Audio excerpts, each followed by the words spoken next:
o le Radio Samoa se furulima iwa toru a mo e tautuaina o e ilaungangana fitu aso le vai aso.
Amuia le tangata e le sabani le pilipilinga ae a mioneanga.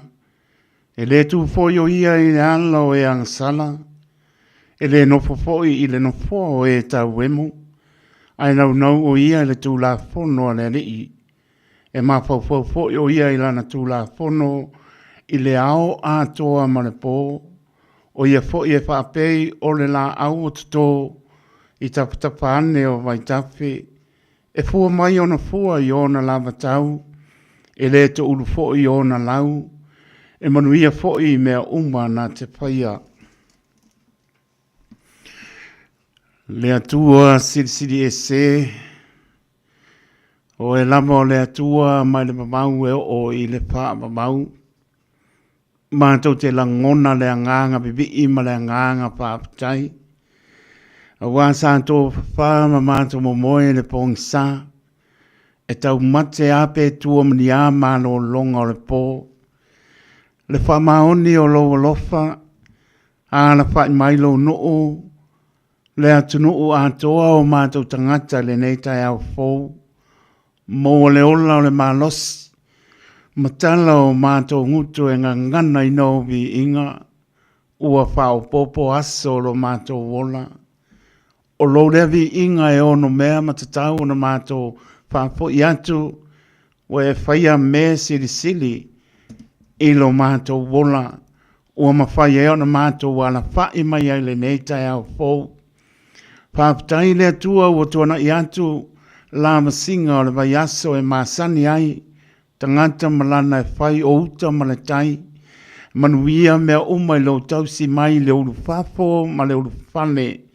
Tāpo inga mau i tu asin sino le atoro mātou o tono, lau o whaingan venga tutofi le pola o le tala le lei. Le atua o manuia mea umai lo whaatasi mai, e ufo o whea ngai nisi ma wha anoanoanga, whea ngai nisi ma ngase o le tino, ai tari tonu o lo lofa e wha maoni, e te wha mapana, e te wha mano lo, e te tausi mai lo mātou wola.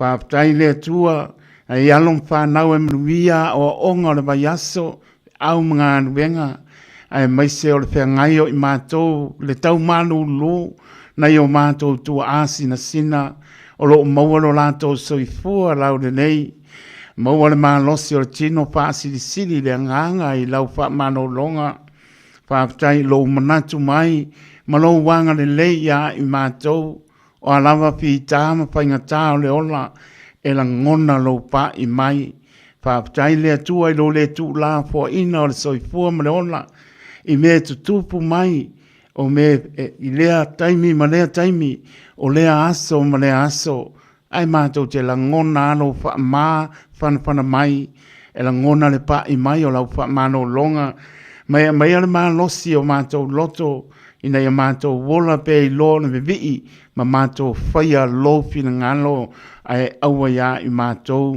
tōna i atu lea sā, o tāpua inga i lau fio, fola o le tala le lei, ta tala ai le mātou whaalongo, ma mātou ta lia le tā ua ma le loto o aua fionga pa ia, fo i le vi inga i lau fio lo whanga ina, o lo mātou wola whaale anganga, whaaptaile tua iau whaamnianga sa mai, i le aso ma le aso, le tino, le anganga, ma lia o lato pinangano mo mātou loto, tai me o mai ai fi tā, ma whaingtā le ola e tau teva ai le fōlaunga, ai mātou te mapu lava ma sā ili i lau fio, pau leo le ala e mātou sā ili atu ai, ina ia mātou maua, le ola mālolo ina o le mālosi, ai maise o le poto, le atamai o le māpau o anga maa, o e alofa mai ai, ina ia mātou wola i lona me vi i mawhaia lo finangalo, sili ala mātou whaapatai, i aso uma o le mātou wola o Yesu Keriso le whaaulatanga na e saunia ina ia mamama ngalo le tangata angsala i lau fio lo lava vi inga nei maso uma e le au noa.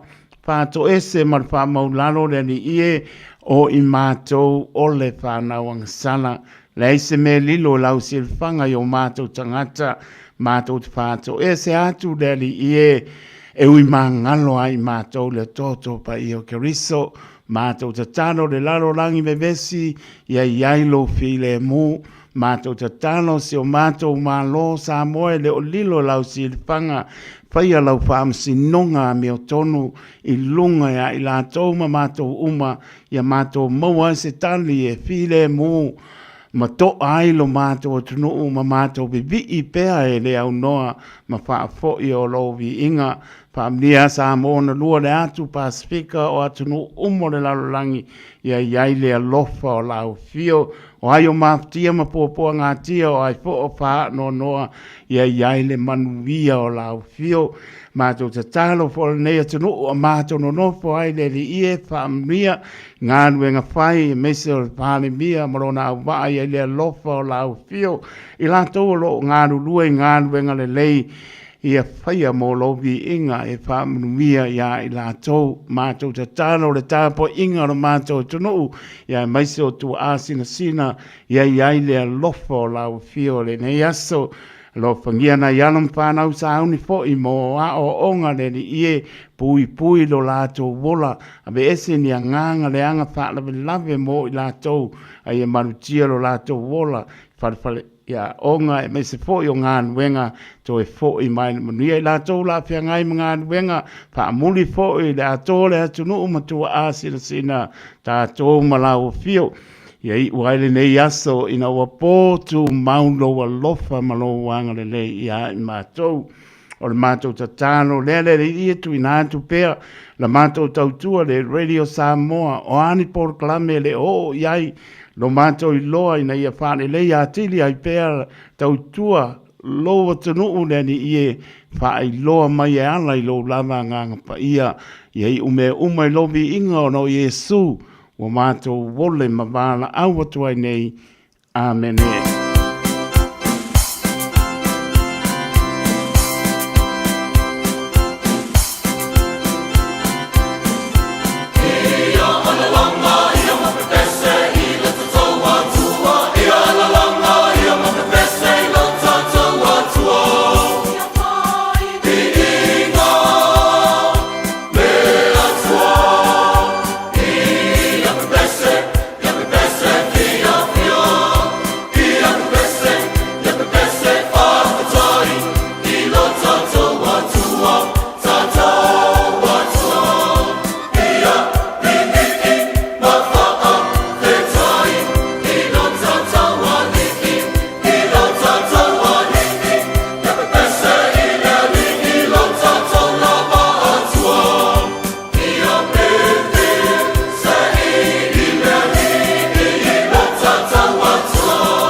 i se whakamare o na kanesia. Whapotoa ke Seano Samoa mai le whioanga puri mauta i le ne po i vaenga o le tai ao le asong fua lua spurono me lua o lua lima. Tātou lama le tulai ono Samoa le tunu pene se mai lau whaponga i tātou tala i waipanua au nātu le ngana Peretania.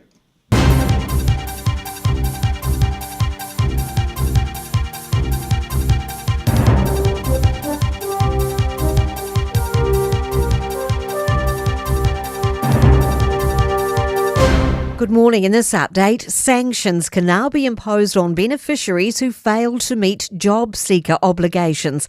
They're part of the government's new traffic light system starting today. It includes money management, putting half of a person's benefit onto a payment card that can only be used at approved stores. ACT leader David Seymour says too many New Zealanders have treated welfare as a lifestyle, not a safety net. If you want to spend your money the way you like, you need to earn it like the people paying tax for your benefit. A man will appear in court today on a murder charge after the death of a 3-year-old girl in Northlands Kaikoui. Police were called to a Tawanui Road address on Wednesday night where the girl was unresponsive. A 45-year-old will appear in the Kaikoui District Court today. Lachlan Rennie reports. Detective Senior Sergeant Christian Fowie says they'll continue their inquiries in the area over the next few days. He says victim support is supporting the whānau and local community following this tragic death. Investigations continue into how a public bus was engulfed in flames in Auckland's Epsom last night. The fire started around 6 on the corner of the Drive and Empire Road on the 295 bus from the city centre to Ellerslie.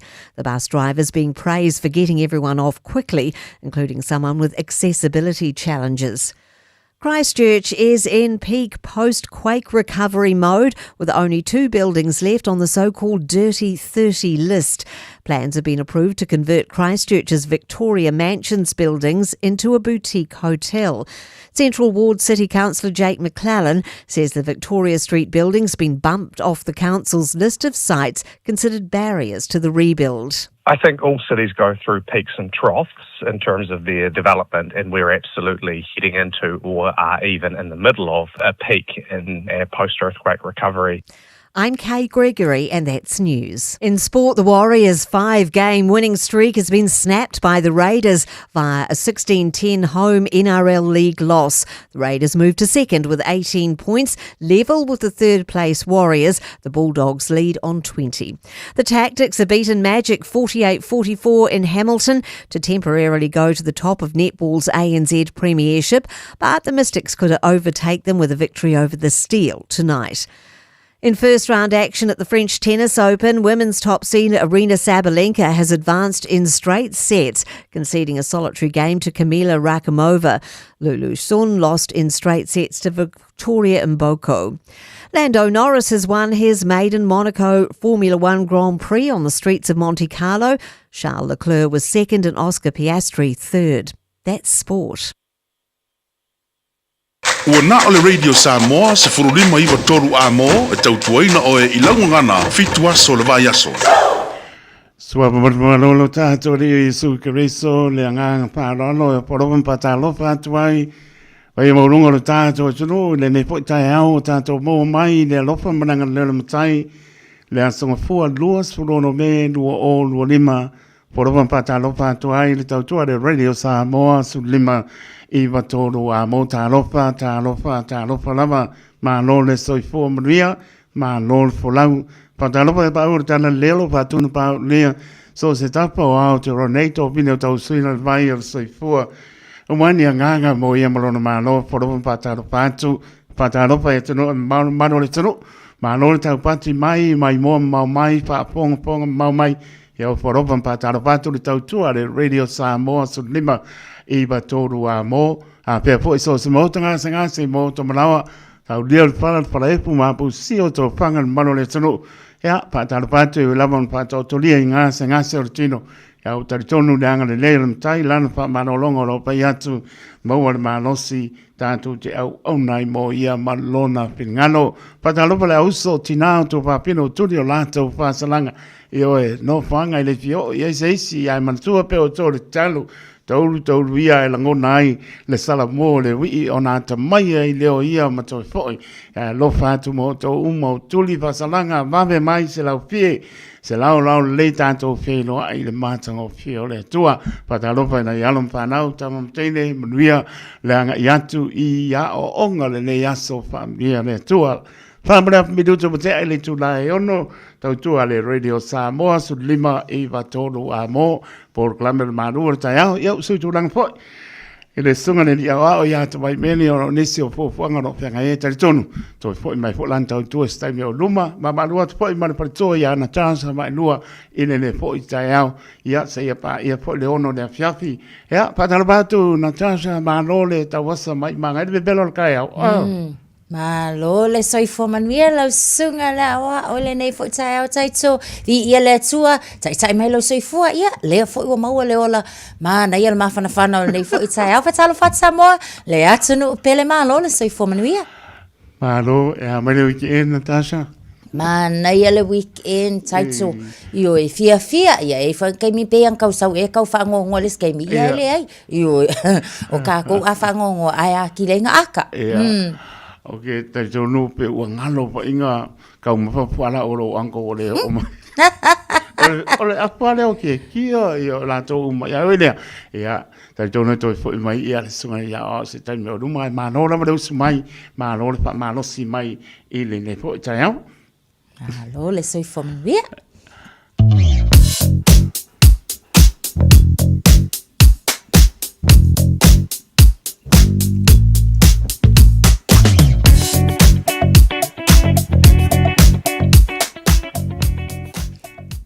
Fatalo fati e tatou ave taavale uma lava fo i nei taimi o le tae au malo le usu ave taavale i o tatou lua ili poti lunga o le ala tele mai tau atu o le nao lo o se e le lei lava o tau saha i lunga o le ala tele le ai se fa lava tau taavale ia ele o mai tau atu fo ele o pisi fo i taimi le nei o le tae au lunga o tatou ala tele o le na lava o lo o so lunga le lei lava fo ia ona o le amataina fo i o le nei tae au ave taavale ia o lo si aki atu tatou motorways malava o leo lo usolonga le lei lava le taimi le nei e le ai se vaenga ua whapea mai ua pisi pe ua poloka tau lava o lea vale whamnatu masani lava mo oe whai la mulo sa i le amatanga o le nei fo i tai au ma le nei fo i vai asa fou manu ia tele au whainga malanga o le nei fo i tai au e mafta mai ai i le Manuel Tai Olo Radio Samoa ono minu te ai le tulai ono.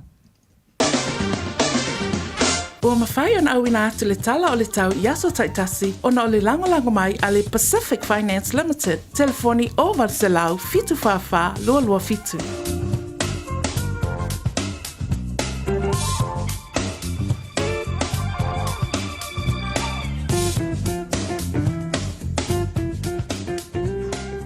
Tai vitole mai fitu minuto le o te ai le tu lai ono whapakon mano le tātou tanu sa mai ngā matai lungo le tātou o walaba o por kalami pa ngā sono sa mai ngā tala le tau ia walaba le nei tai au walaba o ngā ipitalo loi el mano le tanu tu monu vela pa mawinga pa etu iai lua se fulu le mapanapana o lo iai le vela le soe au kilani o lo awawa nisi vaenga au kilani sabili angi mai sau te sipo le manu le piapia sulu ma le pā o le venga mo tai au winga po inao le tau ea li mai Pauti munga au foi ia papena foi ona baba de bela pa mo mo tai au lusful foi le mapan panolo iai vela tai au le solua su palo maru ile afiapi ia pa solo tu lava longa tono vai aso vinga foi na tau o ali mai pauti munga au foi lua se polo le bela pa mo wina ilonga tono vai aso le asolulu su palo na maru le fiapi pa talo pa si o tato tono i Samoa ne foi mai ngora tai au Tar tono la ua balu minuto te el fitu i Samoa ia le ua balu minuto te le ono ia i tato ia o te oro nei le va beato lo papa i tiri emo le wina pa uti bunga lo awa pa solo atosi o tato tono i Samoa ia le bela pa mawina mai losu le balu bela lo pa mawina mai si o tato tono i Samoa ia ai manatua i lau titalo lua su lima manu le fiafi al vai ngai no tu o yo lo pena fo en pa uti bunga o se pa ia laba le pito i lalo South Island ia lo pena laba on manu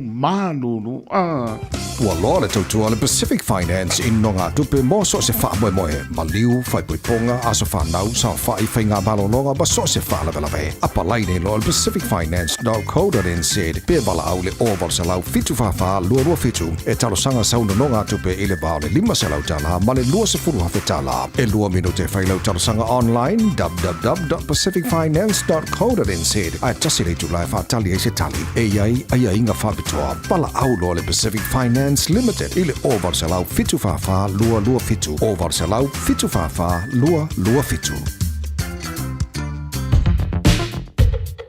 All I hear is Radio Samoa, Radio Samoa, Radio Samoa. Tasili mai batolu amo. Radio Samoa.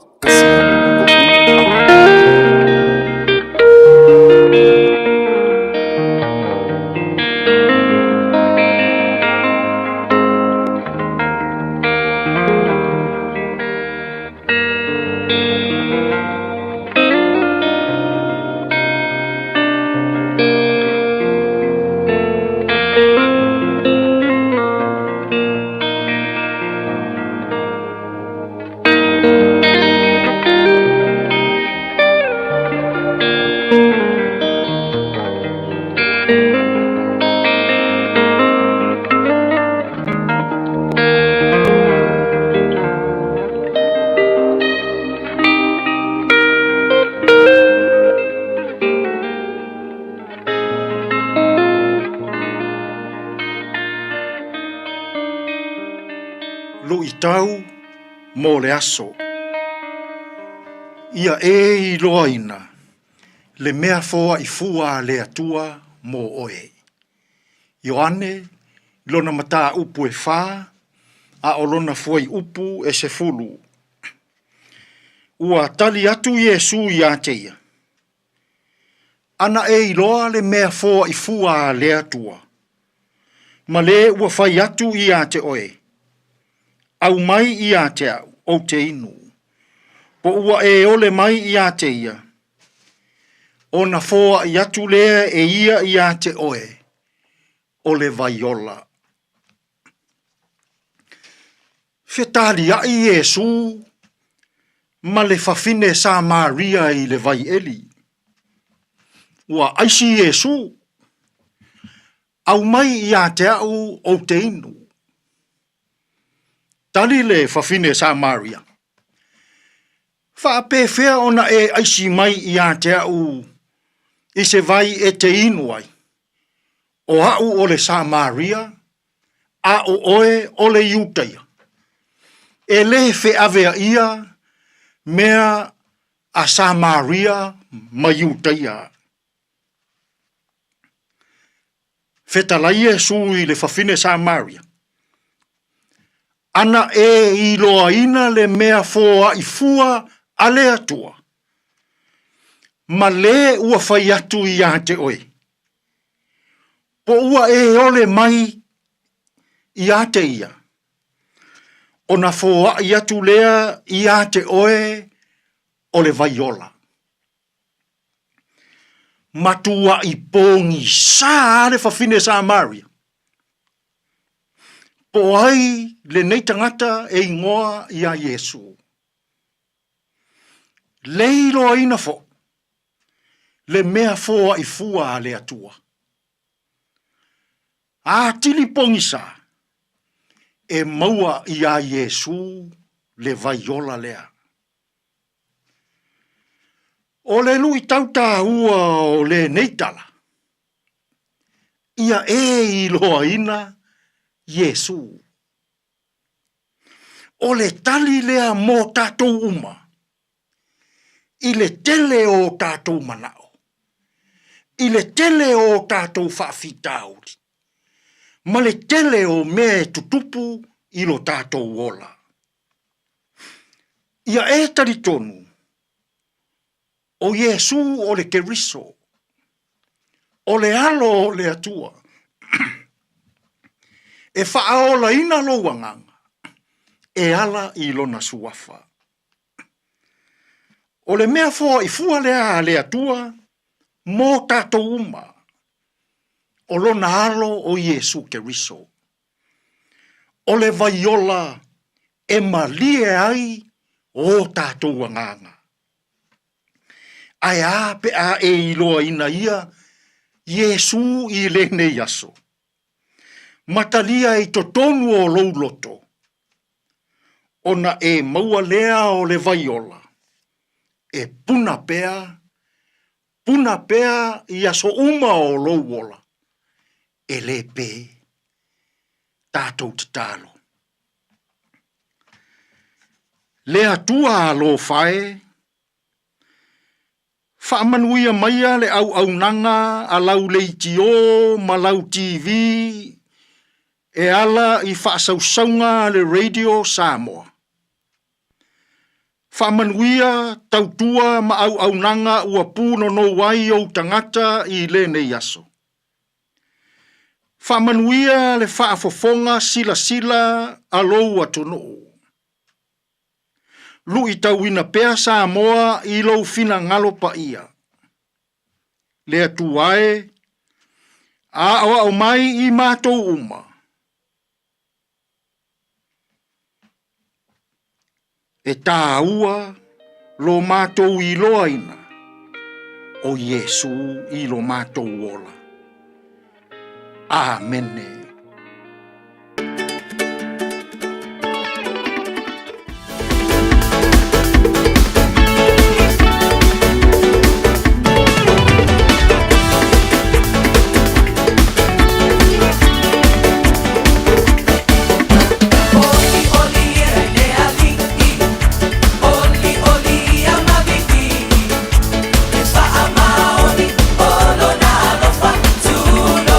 Sili, sili.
Oli isi pumani ana luia mo September to pa mai atu tato programa lui tau te pena ina sunga pa penga ngai sonne nga pas pa ponga po lui tau e le taimi lama nei le aso tau pe tato dia i le alofa maleanga le leo lo tato tua o le taimi lau tulai mai sriva mra me duta wate ale tulai ono e le tautua de Radio Samoa su lima i vatolu amo por kamer maru o taiau su tulang pa sunga le iau au ia te mai meni ia leu ba dua te po i marparitua ia na Tasha ba lua se ia pai po stain mar taiau Tasha o waku o manga ia na maru lut komo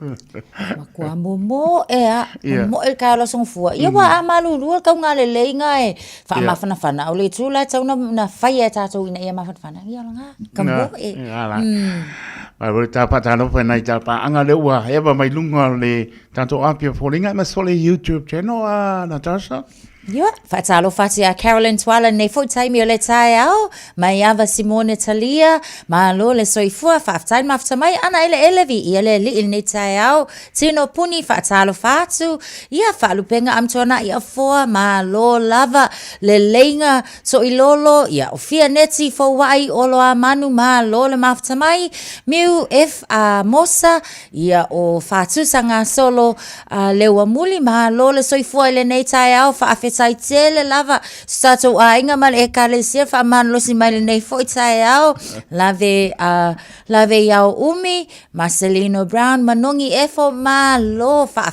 sai ia fa sai ma fa mai nei foi sai au fo mana il sai la songa fu la ia pa tano pa ia pa tusa solo leo moli tu sao mai Brisbane Australia miu pa a mosa ia lo pa pena lai parul ko par ka ko kika ko mai na Tasha ia vat foi ia lenga ia leo mai at foi ona pa talo pa tu ai pa tua ia Tasha mai la to umalama ia pa ia missi lo swap ia a pe kaulila ma Natasha ia pa ia lima kana pankeke lo ma ne po inga i me lo tupu mai ne po i taimi o le ngata i no tu tua oi ia o tu fa lo langi ana Natasha Io taito pe ona ia e maulava foi va ainga e mana ia o nisi foi va ainga ia fai lava foi si popole ia le ma fau i le nei foi vai tau e mai se lava foi ia le vai a Susana se ima vai atu nei foi se tatala no la o tatala no le vai ngala le o le mai tot e ila stulanga fa no le na tu la mai i le vai tu le Northland Shopping Centre i Melbourne ai lo se tu le se tai mo foi le tu la mai ia le nei lava fa fitau le lo sunga taito la ngona lava foi no le mafau Yo im sa pelu. Au le tu le ngai, o le fai le no fanga fa tau, o le shopping center fo le taimi o le wa uli wai mai tawatu, pe male afo le luana na file uli. Le sa tu la ye le fa lave le i nai Murray Road o le shopping center i Preston. I le fai tu le sa e o le vai ngale o Melbourne. Io al tu langa fo ngale o le mai tawatu lava fo i sala fa mauina. O le va o kengi e lua. Ai ese le fetawi o le vaenga na fatau nu ina ia o lo mai tau se foi ele o se vaenga foi ngale wa ai alfa le ainga ngale ngufanga fa kau ke ia wa fusuanga e muli lo ele ai o le nga faile le ala tonu e fekawi o le no fang fatau ia te o lo ofisili ai se ai ala i o no fang fa kau ai le o le ko nga va foi ngale o fufusu ia la ko io ele se me ala i fonga mai fa maka le public la ko ila ko fusuanga awa ole la mai tawasu o isi o lango mai ma penga wa fo yo le wa fai mauti no alava ia onga lockdown ai la ia le ole no fanga fa tau ke le la le afianga ele ngata io ele ngata ole wa tapuni puni ai nei fale oloa ole kausa ili kupe fa ka oloa ia ona tangata ole fo nga ia te fa tau ole au pu e video ole isi au pu e video nga lockdown ai ama loka ko isi fale oloa ona ole tamo fai fo ile ia pui ama ia malutia uma tangata olo ia ile vaenga la nga ia ko akasinga mangu atinga ina avel fale mai ia oni si ole la fa solo ale le so nga fo ile le talo sia ia tau ia la sunga taito talo sia ele o ia nisi o na yo tatou tangata anu Samoa ia po ai nga wa mana tua o tūlanga nei, e a fia le ka awha apel ka māloa, o lai alui o le vaenga le la. A o lai na o i taimi wha api. Ia e a fia uma koa ia fo i ma le saunga le mu, o lona a inga e maise o whanau. Tau tia lewa e sau nō tūranga lea, ia e maise o leo whane tonu ai ia pisinisi o tapungi. Leo pai mai o kapungi a kole mō. Ia e le ese mapopo nai pai pisinisi o langa lu fōi la tau ia te lese la tau taiki mō lea aso mo lea aso. Ia e maise fōi lumana i o la tau. Ai maise ia ono whanga e le taun pia vea ia ngā ese tu lofo i o mea matau tia. Ia e maise o lae sila tu enisi ia ma pepepe e leise se koe so. Ai mōni sau noanga na tas sa ka wanga o se ko nga ba ngo fu fo ye e pupusu a wo uma ya ma pe ya pa wala ko e ke ke ya e ta tonu o la to fo lo pa ponga mai me pone mtu langa o la talanta ya le la ba matala o ta to na to la no la ba pa to na tasha e le la ba le tatalo matala e le talo ka ku mo lungo la wala i me langa mo e ke la ku mo le kengi o ya ma le to langa ba pena na lo la pa tai o la lo to ma fai be ia tangata ai mai se lava le community le nei Northland ia la ngona le malo ai mai se foi le Labour government le tangi le nei ina ia faia se tulanga foi le e makua i fa asa pe kapu ai ia vaenga nei o anga ese nei po sa pelu nge feo ai matangata so o lo sa mafaila is a machete band foi le ia makua is ka ofi mo kua ia auanga i ko fa kanga se e felwa i ma se tulanga fa pe ia te au lava tau vane poi o lai feo lolo ia ko sa pe feo lolo mai o anga ese ai au mai me poi o la o marosi o le makau kia o le makua sila o makau kia ko nga wai e le se la ku so ko ia wa a ku mai o fa pe mai ya e fia ile yo o mai e o le sa mo le tunu pele pai o ai o la to lo ma puta mai ia tunu mamel pone o fia lava e no fo ma no pia ia ia o fa tuanga lava ale radio Samoa matala lo e tutusa pai mai si e le ia ku ia le a fo de ao e saunga le mu le ai o ke le ka kongo a ia ina jas o ko kusa le ao ma le po mo ka kia ka me o le ke va a ko li pe se pasi o ko le sa o le api i epsem e ma ka kia po le no le pasi li ka lo fai tu langa fa fo se ia fa pe a la se sunga taitu e fesili ngia lava foi ia le to ale lei o le ave pasi po le fa tau tai le pasi ia wa mana tua e ele kai me kupu fa la fa pe o la kumu le pasi ia kusala foi pe tasi le pasi se lua pasi se ai e matua i foi le e ilo i nai ma fisilingi ai le tu langa o lo ia le fa tau tai nga ia ele tangata foi po le o lo fa tau tai le pasi ma ngai akele mai tau atu yes o le pasi sa fa o le pasi le fai malanga i le va i Epsom ana nafila o le foi numero le pasi le na le lua i valima o langa roots le na e masani ona fa nga ina ai ona nafila se taimi i le pole se fulu te ile ono lenga kupa le fa la venga mo si pasi le o le tu le lei na vavele nga yo ia ave pasi so ale lei ma fai ia ona fo le fai ia le alarm ina ia fa ai lo tangata umal tulanga le ai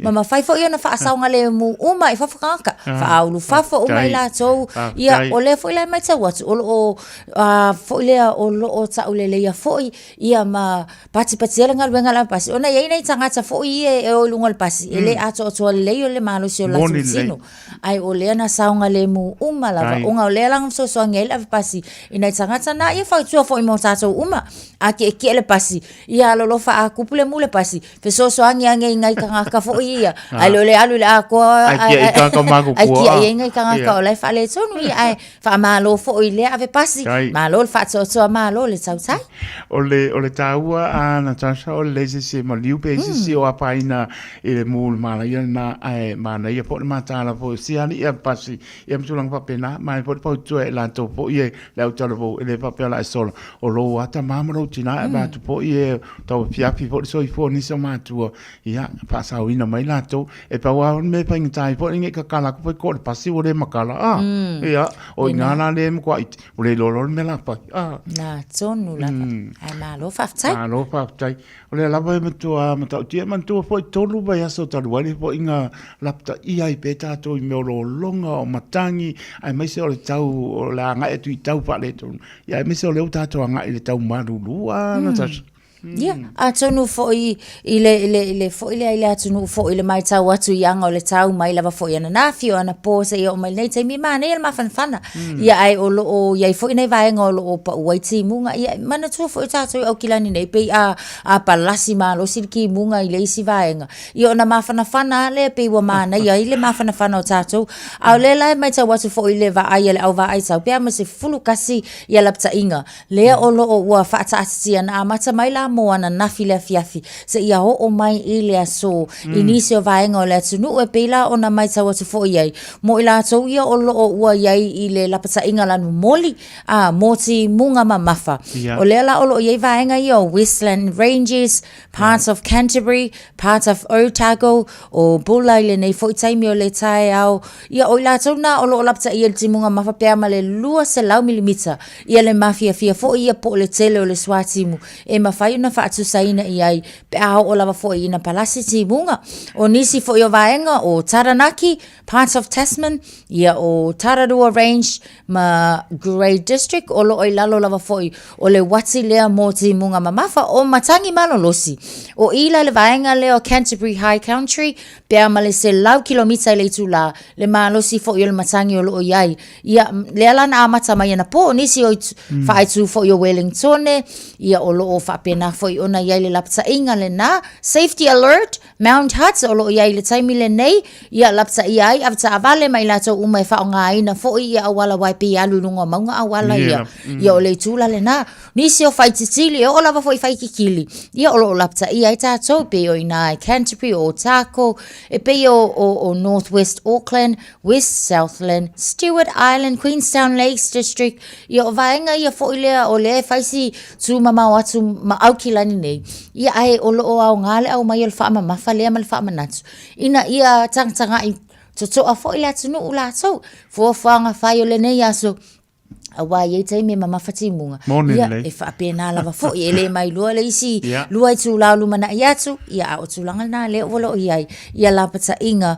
mo nisi o vaenga o New Zealand Mano pa tai sa noa na ta sa nau pa polo mano le tunu ia pa mano sia fo in nam to atu yo o tapa io e le la mata to mata la pe na ta u fo ia o ta to fa ta manlai ni staimi o le fo wa lapta ia mai ta to ia ta pena o le ta pena pe ona pa ia to ia na ta sa ma ta pa ia to le radio samo ta to tano mata ia le o le talo ia ma ko ni mo ni si na ma inga fo I ta to tala I me la tupu me la tupu me o mana tupu I tautua ale radio Samoa. Mai o ska pese ngai kan anatas. Le o ka wala o ku si ko ngele po le uso ia fiu semo le tupunga. Ia e pe me o pai pai tapo ia e manuia. Nai. Yo. Semua.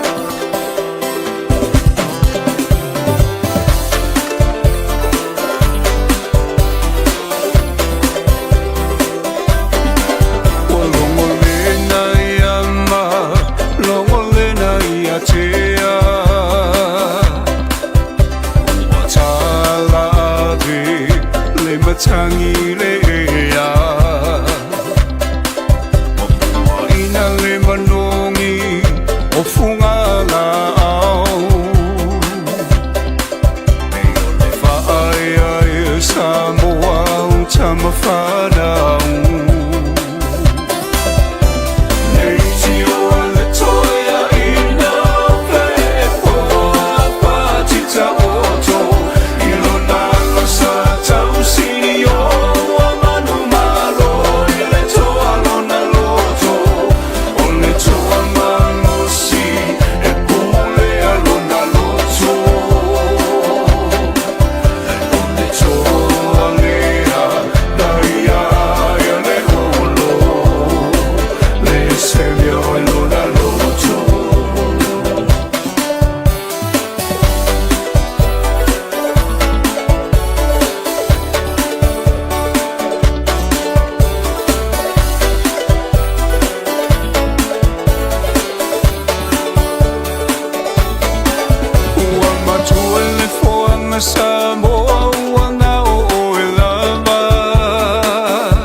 le pa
talo lua tūna mawhata ilo la lo whaiva O se whai matapua ia le mea mori e manuia Tawina ia e mana toa loa tunu pele male tapua inga Ia polo tino e malama lama o mata O mamana ia tafe toto ala Manuia o la asama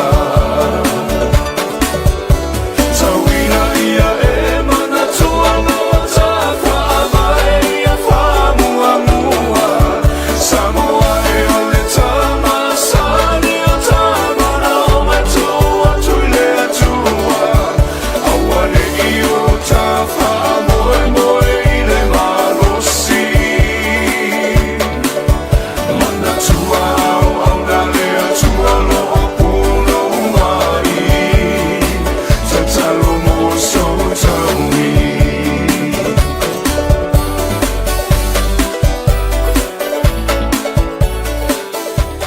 Au kilani, whamurumole whaonga te tau le suawai, ua whaiti tia timunga nei lole masani ai I masina o tea, ua malosi tele le alua le vai I le tātou a ai. Whamurumole fe sosori mai e alai le whaiti tia o lo whaonga ina o le vai I fafo ma le whale tā ele. Whamurumole fe sosori mai e alai le whaiti tia o lo whaonga ina o le vai I fafo ma le whale tā ele. O ne ngai o inga e lua o le a maua ai se ese ngatele, whawhitai mo lo lango mai. Morisi whaamtalanga, tanga iane I le watercare.co.nz. Got relatives visiting New Zealand? Don't let their travel emergencies become your problem. With Southern Cross Travel Insurance for non-residents, they're covered, with assistance available 24/7. Get a quote now at scti.co.nz. O le wha atoa uma o tātou tui pui pui ar COVID te tau ona whai. O se awala I tau sia le lei ai tātou, o tātou tua a mātutua, mai e pele I ai tātou. E pipisi le COVID le vau tangata, lea e ono a whaina ai tātou uma I awala ese. O nisi tangata e sili atu na tinga aina nai lo isi. Mo le pui pui o oe mai se mai onga. E whautua ina le whai o le tui pui pui ar COVID mo tangata uma ua 5 tau sanga malunga atu. E le ai se tutongi, mai mawhai o na whai pea uma le ono masina talo o na whai lo tui pui pui rata mai ar COVID. Pena e maua fo e wha mai. Mo le whatonu ina o sau awa noa po le fia maua o nisi whamatalanga. Whawhasota I lau fo mai po le whale talavai, pete tanga I le bookmyvaccine.nz. Whaasila silanga tā ua o tau nuu I whanua o loa fau mo le tātou whale o loa o le Eveni Pacific NZ I Aukilani nei. Mauala e top a tamaitai. Ia mauti noa fo I le vingo papa I so nā loa fau. Susu mai le Eveni Pacific NZ store mai le asunga fua ngai le asto nai. Se fulu I le tai awa ngai le ono I le afiafi. So atusi Tasi John Coulter Drive, Auckland Airport. Whaafsa ngai tonu lava ma le KFC ma au tawhani o le warehouse. I le shopping centre le malai vaalele. 24 hours a day, 7 days a week. Radio Samoa streaming live on www.radiosamoa.co.nz.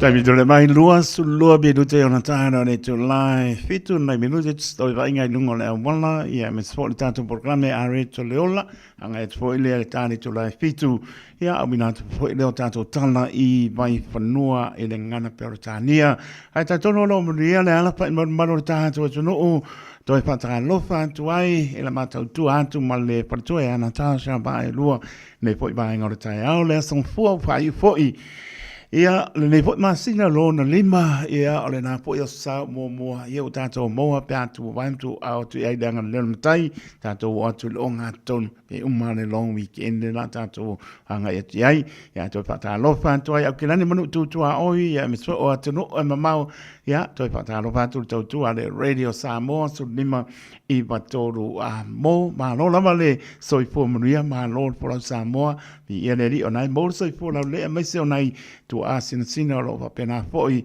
ia ona pe ngai foi ma tapo inga foi vai tapo ia ma lo la foi talo mai tu a sina me so la torta to no ia o le ngata idea ia la penga le venga to fia le tua lo fa no manu ia a wa sa mo hata yao ia ta tonu a Natasha o le te ba ia tu e umango wa fo se fale le ma la ya mai papakura e ma ka kia so le mene ye o le fatamala Pea o le 2 minute te aile tu lai tase na nafi lewa uli. Ia le fui sa wha natinati atua I fo I le vaenga o suswani mua. Ia o le fui mu, o leo, o le helicopter fo I sa va ia fo I le naitu ina ia mautinoa. Le tau mawhai ia whaasauina le soifua o I lātou. A o ina le vaenga le nai papkura. Le ana iai le whaalavelave le nao se mālaia I nai fale. So o le fo I lalo o mai tau watu. Ia o le nasa iai sitasi sa ave le whale mai miro moa I ni tūlanga fo'i o le afianga le mu. Ia ai e le o se tūlanga e whaapoleina. Moni lava o la sa serious, but e le o se tūlanga fo'i lea o whaapoleina ai. O le tū fo'i lele e whaapoleile ma whau I tu ai ngā mu whaapea. E le leile mu o le whale aia ia tūtasi. Moni nei. A o le mu la o whale fo'i e wheso o tai ma so. Ia wa o le mai tau o te pei o se pei se whale fo'i o flats. Ia a mangkuala a mula le kasi. Ia e mawhai aunga solo atua ia a fia le tolu, a fia atu le lo na wha. Pe a wha apea o whale o leo lo o tu whatasi o le tūlanga fo I la lea. Wha amna tula fo I mō tātou le nei vai taimi. E tā hua lava. Le uta ngia le lei. Ia o tūlanga umai te tonu o maota. Ia malawa. Ina ia awane ia ese wha lave. Wha fua se I wha apea uno tūla I mai. E le lei a fo I le o whai aku e le lei wha apea fo I le a ia wale ango ki wha apea. Mai la whai mai la le ia le lei. Fo ile tupu ile fale lava ia o le tu tasi ai a kupula I fale ia wa ia o tatou tanga ile tunu I apartments I taimi nei ia o fale fo ia na fau fo I ale housing ma fale fa pena o fale ka I fa ka I lima fale ile poloka e tasi a fia la le fale kasi o le aku poloka le ia o le tūlanga whainga tāla le nā o le aiei tātou. Ia ai tā ua lava. Le tau sia o le saunga le mu, ma tūlanga uma lava I te sono whali. Na ia awane I eini whaalawe lawe whaapea. Ia wai ono lamti ai fo le soifua. Maro whaatai, o me sinim tā ua, leise se o maliu, ia awe tōrua, ia e le o manu o ngonga, po le pēn māsami ai. Ia maro lava whaatai.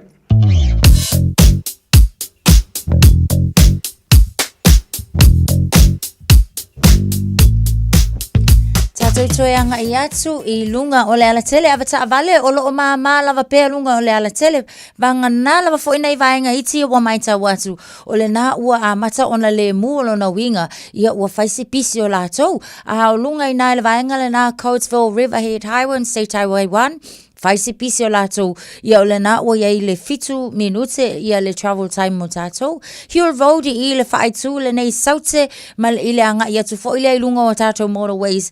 Whai lava si slow down o tātou le vaenga le nā.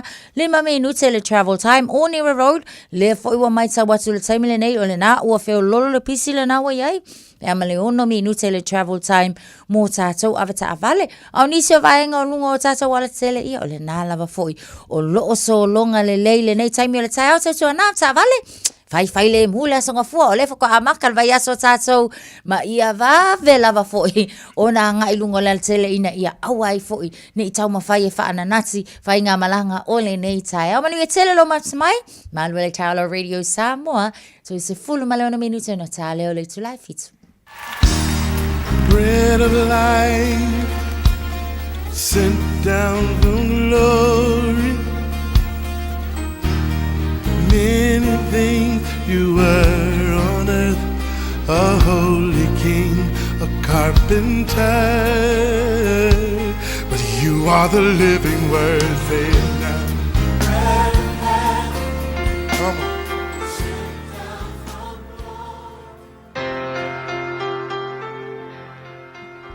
Alo fal tātou atinu o mai tātou Paul Kalame o le a reto le ola I le amatanga o le nei vaiaso o te fia foi whawhiloa ia te oe I umwhai foi o na fiso tai mai tātou Paul Kalame le nei aso.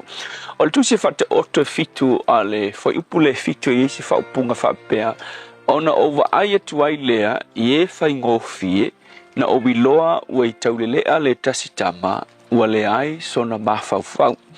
A le upu mo le aso le nei whapea ia e loa o na whai se filifilinga. Know how to make a choice.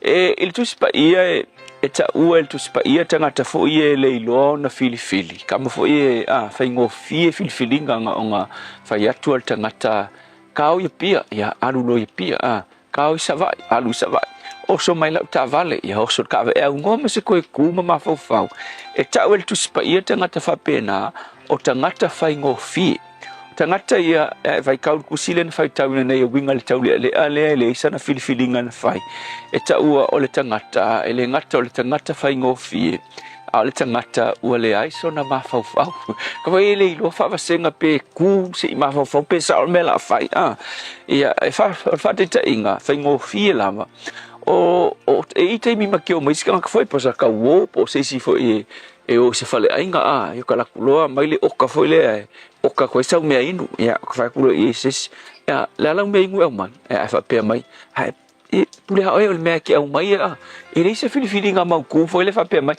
ia mai se vai pe fa pe ia au mai le ko ka kali mai fa pe na e ko inga tanga e fa kula le mea ingu mai e pule ha o ia fa ku foi ia o la la mea ai ka o mea mea se o kal mea ai e fa mai se le mea ki ai pule ha o pule le mea ki au mai ale me mo bia e te tau o nga exercise o nga e lo fili minga e ke mafo fa ula me la ai ia me le kongo ai pe fa pe la me ingu ia la le ingu ko la ingu le vai i fa pe mai mai le vai minga ke kango e fa mautu ia u filifilinga wa le me siri na tau e le loa ona fai sa u filifilinga i me light pe le me la lenga fa ko ngai e te leilo foi ona fai se filfilinga i mea te tele. O le tele taimi o ke kango o alo o tali i le mele nei, te ta o alo o tali e mafau mele, o le mafau fa lua, ai le na tele i fai se mea, a sa unge fai se mea, ko e mafau, a sa unge alu se mea, ko e mafau, po se mea fe tau i le mele la fai, po se mea e le fe tala fe ngai. Sa ia le aso o alu ai pengo fa matala ina mo foi puka malu no tau sanga o tali au ki fa matala so o le mele nei ia fa ta ua langa filfilinga o le mafau lo se mea pe fa ya ku se tanga se mea o solo ai kula kiki mafau ia le aso sa lucia o fa au sia o le wa fa ilangi le folanga ai ngoia afa stars ia fe melo I alu mafanga nga lupe nei sa vai ina o maola o fa ku tali vai fa kale ku le fale au ke kia se o nga umu au tanga se me paua le mea ia maka lau TV ya kai te mait ia au ke alu se mea maolo ai fa ku maki ko foi mai pe tas fulu ai maki foi mai o tale tolu le au ai mai ai o so ku o tali o waru popole mai lo tali e mai dad kero o ka laku fa ku o ka laku o fiu fa kali oi o mafofo pe ke laku ia kulo fai o se vai kala lo kali ia le titi eu sa vale kulo ke la ku pe fa pela la ku ka la wala nga luele matu ka le va matu ma sing ma o ye afa mai o ku mai ke o ku le kate ke e o ko e ma fa pe ke e o walu ka ma ko le la ki ke o walu ka o se ka le va o le lu ka ma ia pe ai o se mangu ka ko e kulo fa pelo le ai ko alu fale ko e saulo fale se la fa metala mai lo ka li o fa ku ma ngai ke le oi me tonu anga ka ngo fai ai ke inga yoi pe ke alu se mea to e mafau po se mea ka kau le mea o le a e fai so e tele foi la ka me ki kupu mai fa la velave le iloloa ai a mai foa o le ai o se filifilinga le le fai na nga la ko te ngata mai ia o so mai kao ia pe la ku se si aka ke kalo ke sa e so o wala ia o so mer kingi sa ka vale ia ele ai ma se filifilinga va pe o ai le tangata ar ka vale le ai la waluai ia e uma fonga kupu fa la velave ele ai se filifilinga mai le loa ona filfili do le upula mo o le aso le nei ia e loa ona fai se filfilinga ai ke le fai se mu ai ke le ia ngai se mea to e mafau ma e tangi le tu a stak se filfilinga filifili fa kasima le tu ma tangi le tu fe so ni mai I lau filfilinga o le asol nei a fitai le tua fe so ani e matu filfilinga ona o Yesu amen.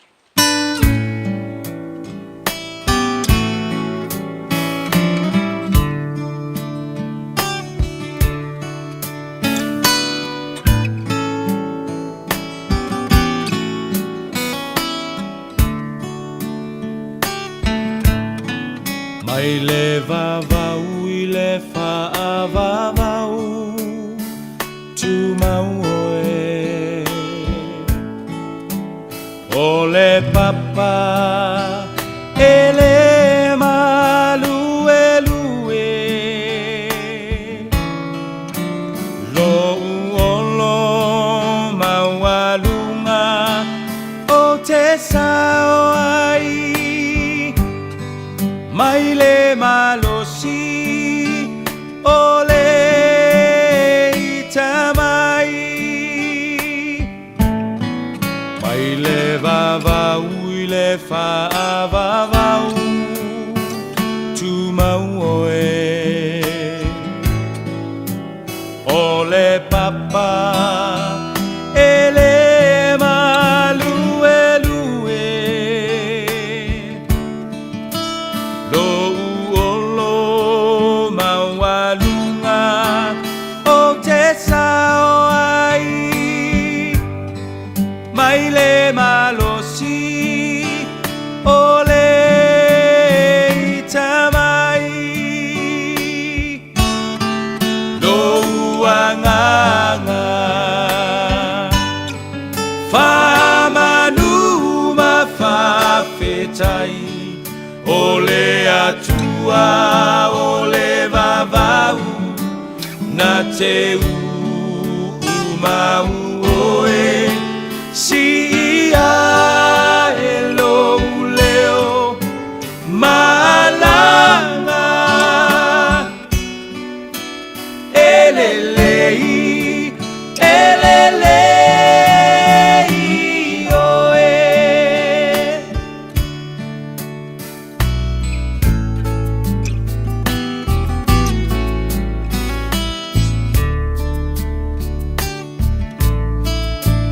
Malulu e mea uma moau. Silafia e ia o umanatu. Le tua le maunga, le tua le vanu. Mua mua pea olo lelei, lelei mea uma. Lo uanganga whamanu mawhawhetai. O le atua o le vavau na te umau oe. Si ia e lo leo malanga elelei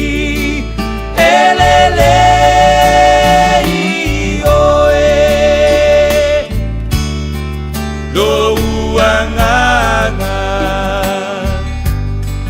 whamanu mawhawhetai. O le atua o le vavau na te umau oe. Si ia e lo leo malanga elelei oe.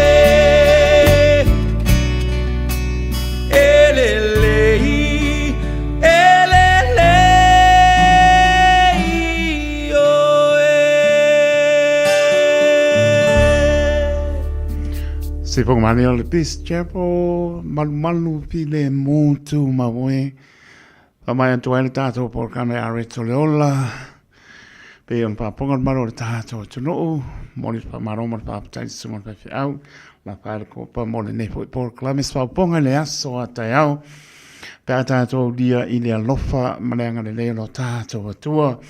O le taimilo tolai mai 5 minute o na tāne o le tolai fitu tār fitu. Au nā tātou tala i Waipanua e le ngana Peratania. Smaila Paponga le tātou Today in History.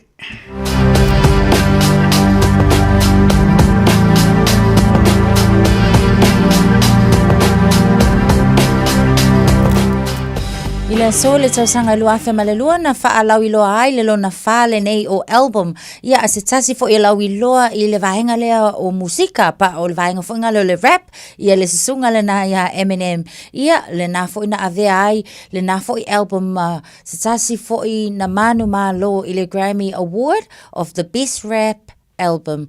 Ile tausanga luafe lua malelua. Tausanga luafe sumalfa na fa pena fo ia ona fa maonia mai ai ile World Health Organization ia le fa mai le nei o le Ebola e pei ona solo ai fo ile na tausanga. Luafe lua sumalfa na ia se afitele lava fo ia na fa tama ia ai se tasio vaenga tu sono Gaza ia ma fa pena ona mali liwai ni tina ia mai se fo o tamaiti tolu se fulu malelima i la tau. Nisi na fo i ova ainga i mena tupule nei aso i tausanga o mawai. O fia maua sau ta vale po sau piki apu. Ai tong i ta i vaiaso, lua vaiaso, pe ta i masina. O le sleek cars o le a maua ai le fisoswani. O ta pena le au whainga ruenga a le sleek cars mo oi malo a inga. Aua e te popole i se mea e tasi. Te tala fitu aso, mai le sifulu i le tai au, angai le afo le ono le afiafi. Tele la lai au kilani i saute, vili mai loa, i le o lua tasi faa, fitu lua selau. Po le o lua o, faa lima tasi. Whaasila silanga tā ua o tau nuu I whanua o loa fau mo le tātou whale o loa o le Eveni Pacific NZ I Aukilani nei. Mauala e top a tamaitai. Ia mautinoa fo I le vingo papa I so nā loa fau.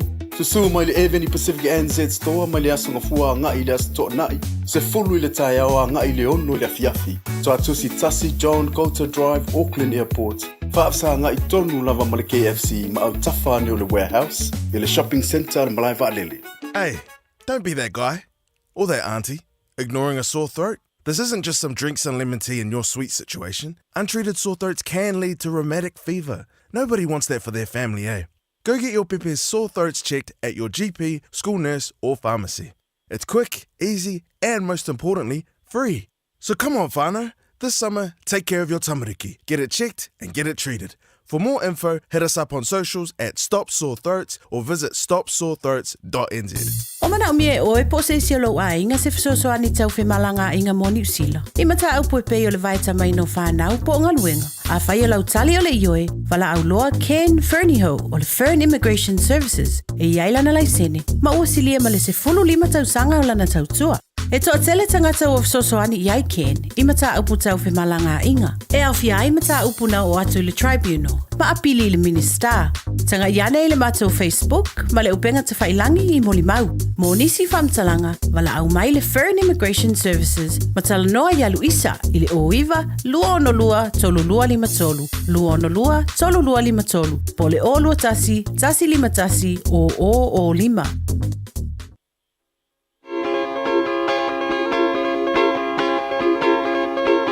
Música malie awe fefe mana ia sivae Música malie awe fefe se e mai ona tene Usumai la pese malie Siva mai fatamati pausoso Be mai lua au ale pao Jesu a imiti faralolo Awala e teita falina Pera meio se tapa mai Mexico Tata fiti mai sito e aina Lelo omba tua fo I uaita Uale mafai la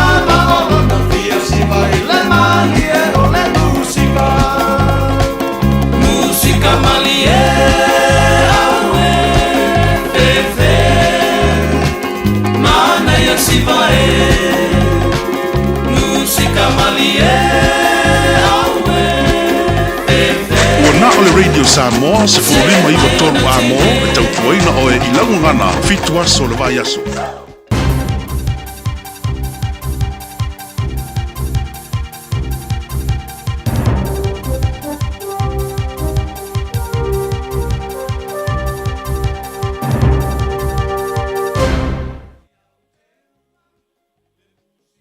In this update, there's belief new sanctions for beneficiaries who fail to meet job seeker obligations will work.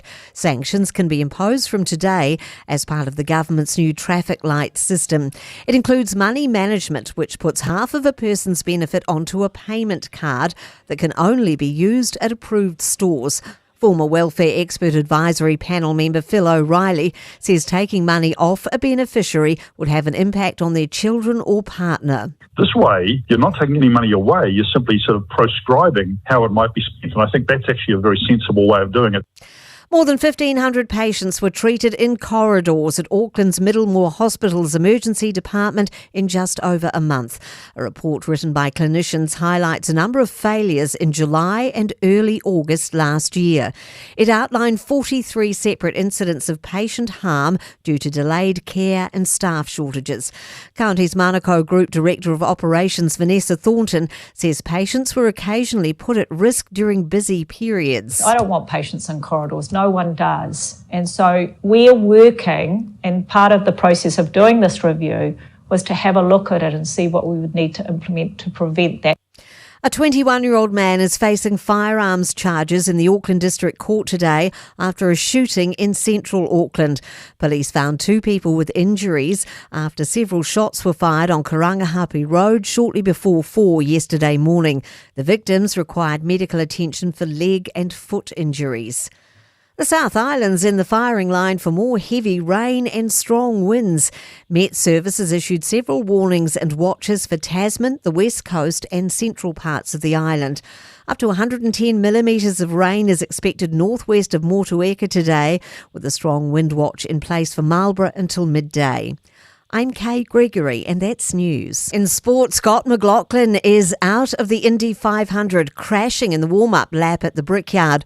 Rain means the race is proceeding under caution. Scott Dixon and Marcus Armstrong are the remaining New Zealanders in the field. The Warriors' 5-game winning streak has been snapped by the Raiders via a 16-10 home NRL League loss. The Tactics have beaten Magic 48-44 in Hamilton to temporarily go to the top of netball's ANZ Premiership, but the Mystics could overtake them with victory over the Steel tonight. And the last 3 Champions League places have been confirmed on the final day of the Premier League football season. Chelsea, Manchester City and Newcastle have joined Liverpool and Arsenal in advancing to Europe at the expense of Aston Villa and Nottingham Forest. That's sport.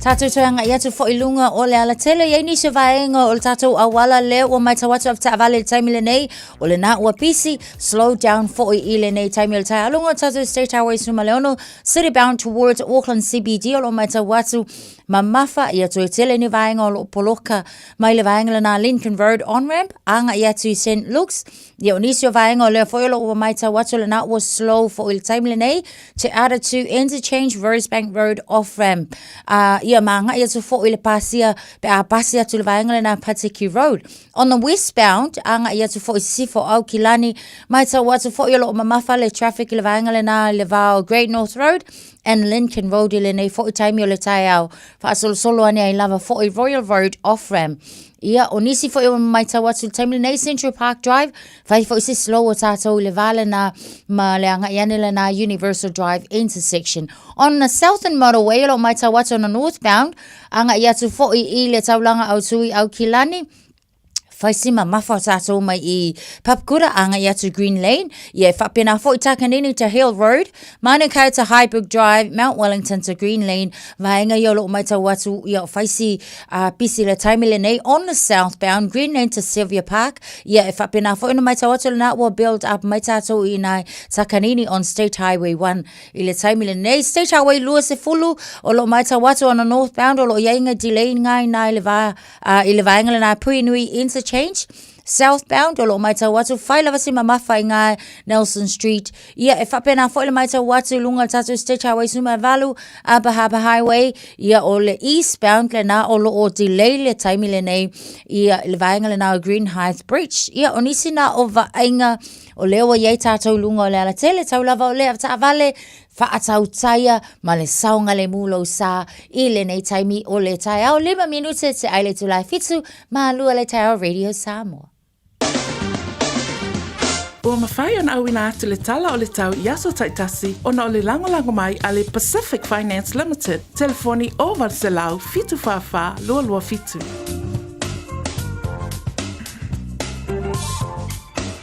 Baby jore mai 5 minute wa te ai le tu lai fitu papakona maro le tonu tanto tala i vai panoa ngal peritania mai sto va inga lungo le au wala mor si fiel maro tato no ia por klame pa nga solo le ne pa yaso sto venga tala taulo tu mal bela pa mawina au kilani lo se polo le mau lungo lo ia le ma pana o lona manu le piapia suma pa lo pa o pona i ti munga a wa le sabili ang mai sau te sipor pa inga tai au o winga pona ta wa li mai pa uti munga a wa fo i loa se folo le bela pa mawina mo le aso lua ia lona manu le piapia suma pa nga e tu donga tono le aso ia pe fo na ta inga le vai tau ia le manu le tunu mo tātu tangata i lo longa e mai se pa le tono tau le lava matala e a mamana tunatu pe emta pena au le no fai vai ngalo tono vai aso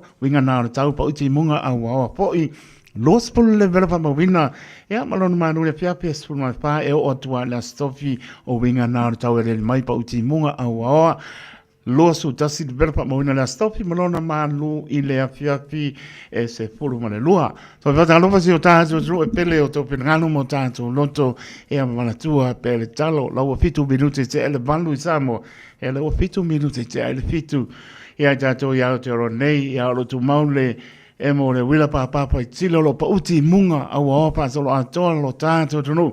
Ia o le bela pa mawina la o luas lo iwa na maurunga no iai le bela mai si o tāte o tono i Samoa. Marona manu le piafi lua se polo lima. Mai ngai nutu tua oi o winga po inara tau pa uti munga e apnope o mai i awa pani i a embalunga la o lau papa o mafa le traffic i le kaimi nei.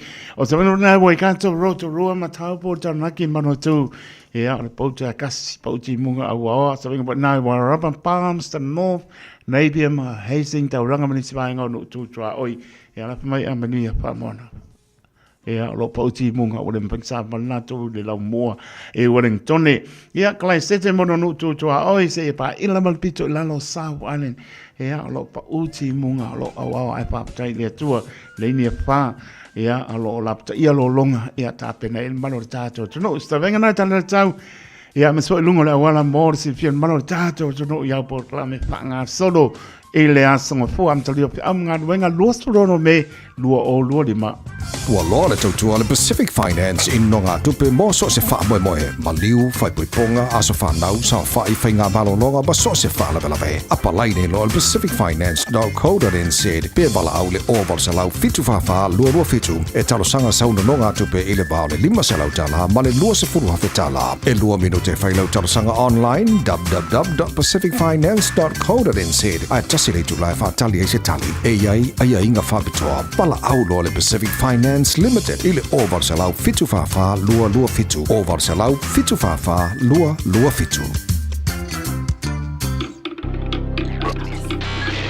Tasilima i vatolu amo Radio Samoa. Tami dole mai va minute o te ale tula fitu por kanal manor tai au to wat fo e el ma va se lo fo i mar to ana tasa i se pai fo stay mi tai au to tonu mun manor ta to no ana fa mai fa no mnia ia o le vinga e tu mau i le alofa malanga le lo tātou tua lana pure pa soifua to soifua ia o ma o i o la leo tātou ma puta pe lungo pe au ngalo ea i le tautua pa au le Radio Samoa su lima i va todo a mo muria la singa le neso pa talabati a Aaron Silla pe o ia kama Moses Aaron Silla e a pat muria ngadwenga amata so lo sami a pe fo ia Emma fai tu lua pe na fo ia ana ele o ola tautai ia manora breva mai pina nonu ia le ngata lea Nathan's Levy ia manora breva usu io aua fa vai vai Maria T mau ingoa ia manora fa tai manuia foi le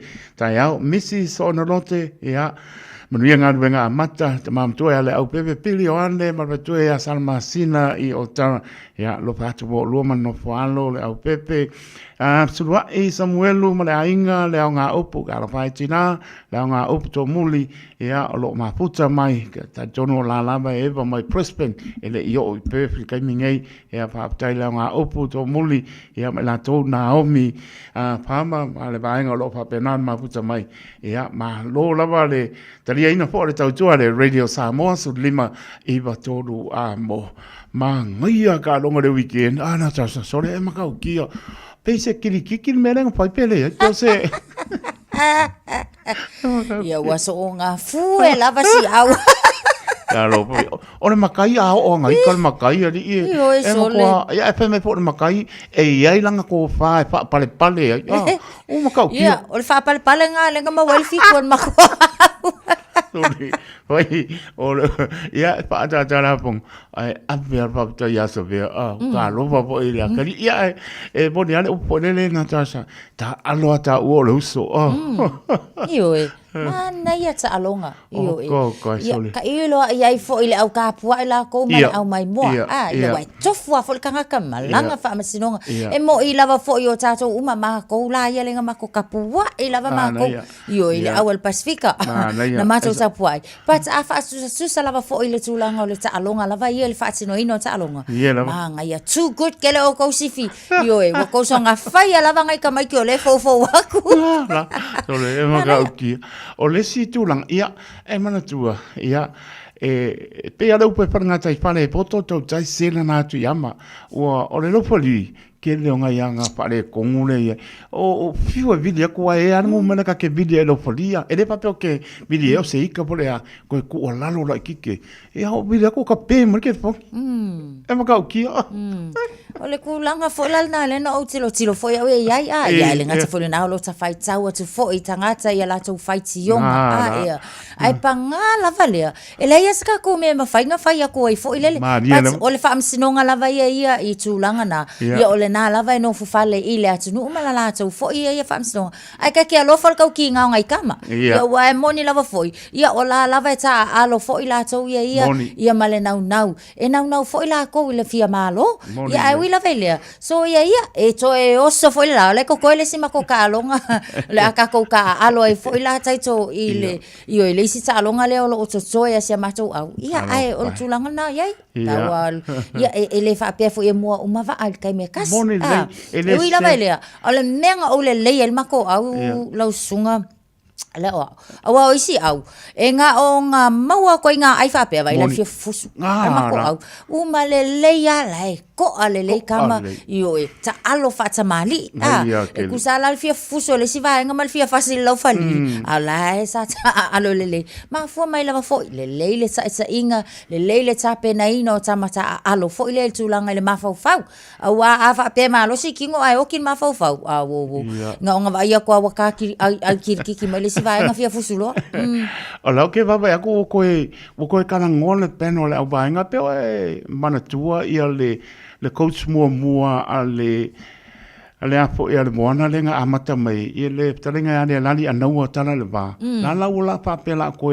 fo le e ko kampai ko mai kong ia la pa ko manga le lali anaua tala le va ia mungwia nga ngi aso pa penga por tuole a tani mele va le saule sa o le kusa le vice captain le ale sipi o la mo kwanu sa fa le lo ia me tone ia tani mele ia on le penga la ko o le lei e le po pensa no ana tasa o fo ala kai me au i fo ia wale se makai e modia si amato al crusader ia e mo ia la fa mai si ko laki o vako le o le mano o penga o le laki e le va be anga laki e le mano ia la fa mai ko mano hai lenda sia o ko vako e kuri mare kingi wo la fa hi u ka longa o le se sifi e ala kai me sa sai so panguan ma ko kai me nga le ma ko pe mai o le sifi o le ai ma se ko ku mo dum Ia ui lea mātango pia ta alonga. Mālopon maro lea tunu lau tāpo inga. E tō ea tātou mpātata la ponga. Ia tātou tāpo ia lava along pānau.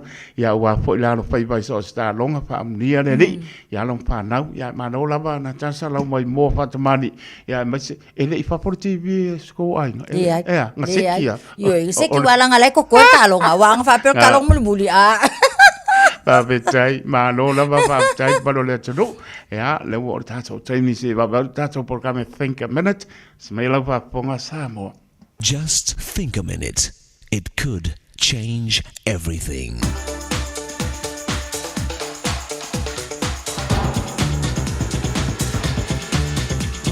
Think a minute. You've probably heard the expression, like father, like son. It's often used because it's often true. A man was driving his car with his son when he was stopped by a policeman and given a ticket for speeding. The father was quite upset all the way home, talking about how he was going to get his friend at the police department to help him get out of paying it. Then he was going to give that policeman who gave him the ticket a hard time. Later, the father realized what a bad example he had been to his son. So he told his son he had said things in anger that he shouldn't. Then he took his son with him to court, admitted he was guilty, and paid the fine. Remember, your kids will walk as you walk, not as you talk. So are your ways the same as your words? Never forget that your kids will always follow your ways of living more than your words about living.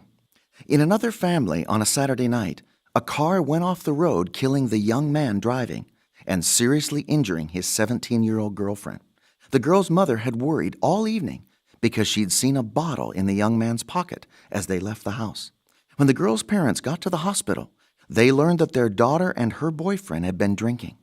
The father left the hospital extremely angry, saying, "Wait till I find the person that sold my daughter that whiskey." When the dad got home, he went straight to his liquor cabinet for a drink. Inside was this note in his daughter's handwriting. "Dear Dad, I took your whiskey tonight. Hope you don't mind." There's nothing more important in your life than teaching your son or daughter by your good example. A young boy was asked on a questionnaire if he was a Christian, and he answered, "I'm not a Christian because my father's not a Christian, and I'm the same thing as him." Dad, you have the tremendous honor and responsibility to show your son his purpose for living and how to live the way his Maker designed him to live. But you can't show him Jesus' right way if you're not living it yourself. So won't you ask him to forgive you for your wrong living and to take control of your heart and character so you can daily show your son or daughter God's right way every day, both with your words and especially with your ways? Just think a minute.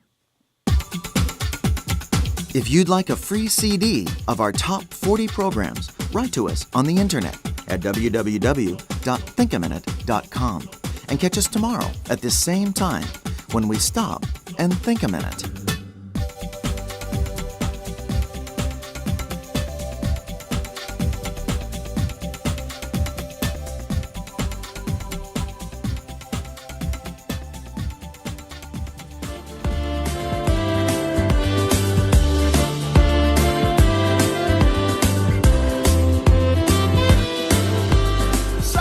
O le tele mai leo ua spulman mala midute ua te ai le tu lai fitu tautua le Radio Samoa su lima I watolu a mo tatono lo manuel maro tato tono I le taiao la songfua ia masole usu atu I fe au mga wenga ia familia le I fe au mga wenga o le po I am talio ngan wenga le bayaso le waso los rono melu o lima ia amelvi inga I tua le what's my so le Radio Samoa pe masani ai e lo toi por silpia I le tautua au tanga vai tipi au tanga vai le wa tonu mai ia se fa pon mano tato no en tala mai o tato no tasha Whaatalo whaatu le nei fo I tai au. Le nganga whaalo alo I laua fionga ngal malemana ma lo lava le soifua manuia ma lo folau. Soifua manuia ia te sala fa pere fio ia teito ma lo le usu. Parolo aku ngai malo sia lo leo uanga de manuia ka aua. Yo e lawa fionga ngal mana ka ko fo ia wai ko o se la e pe a fale kongu mai anga fi ia ka kawanga makua I up lava ngai a wa tai au le lava e seki lava tato. O le mea ngai le ia ka ua le tapo ia mona awa a faya inga e usua penga runga le kila vai. Faya inga loa le usu loa. Ya ole ono sa ila. Ya ai pa malo tel tono le na lo manuia le amtanga fo yo le nei tai au se yo tato tal no fo ina ya tato mta o le nei tai au I nei vai aso na ma vai atu fo sa tato a tala no ai fo I nisi fo yo mta upu sa fa au ai fo ni tangi a ngai I le tai tai yo le tua ngai o la se a tala la tamai le fo I vaenga lawa fiong. Ya, sal na ua ma ua hoi tato ngarwanga hoi bel tato o tiru lama ya so ya. O fasi umi le tangi le sa fa au le na uli fa sanga I indi sa unanga hoi le te ta yori tua ngai. Ya sa ua tuai mani fai pule o fale atu to. Ya le la ua te tali ne ya le ua mai le finangalo hoi o leo ma le loia sidi ele lava mau e fai e se morianga poni morianga pasanga I le sunga ya tu la pa I yana sound nga fo I peona sara lau I lunga o penga te fai langi ia o le mea lea a fai e su e teito ma le tau sala ia se tangi hui ne se tua inga a rua le su nga fo le ua le lava mau Ia le o ngana abe whaamsino ngā wai le lava mau a wa ale lava mau e mau tino ai le manuia le fina ngā leo a wa o le pitola a wai ale o leo se morianga sori tūla fono.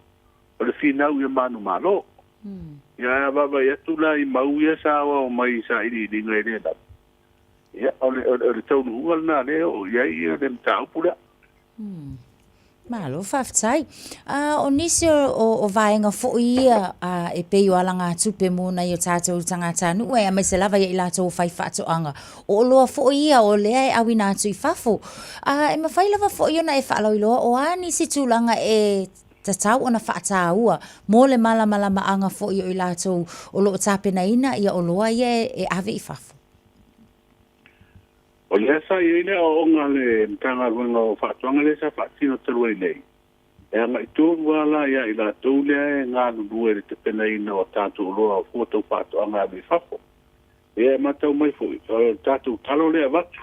A le lana te pena le lei tātou talo ia watu I maketi New Zealand mōr whateteini. Ia ele whaiona o le maketi. Ia no minga e watu a whapei e whale tonu. Ia na watu alea mango e rungo le wa. Talo ia e watu le waalalo. Ia tātou talo ho ia e watu le watu tu oisa. Watasina wala le wa watu. O vaenga umala ia le au te iloa I le tau mawhainga le mtanga runga whaatoanga. E tau nung toa lava e risi le fio I la tau le whaia ngā ruenga le watu I whafo o noa ni tau whaatoanga. Ina ia le leo na tāpena ia tau nu watu I le market. O le nei ato toa. Awa tau watu I whaale tau. Ia ona le manuia ho le tau mawhainga. Ngā uma tupe ia na tau mawhaia e abatu. Le maua se tupe le tangata le abatua le oloa. Wa me umane e tātou te whaasisia. O le tupe maua teito ma tau sara. Malo whaptai tanga mea marino lama I sim tau po ia wa pora mai po ia wa whaponga maro le tātou tunu. Malo pale, malo po le tau tua tunu ia o le uso vane swapa. Ia tau tone ui lama o ti munga matangi o lo wapena po I malolonga I po ia si o tātou tunu. Ia ai le singi lama pa maoni o le li. Malo lama pale mai po neta iau. O te tonu o le lama e tuni matai ia me se po I le pāma I po I manopo tā po I po maro le tunu. Ia I le fono o le pāle mene o le astu langa sau se langona po ia o le uso vane swapa pe tau nuu pe le tau nuu. Ia, hafte o leo e visin mai wa tai au le e patu langa I le kalena o pomtanga le pāle mene tau na usua. Nia lama. Awa o le te masani fo I lea o masino mei tau sanga te tasi e tau au fia I le fono usu. E tu ina atua I le malo lana fuafuanga tau tupe mo le isi skulua masino lumana.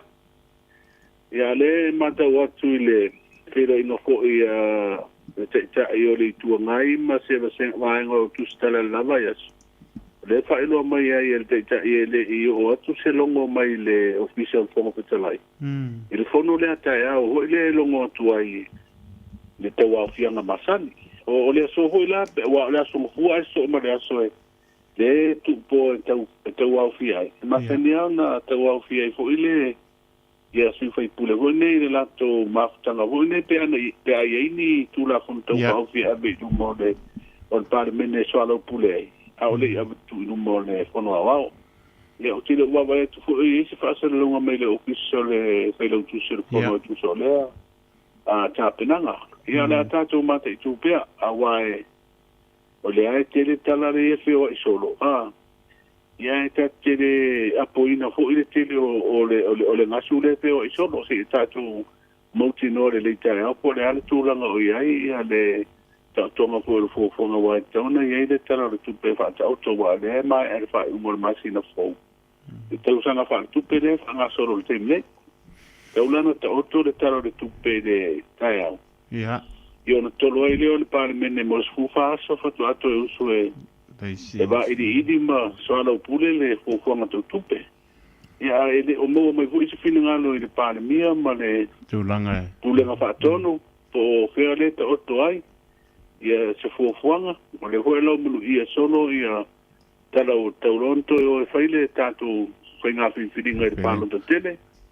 Ia ele ia vui se whamtelanga o la e fa nga solo le sitala o tanga te palota wa le to ile stela uma tanga te palota I tu malo ia la ia ta sina ta penanga ole si va nga te tuma te usala ole no ta auto mai de fono muli muli le pale menele te ngor tu la fono fa nga palota le ono ai de fo nga to e tu fa te sia ni fio anga I tu malo sa ye mo ia pe o ia nga maunga numertas ia inai ia ma stasio I tu malo o le manatua le te unto fo ia ni fio anga ia o tu tu malo ia nei you put so fo ia I tu malo sa ia mo I tu malo fa fanga wa le o ta o tu malo fa palot ia tasila na fu ia me se o le sa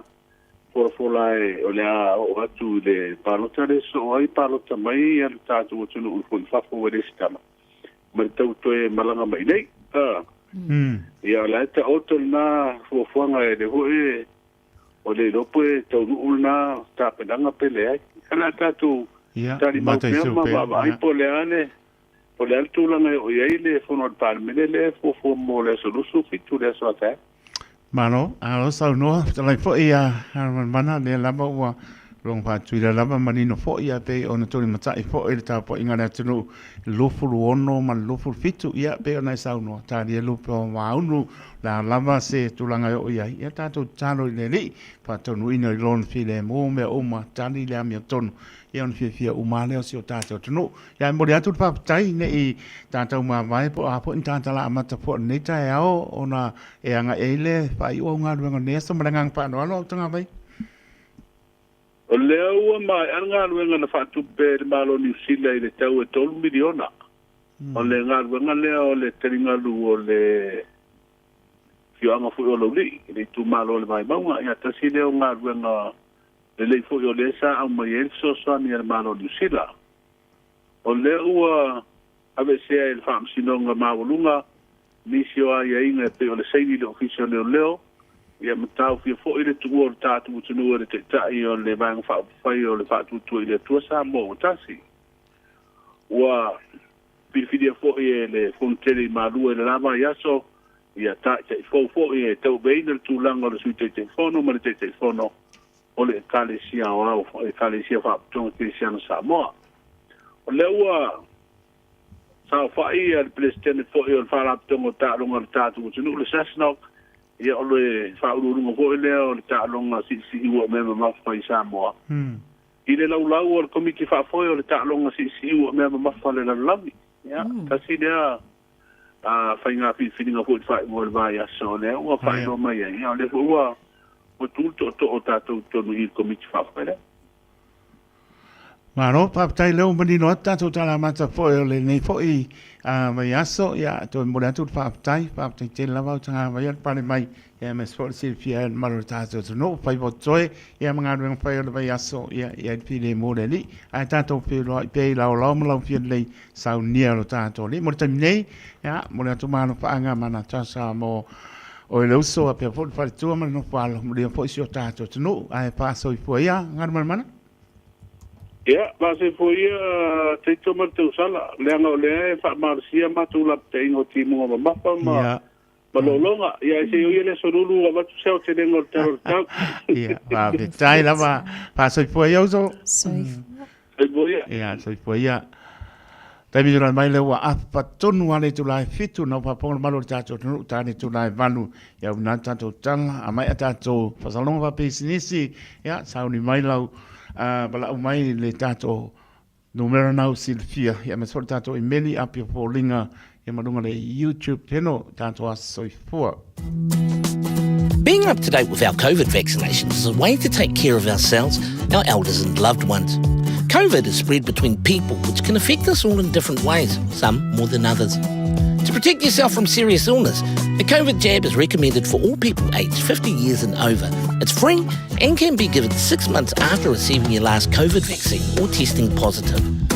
To book or find out more, contact your doctor or chemist or visit bookmyvaccine.nz. Talofa Samoa, i mawhai na whasoasoani atu Dr. Chen pe a whai te a fiele mai suka, tōta mawalunga, le maua se whanau, mai sela, whatungao, ti ngā le ua po tuli, whaalusi le tino puta, ka nesa, ma le tino mangeso. Maua fo i le kulini fulunifo mō nifo ti ngā, ma toi whaafilesi ai lau mānawa, tele nisi o loa e whasoasoani i lo soifua maloloina. A whio ane loa e ai Dr. Chen, i le tuatusi Lua Lua Ono Great South Road, Orahuhu. Telefoni Lua Fitu Ono Tolu Tolu Fitu Fitu, extension numero Lua. Whaasela silanga tā ua o tau nuu I whanua o loa fau mo le tātou whale o loa o le Eveni Pacific NZ I Aukilani nei. Mauala e dop a tamaitai. Ia mautinoa fo I le vingo papa I sona loa fau. Susu mai le Eveni Pacific NZ store mai le asonga fua ngai le asto nai. Se fulu I le tai awa ngai le ono le afiafi. So atusi Tassi John Coulter Drive, Auckland Airport. Whaafsa ngai tonu lava ma le KFC ma au tafa ni o le warehouse. I le shopping centre le malai vaalele. O le tai au fau po se ia o ngā amata, ua se lia ma le se furulua tausanga o lana au nanga I to tonu o Aukilani nei. E lua o na la lai to tonu o le aai o mangele, o lo o au na ai whai a o ngā whauina, a wale a o tawina o alo ma whanau, I le ngangana Samoa ma le ngangana Peretania, a wā le silafia I le tū maanga whaale anga nuu, whaapea le tusipa ia. E talia whanau a mata mai le tolu masina, se ia ho o I le ono tausanga. Tolu masina e a o ngā fuairo walo, pe a resi tala I le taimi nei, e iai ona ia inga whaapitoa, e 5% le whaapitoa mo au inga. E mawhai ona o ngā fualo walo, pe a atoa le whao tausanga. E saunia e le a onga mea tau mafa, mo le whanau I aso taitasi. Olo o iai fo I le au nanga, mo le piki ina matoe mo moli atu o lo walo, I le taimi e tu ua ai le a onga. Resi tala nei loa, lo walo I le tai au fau, pua se ia onga amata, mo nisi whaamtalanga, fe soota I mai le numera, o lua fitu, lua lua lima. Po le emaili info@taiaufo.co.nz. Awa o le tama e tusa maonala, a o ina matua, e le to e te aese ai. Talofa, o waleni o se electrical inspector Samoa, tolsu 5 tausanga tautua ma o resta reino fo I mole waina o lo mauta, falsam fatwhainga luenga, whapeli pe ino vai vela ma o ngā umu. Walau mai lo waleni o le amos electrical I le o lua fitu, lua no tolu ono fitu ono lua, o lua fitu, lua no tolu ono fitu ono lua.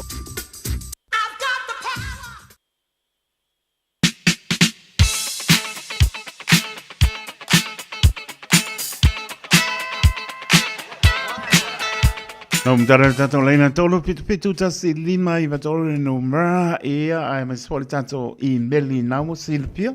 On air at radiosamoa.co.nz. Ia tato api polinga ma le YouTube channel. Ia maua mano e wha, ia ngai mai loa, ia mātani atu. Ia, o le a tātou a mata mai I lunga o le tātou telefoni leo mai tau atu o iel tātou wala au talo falava. Malo lava le soifua Natasha. So from Ya papia fo ile o ya taito. Ai. Ya. Taito se makwa yo mimi ka ni kaya o la songa fua. Ia. Ke fa malu kwa ya na tasa Le fainga.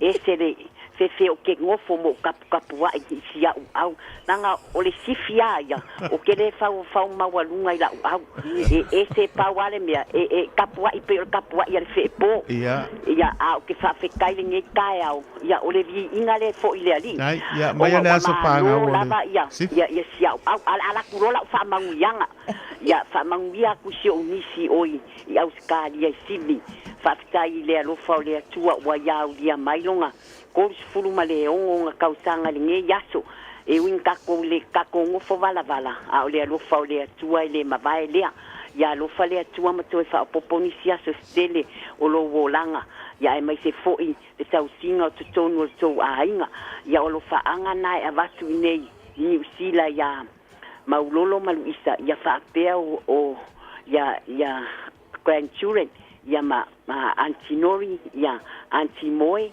ya fa pe antitwisa ya lo fa tu molo wa so fa now ya fa manuia le atua fa fitai lava tavai molo wa o fa fitai lava taito manatasa molo wa no nei tai au ya fa so ifua ia ia te fatalo fato le lava lo mo lava no le tato vala au malo so ifua malo so ifua manuia io mo lo wa no ole famanianga leo le asfana o matai le sarote fa lele fa ngasu aviona tau fono apineru ya manuia lava lo sfurto tau sanga ile so ene leista i matua wa ile tua ni sia so stele mo oi to anga ile anga sa tala bo pese tuna youth ya lo fa anga ma ya mele mara bol mara ur ya manuia lava lo aso fa tai mo la no Alo, whaftai, manuia fo le nei aso. Ia o lunga o le tātou apia fo linga o le fo iolo o iaina ia tātou whaamanuianga mai a leanga o Putamuli. E whaamanuia atu le aso whanau o se o grandson o Cameron Junior Avia, Tauti Cameron Tamuli. Happy birthday, grandson. May God bless you and many, many days return. Enjoy your special day. Alofa atu o mātua, Tauti Cameron and Sarah Tomuli, your baby brother Arona, your sisters, especially your nana Tofi Lau Lango Upu Tomuli. God bless. Whamanianga mea Peter and Eliko, happy 52 years birthday, Angela Donaldson of Bethel's Beach I Waitakere. Or Waitakere. O tātou whamanianga na leo ua mawhai o na mau atu I le nei taimi o le tae au, se ke tātou I meli. Na no po tātou leina sa more tunu pene I oe e lero wala umai taimi nei ia o mole a manoa I ke ua umaku a koe wala au mai nisi malengang pa anoano. Ka nea no leina a manoa le I meli a manoa le apia poringa ia malungo le YouTube channel. Na we elis whamanianga I lunga le apia poringa mo mawola. Ia, o le whamanianga le nai mai a mawola sio vai ata. Whaamanuia atu le aso whanau le atali I Thomas Tupuanga sio vai ata ua atoa ai le se fulufitu tau sanga o lona o langa I le nei aso. Whaamanuia le atua I lo aso whanau, alo lo whato o mātua, whaapea uso, ma lo tua whawhine o alo whatu mo o e san. Ia, manuia le aso whanau le nei aso.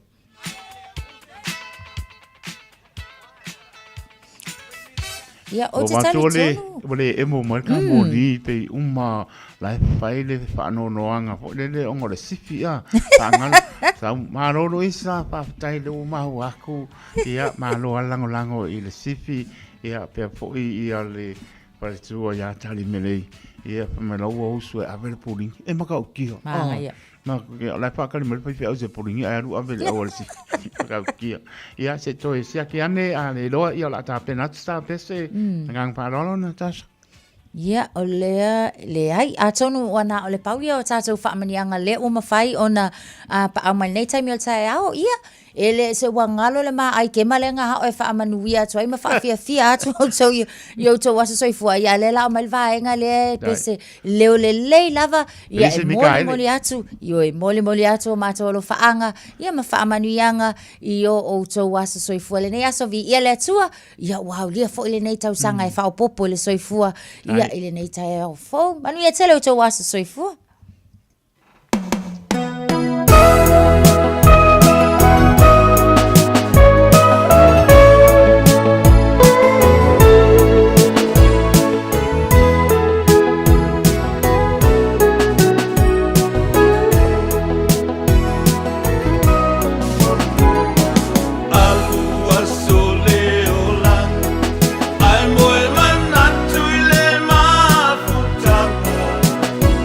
O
na o le Radio Samoa se furulima iwa toru a mo e tautuaina o e ilaungangana fitu aso le vai aso.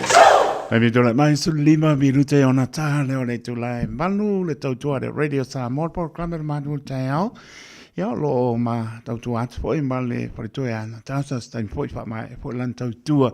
Ia e o au kwasi e pa ia po lo portasi de o uli po le lua ia pe umala e le I ka umafa o fora o kia ia pe baris ka mano wait and see ana tasa o lo ku lang va pe ia ka ko pe baris ka mano wait and see ia ai pa na be ia e fa pe na lava ia ta tono lo ria lava le malo si o ta tonu he uma se aso soifuanga e silange ia Maria T. Mauingoa. Familia tu le lau kopia kunga. Familia tu le aso whanau o le apine ia Barbara Ronnie, alo whaanga, mai ia Jeremiah, GJ, mana i ona inga uma lava, familia ne ni ilo as whanau. Toi lolo pitaia, lole tu ngui. Ia, papena po ia whamanatunga amitona. Oi le ai, le wawe karu whangarang soifua. O le papa ai pea tātou ia o lau sunga o le whaia onga ia tātonu e lawaro silfia ia meise o le vāo nei mātuam nei alum whanau e mai fo le whamanosi pe ia i wai ari taimi ma lei fua marika mana ko lau a sero i silo ko ai angi na makangi i oi ala e ko ainga ma lei fua marita ma i ngā sau lea ai ma le fo to e pa ia sau noanga te le tu ora ta ma nei ma ngang pa no alon sa ia e mo lava foi na whaamalo lava foi i mātua uma lava i le nei tae au i le ngā luenga fita ia o le tapena ino na ialo manai whanau i tae au si uma lava foi ia onga ia ele malua i pe foi kai au uma pe on sau no foi le au ha ia e ile kai au lai manga ia male sula la ia ko nga ngenga makangi ka ko ia ai ia lava ol pau al fautuanga ia lava ono sai hangi tama ia fa pale mai tsina ia hangi foi tsina ia ongo sai ta to tama ai o te fautua foi tsene matama o le si kule lai foi o nga hangi le makangi le kai au o le mo umi lai lo le leia lau lai kia kai me fea lai lunga tai au ia o le taimi fo e te tauna mo moe le po oka e whaianga i le mo moe ia ngā whaianga i la ia leo le fea la ti ngai lo ma leo lo tamama tina i le tai au teine matama o ngō sai oi loa whako a kou i loa lava ma kou kofo le māngaia ma le sua malia o le kauma whaia ko tamam tina matou uma e ungai o tau ia vavena o tau no le whalea onga ia ma a koa le aso i kongo le whalea onga au le isi au le whaia me whaingale ngale kua e tamau o malpa kua tamaa e se valvadi koe su e maile o e whaia onga i nei o mātua io e ai ono sai ia on lava fo le papale tātou mātua whainga tā ia ai tātou tuli mata ia le tau nu unga o nei tau mawhainga uma ia wasele leo nei ta mama nei teine moni lei mana isa noanga na tasha o le si tu langa fo le wa tupu pea ele me le o le pai atu o mātua i anon whanau e whaatari ma le ofisa ai oku mātua o fiu soe o ke le lopa le ame ana inga tupu tu langa pa pena po le meua wa tuwai atu mātua po le atu langa po le ia po pia savali vali po ia le tama maritini pia koe whaakau se isi me ai vane whaponga le tunu o ngā ua uming whakani mai wo umi le aso ia anga le ka lane menga ame ia a ka larongo winga Teinu matama a whaapea le nai piki oe na yo mātua. Ia ngofo le leia. I nai le vaenga le na whai atu tamamtina e te whaatali atu ai. Ai a whaapea ia wae sa o le leia lau sau noanga.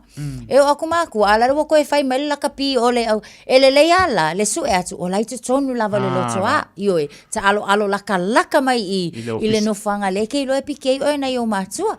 Ia al tulanga fo inga lolo kuku a e muli aku ia vaenga lai bo o le whaloloa. Ia vae ku nge ia. Ku puai fo e kelo whaala lave. Kalu lo leo sisikai. Ole tolu mai asa o talu ai.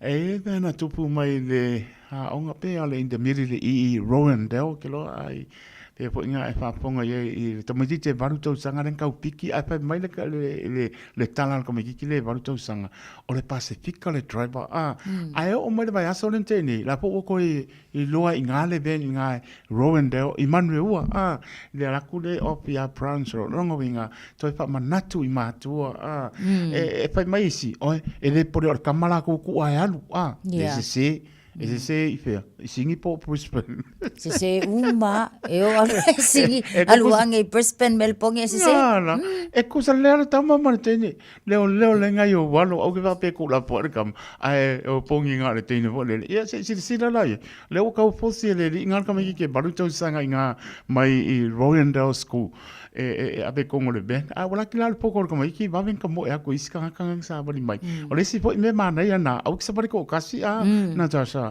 aba ai ngisi a lei pa kani pa ong sa o le lau sungal nei tai au ia mata ala tatou teine matama e le ai foi se stranger aka mai fuai aka yai yo e ngofo le lei a va ai mai ke le ma sani fo linga ia pele fa yaku fo lo ka mama lo kinga o le ala ku ia ansi so and so e piki o file mu ia au na ia o le kele fa la tele nisi fa la lave e tu lai mai ia mata ala ia lo lofa fo tatou matua ina yalo manai fana wolo sava vali ta ito tasi ia o la tatou ngaluenga it takes a village to raise a child ia o alo mafana wa onga ia wa tatou fana malava le na ia e fa maloi matua ia wa o matua ia na va ai atu le tamai titi le na le fo ino la tu sila fia atu pe o la tu na le na lai fo ona le fa tau nuina le na ngai o inga le tala fia ngai ma le fe tau ia ai fa aftai o le nana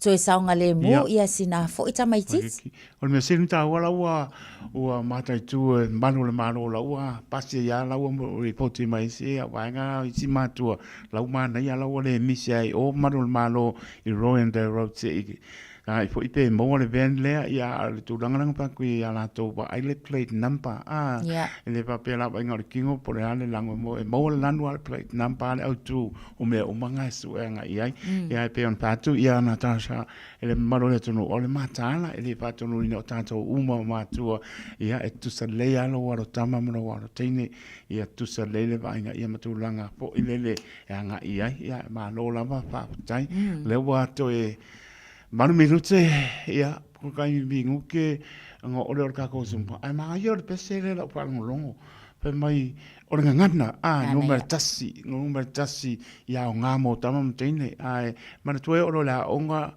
wo se ase pa ponga mai pa longo pa sa mo singa pa pertania ia pe mai ia pe simikan pa sa mo mai lo pa sa mo ai o mo lo le ai marka sumpa ia pa ko fa so i po le tu ai ma no la ma le Hanga iman ni tai au martanga benga Natasha.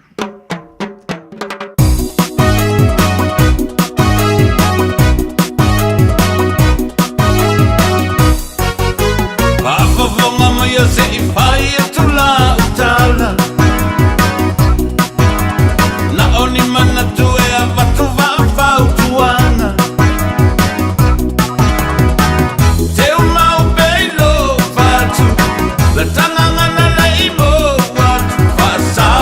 mai leo te pasamo atu pasamo mai leo te pasamo atu ole ingilisi ole ngana lo na lua de melena e ao ina mana tua nisi ua o mai ine besilia tua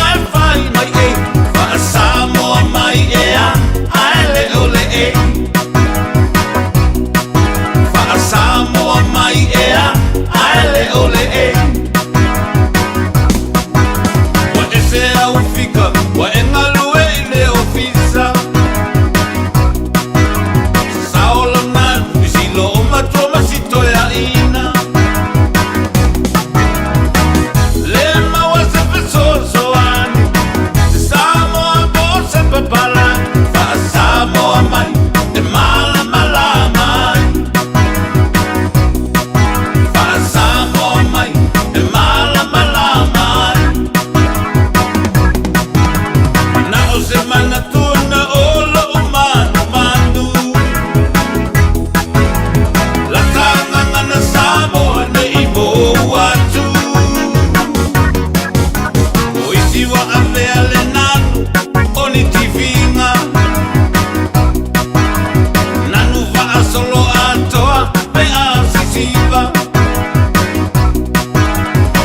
ese foi na ia winga.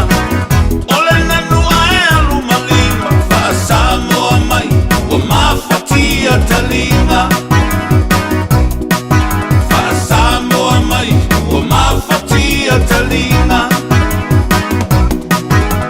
Oisi wana ole nanu pe a ona. Faaunga upupalangi a o upusa. Faalongolo faile upu. Ale ilolo na uinga. Le apulena ole palau vale lo ainga. Le apulena ole palau vale lo ainga. Lao semana tuna olo umanu manu.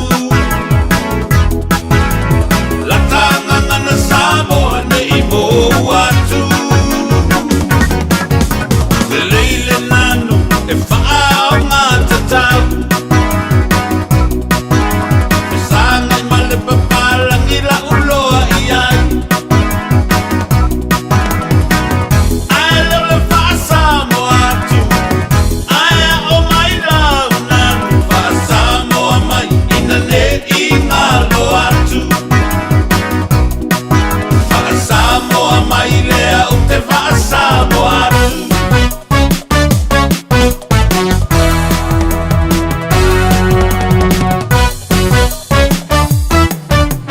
Ua na o le Radio Samoa se fulurima iwa tolu a mo e tautuaina o e ilaungangana fitu aso le vai aso.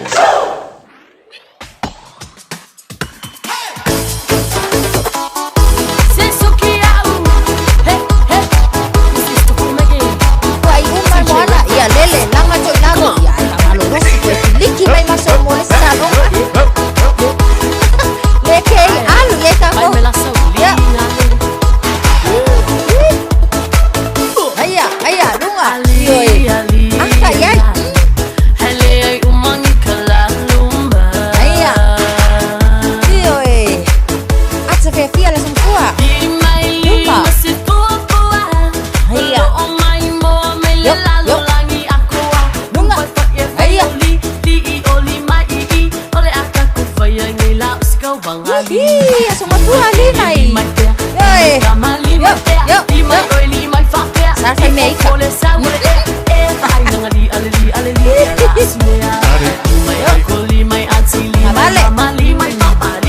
Saya make up.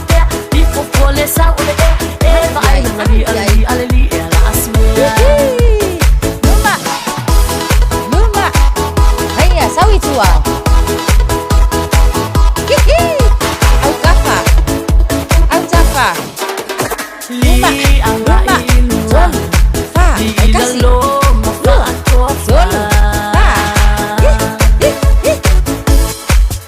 Fa. Au kafa.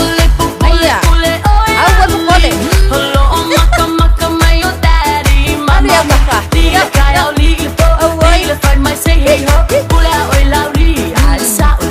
Ule oi. Yoi.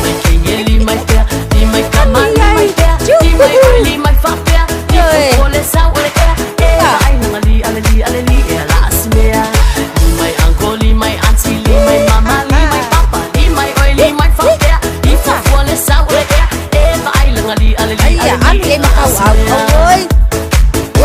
Ha. Yoi. Famalosi masuk. Yoi. Sao que escalar ni de así. Aduh. Ya, ale. Luma.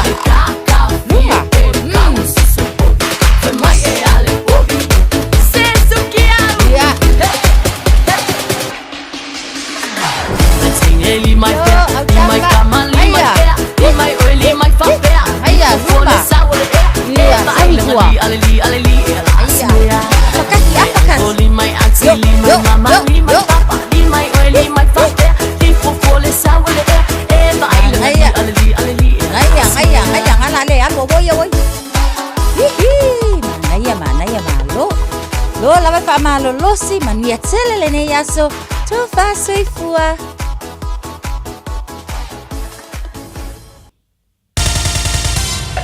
Usi mai alau whaafafonga. Telefon mai Samoa ia sa taitasi. Ua au mai mo oe ona o le langolango mai a le talofa voucher. O te whātalofa ilo tātou o tunu ia usi mai le whaafonga tautua amata o le nei vāiaso. O le malo ni usila ua whaamawina nei tala whaasolo pito le fio anga o laulii. I te tonu o le tu malo o le vai maunga o fesoa soani e whaatupe. I le tau e tolu miliona tolu se lau limas furu afe tā la.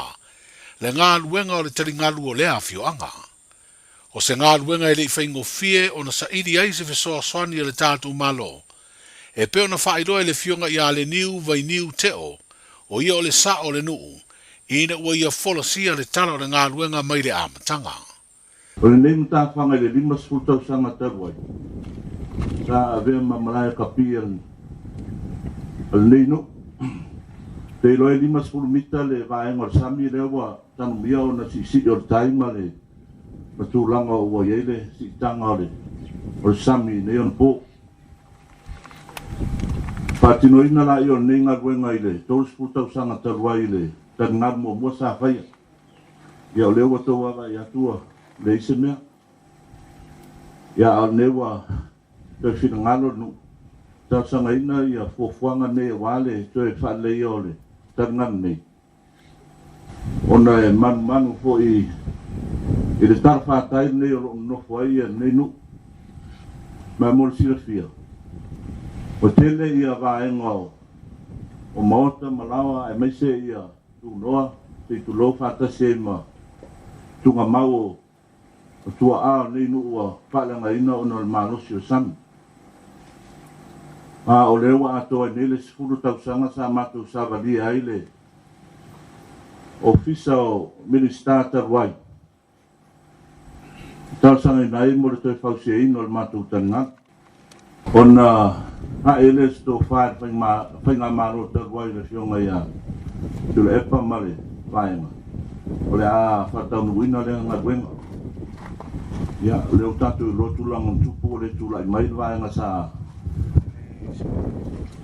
au mai ale le stala mare walu fo i lunga lecho ma tau leo la vele ono pe fitu ia tan ngaro nu i tono si o tatu o tunu ia sa matu to e sa valia le painga maro i nei ma o leo a tau nuu le wha moe moe. A tonu e pe ele umi taimi le sa matou savalia e tolu whaatolo ma savalia ofisa o minista o na tong whai lava ina whatau nuu nei ngā ruenga. Ia lea lawa tino mai. Pe ia nafi sa matou ato i tau sanga le tenat. Awa atoa e fo tau sanga ni. Mai le la tau sanga. Matou whiutanga inga ma le tamaita i kursili.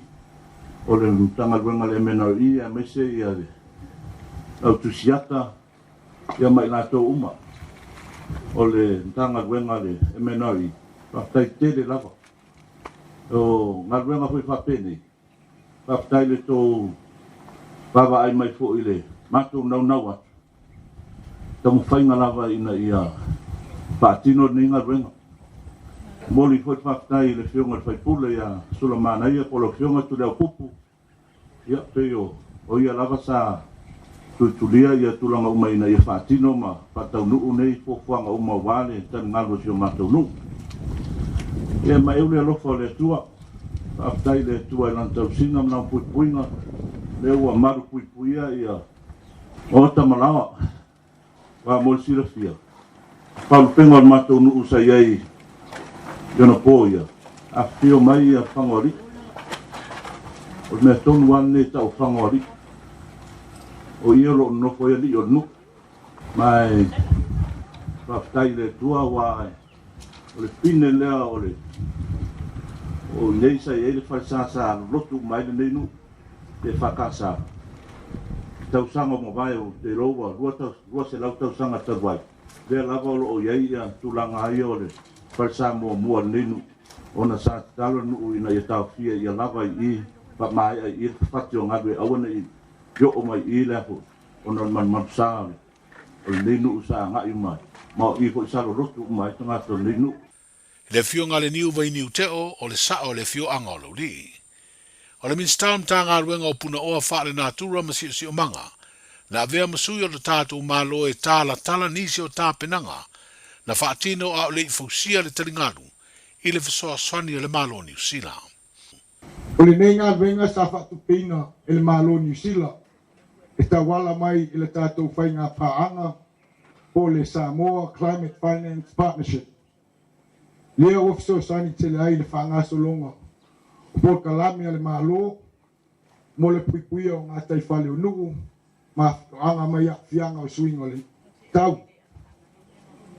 O le tau a whae o le nei ngā venga, e 3 miliona, 3 selau 5 hafe o le tupu tātā. O le company Lucky Construction Limited, lea sa whamanu e ina i le tau fonga, mo le whatino ina o le nei ngā venga tāua. O le ata, o le taringa. Sa tusia e company Iskuki Punivalu and Associates. O le mata i tu wina, o le ngā luenga sa whengailea ma le matanga luenga o puna oa, ale nā tura ma le sio manga. O le nei ngā luenga na amatalia le aso sfulvalu o te sema lua afe lua wha. Ma wha maea i le aso lua tolu o me lua afe lua 5. Ai o le aso tolu sfulu o me lua afe lua 5 na fuafua. E mai ai le konkarati ma isa tātou pati i le ngā luenga a Lucky Construction. O mawhai o na wawe wha mai hei, o le tele lava o tātou ngā luenga. Ia, e umai fo ua, whapopo le temi ia o ma naia nei tau whainga i a tonu lava ole. Wha mua ne se tasi o alo le tātou whionga nei. Le whionga toi sulusulu Cedric Schuster, o le minstau mtanga luenga o puna oa wha le natura, ma sio manga. I le masino i Anuari o le tausanga nei, na talia ai e le whaamsinonga whaitu malo le tāro sa ngā tua leo, i ai inga i te tala i tua le sui whaipule o ngā ngai whamaunga tolu, le sunga la audi le ua te apolata i Valfosi Schmidt, o le ua mātala tala nisi o ai inga, ina ua talia ai e le whaamsinonga māua lunga le tāro sa ngā la auli marana lo ia, na lu i ai e ala i se apiri i ai inga, po le bail conditions. O le tau fia le malanga ese mo le tātu o sanu o le sui a whaipule, o ia foi o le teitai o le vanga wha upu whai o le wha tua i le tua sa mo umatasi, ua ave esea. O whapena foi na ave esea le ai inga, o le seini lea le ofisio leo i vaia sa uma. Sa ono sa ia pea, ia matari malu pea le whai unga na mai. Ono tūlanga o tūla whono, ia ma me umo lo whai unga ali i matamaitai whamsinonga. Ia ma ali i o le whamsinonga, matamaitai o le whamsinonga. Peitai, ua mai tau, ia ua whai asi whainga tā tele mo a ula vaia. Tūlanga o le whatinonga o tiute, whale ainga, tiute whale malo, tiute whale tu malo. Ia ua lema whai o na whatino nisi o fufuanga. Mai se foi le tele o whale velave, o mori mau maisi o ainga o maliu, o mea se samasani o na sao loto ai, ia ma whatulanga ai lau whaalua e whatino o tiute, tausi le ainga. Tausi le kālesia, ia mo tiute whale malo, peitai. Sai tia laulo tau manu ta vae ono nei fuafuanga umma. Salo pe o watu le se fulu mon tupu, malanga sa tau ono o waluai. Ia ua ono sai lava, ona ua tawai male anganga uipui le tūla fono. Ina ia tausi per tūla fono. Ia lela sa ono sa, ia nei 5 masina. Saini asfarele uma ia manga ia i ta fiel fe malanga u lea pi ia le tua fa tailo na lo fam lo na le a poinga inga sa poam sa mali tua balu fa to wa mese ta poinga o te mafa le nganga ma ta tu malo o wa inga o lo mangafa ta to au lango uma fa tu ile tua sa mo ta si de la lo langia toa. I'm free again. Fai no latu tato wheloa i ma fai tonu vatasi. Ma vai tūlanga o le ma fai eina whatino ngā luenga ma tiute. Le sunga la uli le watea polata i Valfosi Schmidt. Le amatanga le nei vā yaso, e amataita urumanga le whaamsinonga whai tū malo. E nisi o morianga lo tua i ai e leo la uli, whapea isi tangata e to 5, e awhi ai le tasi o sui whaipule o le pālemene, le fionga whipulea i whai matasua, o le sunga i ali o whaatau malama au awa, o Lise Marie Schmidt ma le urunga li o Samuelu Masivai fau ena. O lo whaatulanga o le vai aso a tōre nei, su enai mori maua leo leo, whaapea mori maua i la tau o lo o moria. O leo ta apeu sunga fono o le fono tele lona se lau 5 a le kalesia whaapripatonga kerisiano Samoa na usuia, i le lau mua le kalesia i malua i le lua vai aso umawai. Ma watula i mai le tau walunga o le fono tele o le nei tau sanga, watusi a ao le fono tele ni ta i te fau e tau ave to finga, o le sui te fono ma le te fono a wao. O le sunga le whaiwhi auto ina o le aulotu e whakasai sama le ulu i savai, le sunga pa le mia tau iri reupena, watusi a ao i ai le fono tele le palota, e se e atu e tau ave le tofi sui te fono. O se whawhia ngainga sa tau vai whai ngā whiringa mo lea to finga, inisi o fono tele ua mawai, ai o lea ua tau lau o le whaamai moe. O le ase e atu nei e tau ave le tofi te fono le kale sia o le fono tele, o le tau sanga fau. Ai o le teimi nei, o lea ua amata le tofinga te fono, le sunga i whaiwhi auto e ina, le sunga ia e ne fatu le saa, o lo ngā lulua le tau singa o le aulotu e whakasai tānoa le i ai vaiva se uta. Na whiriwhiria i le tofi sui te fono i le amatanga o le fono tele, i le asunga fua ua mawai. O le awa i atu le fono au le tālonga si i ua mea mamafa i le lerulangi, o le pelestene o le tālonga si i ua mea mamafa Samoa, e peo na vea fo i ma pelestene, o le whaalabru batonga o tālonga o le tātu uturu o le Sasnog, le fionga tu au Pepe Jerry Warwick, ua whiriwhiri ai o se tasi o sui e to o se furu marelua, o le komiti whaafoi o lea whaalabru batonga tele, o le tālonga si i ua mea mamafa, le International Weightlifting Federation. Wa whaidoi le upenga ta whailangi e lea whaalap tonga tau tā longa. O le whiwhilia o tu au Pepe maisi sui al komiti whaafoe se furu maritasi. O le alatou tau e vinai to finga mo le umi e whātau sanga. O le whontanga na usui le IRE Hardy le atunu o Saudi Arabia, le ana tau alunga le palo taina o le tofi Palestine, ma sui al komiti whaafoe, e peo na whiwhilia ai ma le sui o Samoa. O le li o Mohammed Jalud, mai le atunu o Iraq ua toe whiwhiria e vea ma Palestine o le IWF po le International Weightlifting Federation mo le isi whātau sanga. Tala amatai o le nei vai o sa fau, soifua.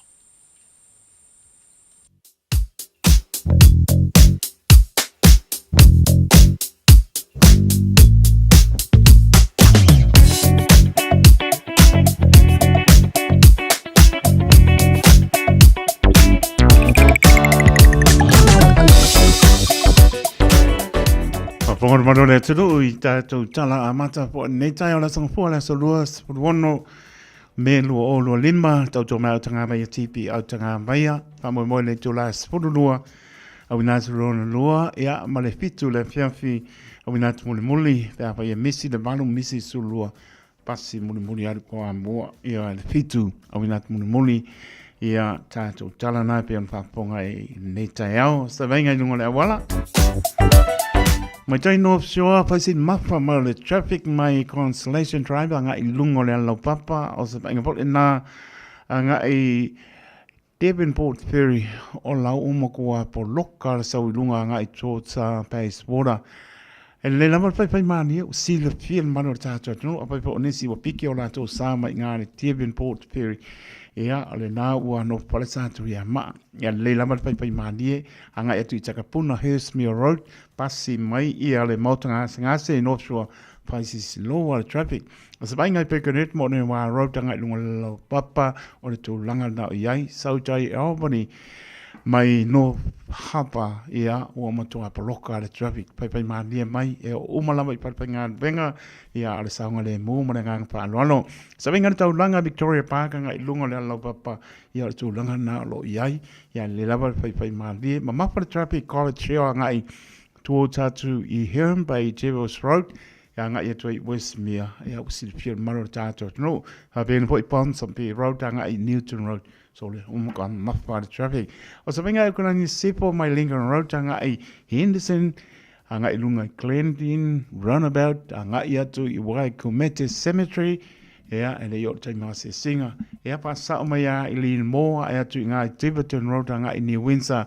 long vinga te Moore Hillsborough Road ia o le motorway nga i Mingle Bridge e o mkua mafa le truck papena mai Avondale New North Road anga I mera abet o pai asi slow traffic Dominion Road ma Centringham Road awala umbianga kanu pai e o le ngsa yo pua o le face me ke o la bea so o le pa o ke ka o le yo pa penga venga anga I me po na Stoddard Road anga I Sporo tu langa na tasi sau tari tau langa I Simon Street anga ia tu I Kaiba Bus New Market o se bainga I Crafton Bridge Spicy Poloka e leo porsi fiel malo tato tonu anga ia tu leo pengan venga anga I le mota ngase I au kinani a me se foi malo tato ainga asi na yo tato ainga ia o Spicy Poloka Crafton Bridge anga ia tu I le mota ngase au kinani se bainga I New Market anga I Remora Road Meadowbank GI Pelkerton Road anga I Pemi o sorry o mako mafale traffic o se venga I Manuka Road tanga I Mike Queenstown o neanga ola sorry o le mako mafale traffic yo kauanga o yo po pero kai o e se venga I Green Lane Runabout tanga I ngol motorway le wanga I mai mato ya lava le on sai lava le papane le tai o mako mafale traffic pai o sa o le vak ya kau mai mato Manuka Road ya anga tu loe Manureua South Moon nai fio lolo le slow trap nga I takanini po ke koe ia mai ai po le nga atu I no tu tua oi sto venga na I lunga la wala morsi fil manu o tato no ya ulava por clame pa nga solo ile ne po taiao Ua mawhai ona au ina atu le tala o le tau I aso taitasi ona o le langolango mai a le Pacific Finance Limited. Telefoni o Varselau fitu whawha lua fitu.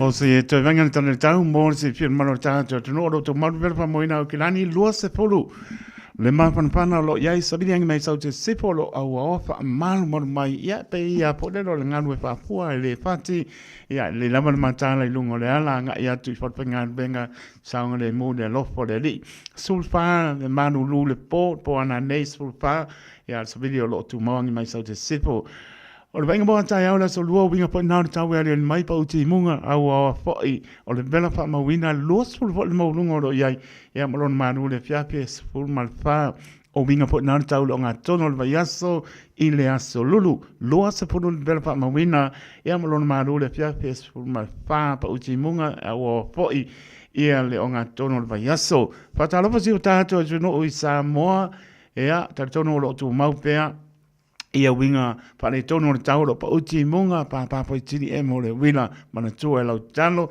se o tātou tunu e pele o tō whingalo mo tātou loto lua sulu iwa le mapanpana lo i aisa moa malona maru le fiapi e lua sulu lima o se vainga i apno pa atoa ia o lo pa pena pe ia le nganu e pa apua e le pati o lo pa malu ai leo pa use timu le taim nei o mai I Silverdale o mai au pani ia e mala wala papa ia o le winga nā tau lo ia teimi nei a wa pa so lo ato me ia o se mai nga I Waikato Rotorua Mataupo Taranaki manu tu ia o le tūranga na ia ia wa manu nu o se mai nga po nai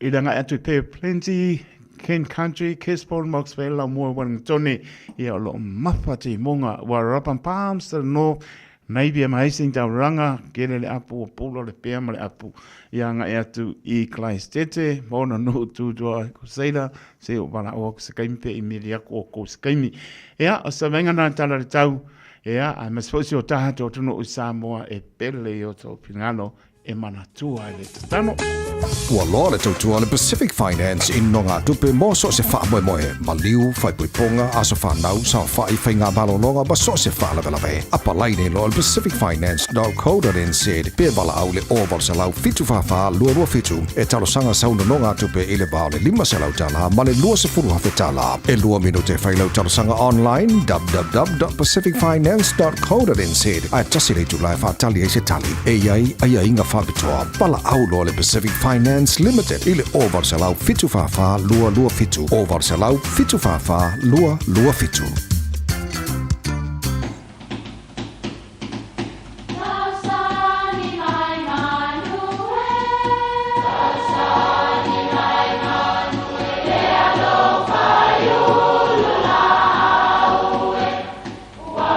Le o fanga manu i ululu o la au, awa e fafanga I funga o la au. A o le tangata e fafanga I upu matala. O le mafileo o alanga upu mamuanga ngana Samoa maona whaapongai e a fua I lona sio mianga. O lona lea sao I le whaatufunganga o le iloa whaale aso mai le tautua se ia o ina pule. O alanga upu mamuanga ngana ua lanto mamanuina le tō whamanino a Samoa mana tua foi e tāo fitau muli le atunu. Ua mata afa whaapona o ngafa. O se mau e whaapea o nisi toe ina po tapunu o nuu maainga na mua. Sa masani o na afa ina le whaasolonga o nofo o le ainga I le to o launga o le ainga. O lona winga a tula I maise nofo fau I le suafa sa o le ainga po le nuu. O na afa fo I lea o le nāpona I le to. O lo ta ua e to whaeono tanu wasa tavale I lana tusi e ingoa o le ala I le pule o le tautua. E whapea o loo iai I le lawa o li o isi umu le to o loo afa whaapona ai. Le aua nofo o le suafa mali e toa mai le pito I lunga o le to. Ai afa a mata mai lalo le solonga o nofo o le suafa lio. O le tō whama mao ma le whautautanga o inei sina o a inga mafioa. Ia moli mawina e au ngā tupulanga muli mai o le a inga. Le solonga o nofo o le a inga. O le tasi lea o whainga na whao ngā e to ina inao na po e whaita waifo inu mera. A whaafanga wha solo e whaita wai nofo le a inga. E pei foi o na whaao ngā e tū mua le lau whai e whaita wai, ni o lantou siampo e maua I afu I awailili, pe lava pe le ai, ina ua mawai atu muangu tia o lona tali I whai o fu I awailili. La te so I le tofinga tupu ta whai whao Samoa. Ae tala atu a inga o le tama, ina ua sae le lau whai, e tele. Fai mai loa le whale upolu ua lava le nā. O le tama a inga le tamanei. E ei o na whai ngoa le nā ma te matenga o le sae ngā lau whai a tūmua. Na whao ngā e le tama nai le a inga I le tai le pā maa e whaita waia nā wā. Lea na whai mai to e tasi lava so o le pā ai oti loa. E le I a to e tusa o lo na wha moe. O se tū e whaapine ai le mautu ma le aloa ia o ni vavau. O mataanga mani mea sina a inga ma le tunu. A whao ngā I se launga o na whapelea o Samoa o le pampa ua mamanuina. Ua taoto a o se alao o ua uma o na ala fuaina. A o se to ua maea o na mata afa whaapona o ngafa. E le ai se vave na te toe suia. Mata afa whaapona o ngafa. Manuia lau whaasaunga Samoa il ni aso.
Manu, I was set to all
Tala fasol pitu na abat. Sila umal tor tau sanga talu na waaya o Amerika. Ole tele ona tau sanga. O papalangi na tofia ili no fol na. Ai tahu il pese faleu. Tupo le tunu una e filfili se ei mai mfa fo el fa nga malo tuile manu.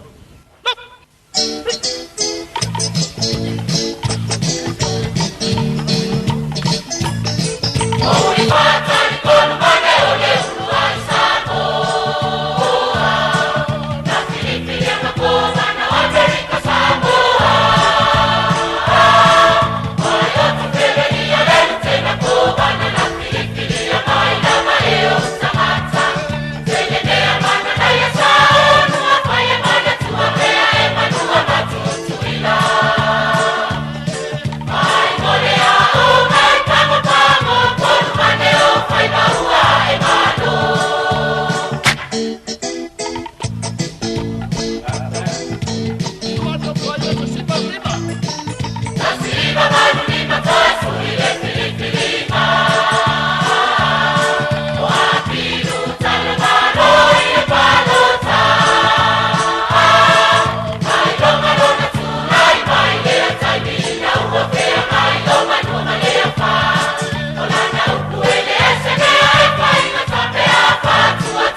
Sila silanga tā ua o tau nuu I whanua o loa fau mo le tātou whale o loa o le Eveni Pacific NZ I Aukilani nei. Mauala e top a tamaitai. Ia mautinoa fo I le vinga o papa I sona loa fau. Susu mai le Eveni Pacific NZ store mai le asunga fua ngai le asu toa nai. Se fulu I le tai awa ngai le ono le afiafi. Toa tusi Tasi John Coulter Drive, Auckland Airport. Whaafsa ngai tonu lava ma le KFC ma au tawhane o le warehouse. I le shopping centre le malai vaalele. Talofa. Wa o salmasinga fale lua team toilolo o le loia Samoa. Fapitua la o nanga I mta uputau immigration, pepa malanga, tangata overstayers, so stoinga visa. Apena foi le taxation, por tu la fono tau la fonga. M5 foi on o tau avena mta upu fal tu la fono I Samoa. Faman mole vidi mai numera o iwa lua nono o tasi lua. O iwa lua nono o tasi lua. Faftai. Hey whanau, I just got back from the islands. Such a seki trip. It's never long enough, eh? The warm Pacific welcome, the people, the food. I'm already thinking about the next trip. Plan, save and keep well. COVID is still in our community and getting my vaccine is the best way to protect myself from getting very sick. The COVID jab is free and can be given 6 months after receiving your last COVID vaccine or testing positive. To find out more, visit bookmyvaccine.nz. Talofa Aukilani, ua lata mai le aso e te tala aloa I ai. Le fale o loa I le laumua o Mount Wellington, le Middle Asian Supermarket. Wha mau I lalo le kalena, le aso ono o Yuni.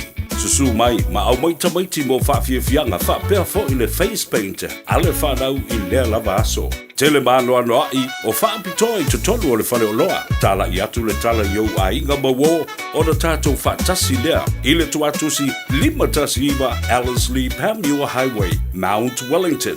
A mata le whaapmoe le se fulu le tai ao, the Middle Asian Supermarket. Whaasila silanga tā ua o tau nuu I whanua o loa fau mo le tātou whale o loa o le Eveni Pacific NZ I Aukilani nei. Mauala e top a tamaitai. Ia mautinoa fo I le vinga o papa I sona loa fau. Susu mai le Eveni Pacific NZ store mai le asunga fua ngai le asu toa nai. Se fulu I le tai awa ngai le ono le afiafi. Toa tusi Tasi John Coulter Drive, Auckland Airport. Whaafsanga I tonu lava ma le KFC ma au tafa ni o le warehouse i le shopping center le Malai Va'alele. Radio Samoa. Taslima i watolu amo.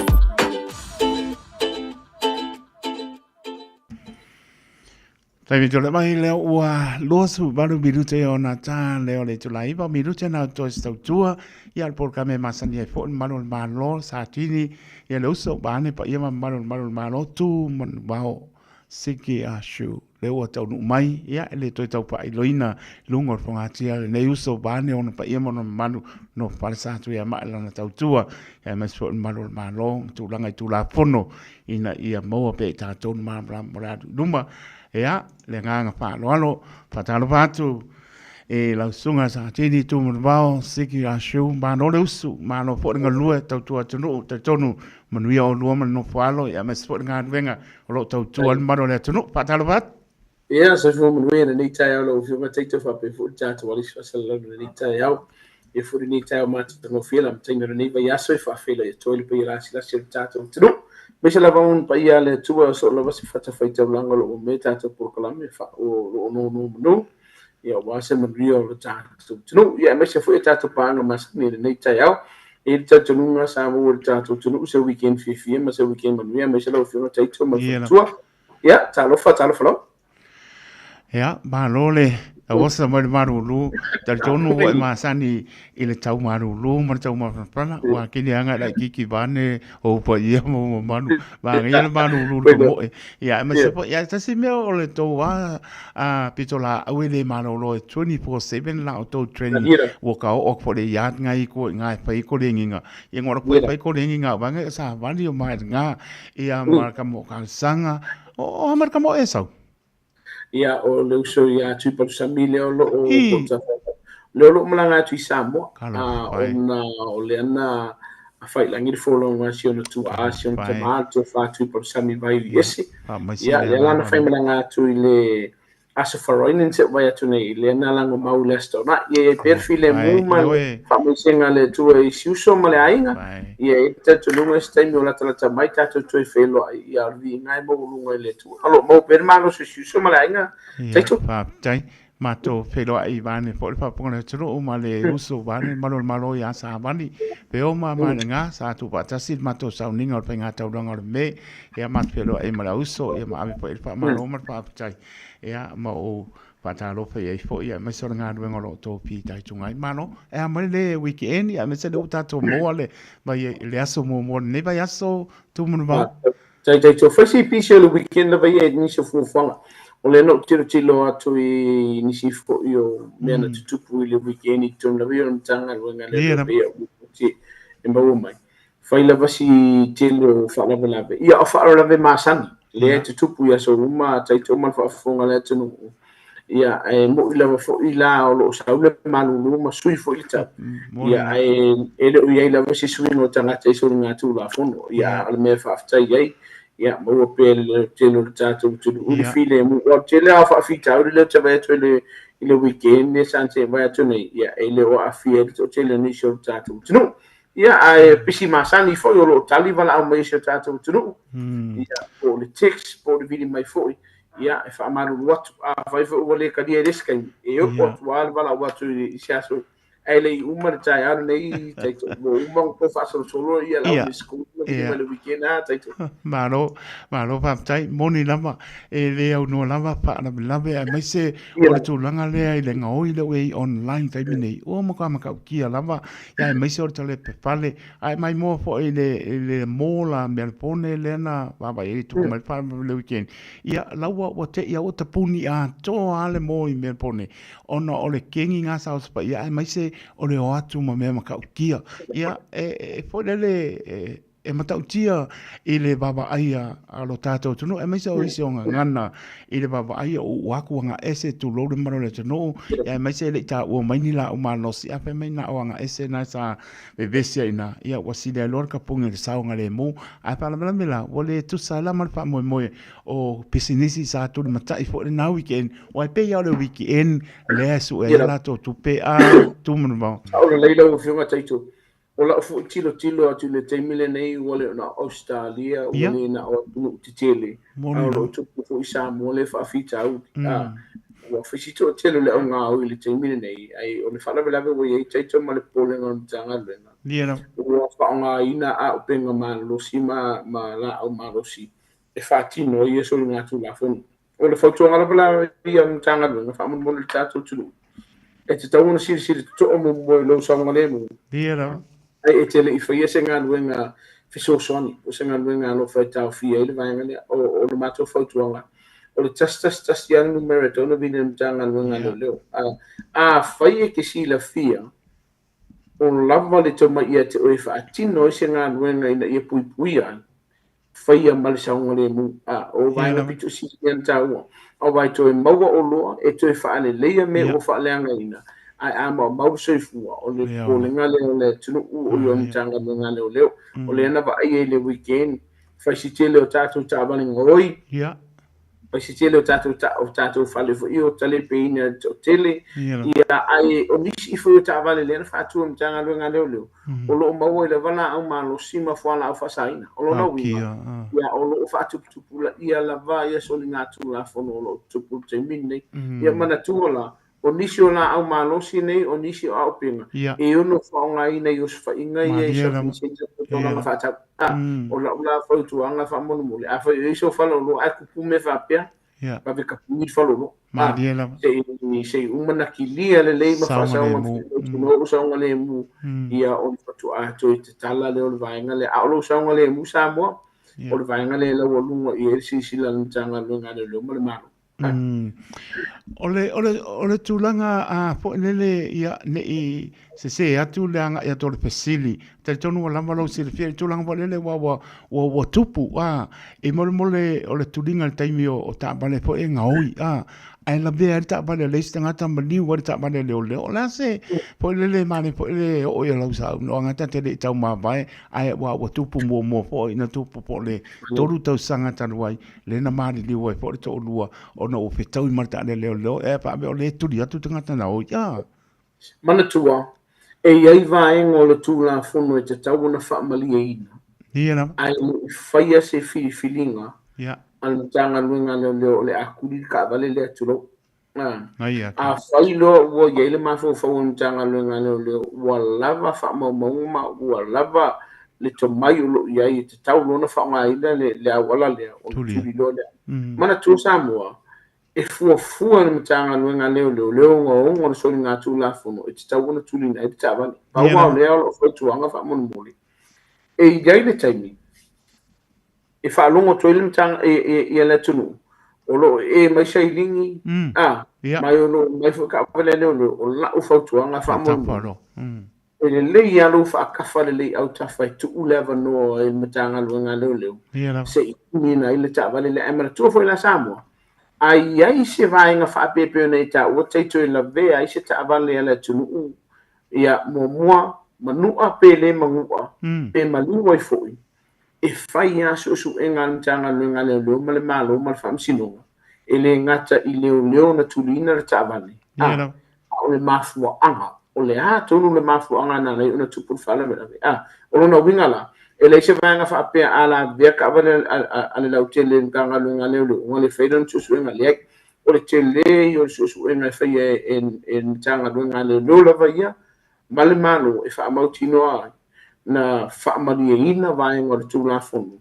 ai le tulina tanga nga le lo man tu fora termine o le wo ia tato va le fu il helicopter le wo ia ya se ala to ye se taimi tulien tanga nga le lo se ia ngana o fa ia si ngo so nga tu la fonu mo o lo la matia le so fu o le lautele le kemile a lo ka vale pe so afu il ka vale le si mali tu la vea posta vale o te taulonga ntanga lunga leo o na faia se ngai yoina e va ka fia ka kale a faia lunga lunga le o le tulino o le tavale le fa pa o le ala vole vai ia faia a femer tu la fonu ia faia mal saunga le mu o vai ngala ia o la ve fotonga a faia pa o lo sa o se se fa pa le lo tember ku dinga de o te tona e vili de matanga lunga leo e fai na ko se fuanga le ko fai o pa o lo sa tu lo fa fonga le tunu a fai fe o la be ai lo cha vale i le kulinga le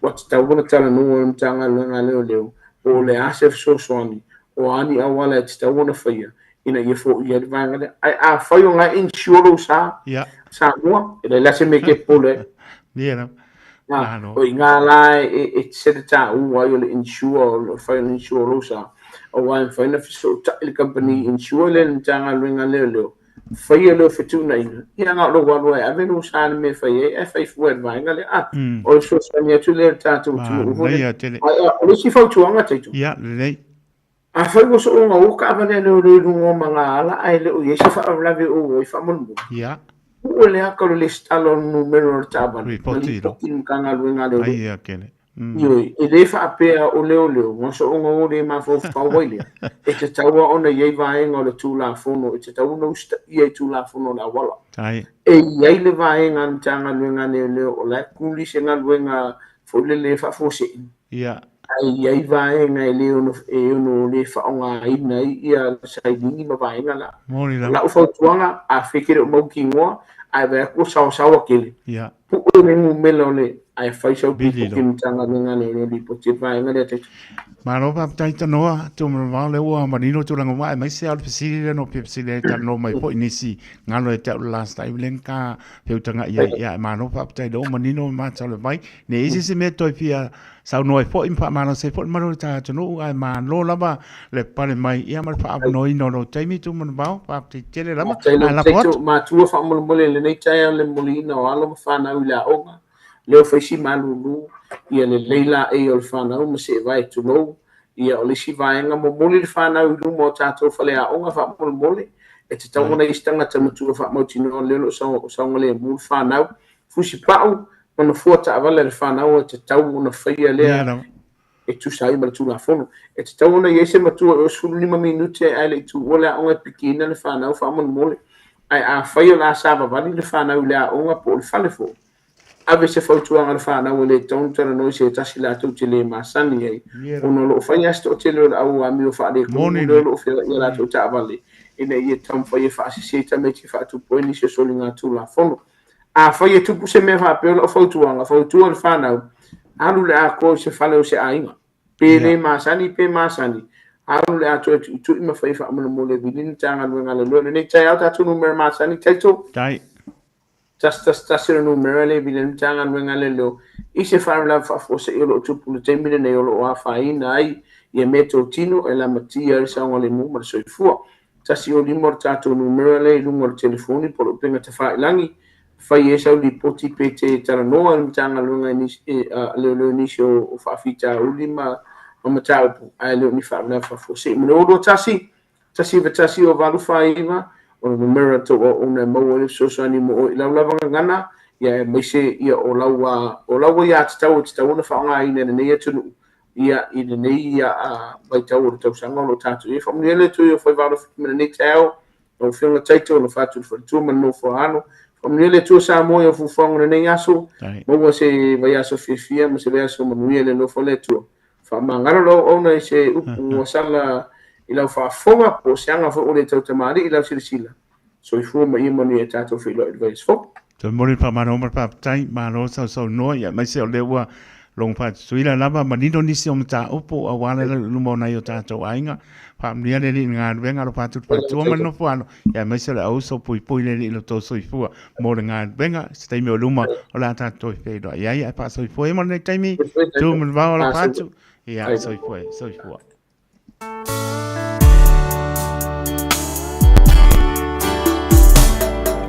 La upele vai ngocho le lai le tama fusa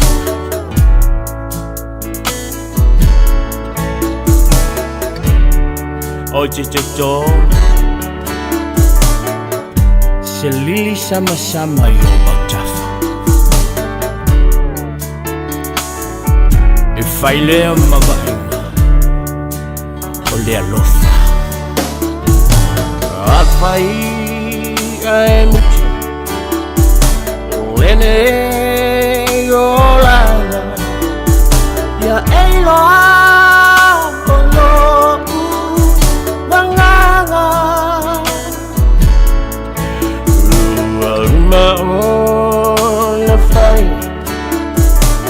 Waja wachala Oche chota selili sama sama iyo Tafa tafa Afaila foyele taya Ikame olela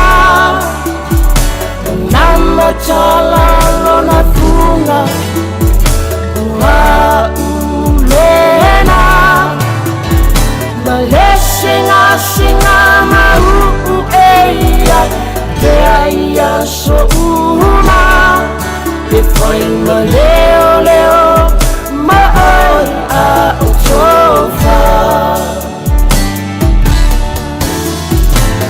Afaila foyele taya Ikame olela Nama chala lona funga Wa ulena Maleshinga shinga mau eya Teaya so uma Depois maleo leo Maoi a utofa Wailema Wa'ayona Silofauta Yai ile Neyala Nilele Manilele Ile Chama Fuchanga Awa ile Choitala no Ile Pala Pala Moongana Lunei Changacha Waile Lale Lale Soy Fuanga Ale Chava Ashelu Chacha Fola Umai Tasilo Cha Alunga Sa Alungani Afaila Foyele Taya Ikame Olela Nama Chala Lona Funga Wa Ulena Maleshinga Shinga Mau Eya Teaya so uma Depois maleo leo Maoi a utofa Tami tole mai 10 minute o Natalo ni tulai ba le ua tonu mani sao ni pongana ni pole la Omega Gas Sunga tong sia Pio Wilson pa tarbatu le ngang pa lo uso ma lo le usu le tayo manulu Ya le nganga fifi malanga fa taifo e fa talo fa tuela sunga o taito le ni tula le tayo de taifo le tatu fo kala me le malu o tayo ye wa fa fo anga samo tu fa le ni la lang tonu ha ke o tonu tatu la fa nu samo fa malo se fu ni fa malo si pe o mai tawa tu taito o le meta u lo fa solo ato le me lo nge ya taito Ia le i ngor malo si o ka mua ele ai se ku fa munga bane pa pongana tsu ya ka u ka ke o ia li alo fa malo si ngau ko kele au mama ye o le si me bane lo fonga tong si e ngalo ka uma fa la fa la ia e fa manga ko se umangu ia se umangu pole singa ka ele volo fa la ia de ula vea ko mta vai la ko wa fa ko na ye ke me mai o que le fue en un vai verdad ahora para que sea en un fuera no fuera vai de su grado de mai no ahora todavía y dice pole ahí y la belunga toinga no vai para maloroma yo mano pa tai tong sia mano mo tau tu ya lo so vane o pa ia mo mano ya la foto star report ya mat po nei vai aso pa pongan mano si ta tu no mananga pa ro Ya, mo le tu lava nga nga fa tai tele lava la sunga taito, fa tai tele lava la sunga wa mo ma to no. O ava no lava le ya out bi inga lava fa fo ya te ya a taito. Moni lava, moni. Ya, tal to si o le wa sai ba o mala. Ale o tau le sa o manu. Le pule lo fa mal tu fa solo ta pa au le lang. O le nei wa te ina mailo to soi fua, le solo soi fua taito fa peso mato ola. Le nei wa tato fere ilu monu ale tu anu. Moni lava. Tai. Fa po ia te ia. Samoa fa tai lava. Yo ngal fa tai a tong sia. Ia ma fa talo fa tu tong sia le ni tai a fa malo soi fu mania fa malo ta wa tai. Ela le tele fa matalanga tong sia ni tai taito le matongo fi yo le fa fa sala fa pisi lo me ka kans ni tai ao. O le mafu anga. Le namba ya so atoa. Ai me será vale a to nai. Ai fa tai e malunga sio tatu nu. Ole sola e manino lava e lima talusanga le e tasila e pendi. Ai fa manino lava la fa talusanga. O te lo e salau se puru persenge e tadia talusanga ia. E fa ia anga e la su i si bang fo e le ni la senge. Ai le pe mo. Ole si to luo o clients for ina na ina taliele fautuanga tongsia le lua masina talwai ai to e la sto na tu ko tu watu nei ai ngai to lua fa tino tal sanga mo ti tile tu fenga to sang oh ya ole man o tongo fe lu stai o atu la o matongo fie ta pinga mo tringo tal sanga ole fa tai la tongsia le ne tu dal ta fa tai sa mo sanga inga to tu la meka kans o mera ba to ta vale la to so se ta vale champini ta to fale ta vale yo e o foi a fama ma abenga e champini la volta to fale ta vale yo e o foi la ko le bana to to sanga le sa mo le fa so ya fan no to comme si ya ti oi mira de to sanga la le ma to te ba ai lo sa service no ta vale e le se tu pet to mia yo e o service no ta vale ole one fitness e le se tu pet to mia ole foi le sta la no ta vale e tu tongi sia mal o me kakas te sa o fa mama abenga le ngal fan tu tongia e tau la ben tatie o tafa pe afa pe wa esto fa te mama tu na le ainga fa pele no fola pi fa tau se tabale tu su mai tala mai ansa mo le foi mo ta tu refer fee ia ele se cashback man tu cashback e ko fa po no tau la tabale e tau e ma tu refer fee ai fa di we tongia o le fenga me alo fo pole. It is a piece of talking to thank you. If I ain't to two other make a chance. Yeah, feeling myself also to Tabali, and what if you feel that to pick up my two attacks of Passalon application, you are now in a fapitora. I sumai tell my answer more. Face it at Tala, il Lucia out came in his stripe, I papa to Manuka, Lucia out came in his stripe, they will have put a landline. O iwa rua fitu lima balu tasidua, o iwa rua fitu lima balu tasidua. Ai le tu me nei taito to se la sene talia yo la vai so la sene a mero passport talia yo e top fa na fa pe fa le tonu lo swafa top fa ya to si so so ni te e a won no foi vai le top fa su me to si da le mo possiamo no top fa to si so so ni te e yeah le ne ba al telefoni il all watasi pat tuono lima fatasi all watasi pat tuono lima fatasi ai su me tara mai au ai le mo mai au i lo pisa ia te sili le te mai te sa mo yo e ya rufa fimono e so so mi tia yo mo terminei man via la faso sanga sa mo fa mo via le tu fa ba film le so ai taito mo via le tu fa pe fa tu man no falo al terminei fa to pampa so fu taito lo fa fo e tong sia mo via fa ba to ne aso fa so fu ia ya so fu mai man via taito tai so fu tong sia mai le Omega Gas, Olo Tasi, Papituono Lima, Fatasi, Olo Tasi, Papituono Lima, Fatasi, Pole Oiva, Lua Pitfitu Lima, Valu Tasi, Lua Salao, Cavity Stripe, in Manukau City, Pamirute Onatale, o Letu Laiva, Patalpati, Mowola, Sio Bayata, Penapo Ia Pila Nico, Maria T, Mauingoa, Penapo Ia Toilolo, o Petea Lolo, ia papena po ia pamanatunga amitua nai le ngata lea talenga le lali ana tale ba to si sa patama na palo malo ngalue a inga sione pena po ia esita tangu moa ia o kalati sanle ia o po ipolo faniko ia papena po ia lei manu sipili kopu ia mai foi tersia le vanga mai ui wo oi mer ponge ka mai ki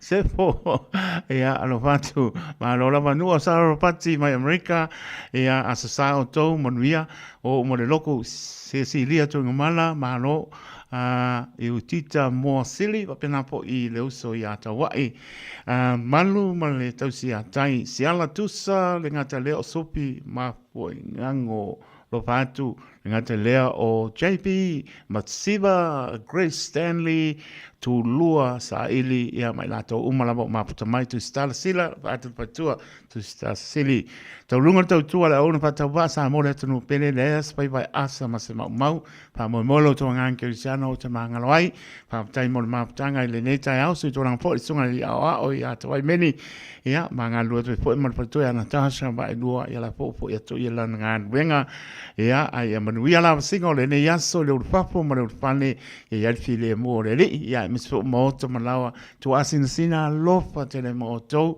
mo so fo tu lo tino sini le nganga ia mai so tofi mtu te bala weleli ia ma no fo le usfono le kalesia pa tonga ke siano sa mo le tape mal fono I ma dua fo il vi inga I le tua so ia fo lo fono ia avel vi inga le tua ma so tape mai tape ia manuia fo ia to le pinga duenga me ro no pia iai ma so ia te ro nei a mata manuia or vi inga po I le tua manuia fontanga e le e fakasa I malua po il vi inga le tua ia manuia la mal nei asum po panga uma ia le ko mai ia tia luong ko to te maputa ia te pai po isi taimi ole ne po tai au tai to loto le au na soipua ma ia manuia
Tau maria, whonga mai o talani mai a te New Zealand.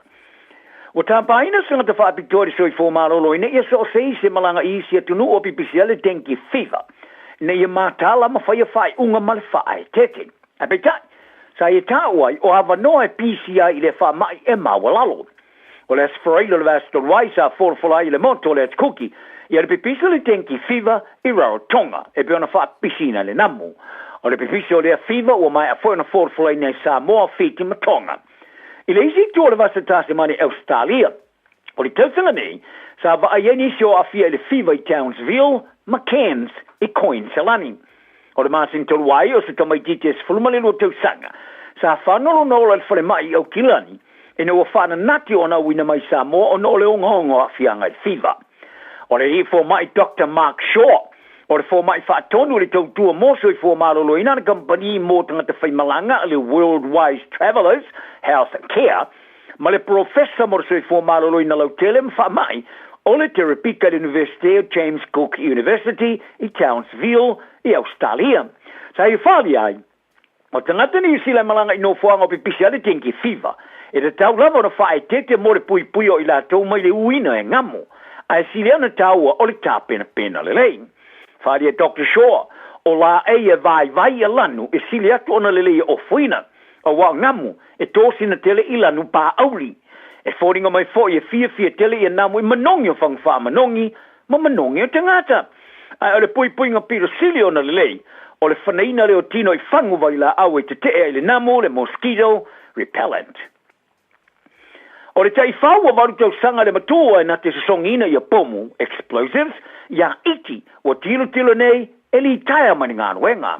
O iti o se vaenga o le porokala mea leo ni sila mo tai whau songi i le Pasifika, le New Zealand Police Pacific Detector Dog Program, po le PDDP.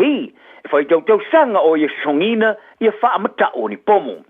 Sa so ni pui e tai o le Pasifika, ma suis fono, i le fono whaatono o tai o le Pasifika, le sa usui e tonga. Whapea ma le fono tanga tai o maro le tau, pulenga sa usui e sa mori tu sanga o mwai. O lo o foina i New Zealand i te whau, a o ina leo, i le iturangi le Pasifika. E peo na awina tu i tonga sa moa fiti ma le tuki i lalo lea porkala me le PDDP. O le li leo sa tini o lo ia vava ia iti Chris Harris, sa ia longo aile le Johnny Sila Pasifika, o iti o se te whau e nate le tu uina o ia i lalo. E fia tele ngalue, ma le suia o ia, o le a whaingata tele i a teia. E o mali taminei, o whaalu le maloni sila i le tolu te simali 5 miliona tala i le porkala me ale PDDP. Whaali e se sui so upo mone matanga alue ngomata upo le vai fafo ma whatau inga ani sila i le Johnny Sila Pasifika. O le vaenga mua le porkala me o le atapunia. Pai o le teminei, o le matanga alue nga maleo o lo whasolo tananoanga morisi vaenga whasolonga mo le lango. E am tamai le vaso nei, o le tai o le partia le actor David Seymour, o le aia tau a vele tofi sui pāre mia mai a va vasa mane o Winston Peters, mai a tāuai o se ngā wenga o le ale whaingo whien. O se vaenga leo le mādi e ngā whainga maro so whaatasi i a Peters, e tau a vele tofi sui pāre mia i le afa mo mōne no whainga, ai o Seymour i le afa lo na lua. Whaari e Seymour, o lo i eitanga tolo valivalina o ia, o stangata te te e Māori, e ulava e iai fo ilon tupanga Māori. Mai e tā uai o lana pāti ale acte leo se pāti te i a Māori, a o le melea e le eise me o la awhewhewhe fo i a teia. O le act, sa la to uri ina i inga whaatino sa whai tio ina i nisi, o ni polisi e tu vai ai tangata. E peo na iere tu la fono tau whaofi mo mata upu wha vai o le whea ngai ngore waitangi, ma le wha masinonga to ilo le waitangi sa tau whai solo i uma. O lo mana na o vai nga wha upu whai le National Act, ma le New Zealand First, i le pūlengo so i fō maroloina Māori, le Māori Health Authority, e tapunia. O le whai pūle Māori le pātia le Leipa Willie Jackson sa i a whai ngoai, Seymour, o se tangata Māori le ise au ngā, ma se tangata Peter Silia ton matautia o na o ai inga whaatino. A pe tai, sa whali e Seymour e mita e lona tupanga Māori, e peona ia maua mai, i lona tina o maliu. O le pulo se fole tusi Hamilton ua fiu i whaatinonga o le whaalalo, a se tangata whaaleanga tusi e peona i tā uai, o lo taula ia mali loa i tusi whaitau e whaatatau i te maitai Māori, ma le Pasifika lau i loa. O Nicola Tata e na te ona ina le fole tusi a le Penny's Bookstore, i le no whango whale loa le Chatwell Shopping Centre, o i whaalia, o se alia le o whaelo ina li ngoa, sa ia sae e seina, ma le loa ia kava, o ni tusi whaitau i taimi e tolu sa ia ase si ai, lona whale tusi. O le whaatinonga o le sae e seina le o kava o tusi sa amteina le ona vastoru ai. Ina ua mua sia le ari i whale tusi, e peo na ngai sa o la vai o iei tusi whaitau i ta alonga. Mona muriane, mai tau as tangata whainga ruenga o whale tusi, i le kopi o le tusi whaitau o iloi o le straight up. Le tusi whaitau e winga le tamai te alora ka pila loa rupi tui. o sa e seina le kava ma toi tu le fata ma fa pitoa ma fa pito i luma ia tuo tusi o rupi tui sa manu malo di champigno li por le langi la kapia le black ferns ma le pine aure le olimpeka i la kapia te fitu ni sila e ye ona tu poanga sa mo ai lani ma Scotland o tusi fai tau ista ma ta alo la lo ma odi sa va ia foi le fai yai o le fainga muli ane lo e kata o se mea fa pe fo sa fai i se i tusi fai tau lava nei e tolu e nei ta mai ta alo la lo i le si fai tusi le tusa ma le luas fulu 5 minute e mama e se ma Hamilton ma i fasili ai po le ali e yeso na fa fi tau ni ta mai tai e na te fai e ia fainga ma o ia tapa ina nei se tusi fa tu la fone fa sa ai ali on toi un fale lun fa tusi e ta longa wole o sei unga sa tiro ia ia la kapia le mana Pasifika o fa matanga ina le Chiefs ile manso fitu ile fitu le score ile Malaya FMG Stadium i Hamilton il Polestonai o le mautonu ia le wala sa fa tala ina ia fa ia onga fa lulu fa longo tana umanga ia le vals for a minute le tawa sa yelen au le fa solonga smali mo ta man sanga so plaka be Pasifika ta fa dia ia captain ia ali savea o se tu io la tu wisu o se talonga sa mo mia ele au no hapa e manu malo ai ina ia tama wailo la tu wa noi au ono e pito ilunga e beta sa avea ma se talonga sa fa ilone malosi sa o fa tinonga ma sa wa le ta alo le au ale mo fa no le wo sa o ilava ile tulanga mo mo le fa solonga le ta masanga ma to e ta ina ile la tu la ma tatia e se fulu tolu scosa ma wale Chiefs ile tasel mana Pasifika ma fa tu ina se matati ai se manu maro pito mau ai tu le o le telo ni ai ele ngate le telo ni score ai fa pena ma ai le tela anga o le au kapi sa fa dia e fa longo le o foi poti sa fa ma ni le au sa tani malo ia ila to ia lo la tu le leito e sa o le leita alo sa ai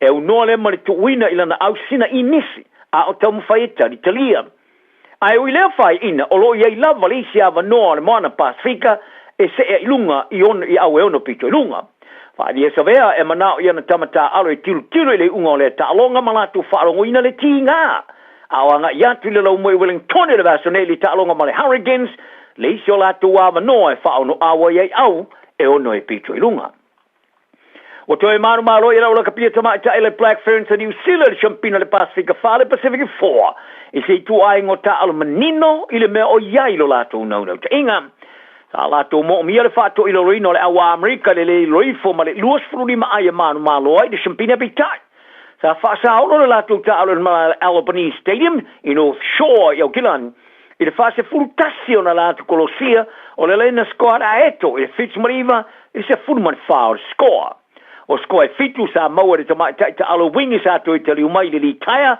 Porsche Woodman Wycliffe le o ia fatu ina se mata ti il Scorsilia fast malini mo on score till angolo lo capi alle Black Ferns wa fa ma ni esani Bill Williams so se atunga lunga no le se vai nga ia mo le faio siaki a Paul Gallen pe na titango fia ni fala fa saina ma ia tawa o le misio se vai nga mari kon kalate mo le la fusu anga ia yu lai male tamata alo longa mo mo le ta mo sanga likele NRL Australia ma ia follow for Williams e mana o le fail le la fusu anga o Williams ta alo mo ta alo mai ta alo foi teoria mo le ka pili ki al kiwi ali sila male All Blacks ile la ka pi to so ta mo sanga lu manu malo le ipo le rangi out ta alo All Blacks ta ia fa ma ni ile lo minga le Star Times i sini Australia e le si va nga tsi se nga ngole fuswanga e lu sai ma sia ke fai le ta fio tango fia o fola fa saina o le vasto waisa fa mo tu ina ile fuswanga fai la sfuono yu lai sini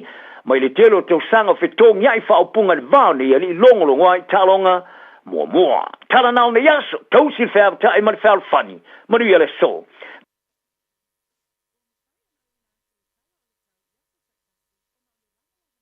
Pacific Finance Limited telefoni over selau fitu fafa lo fitu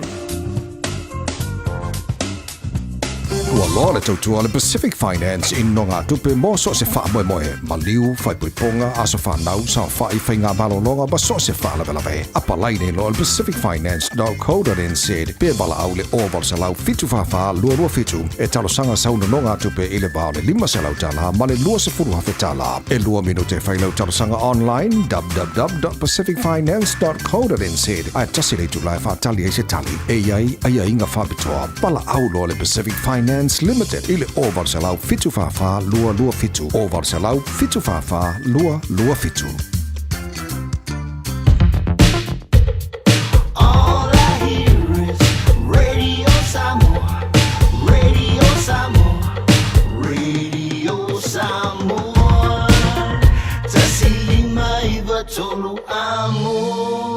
Radio Samoa, kasilima i wakuru amo.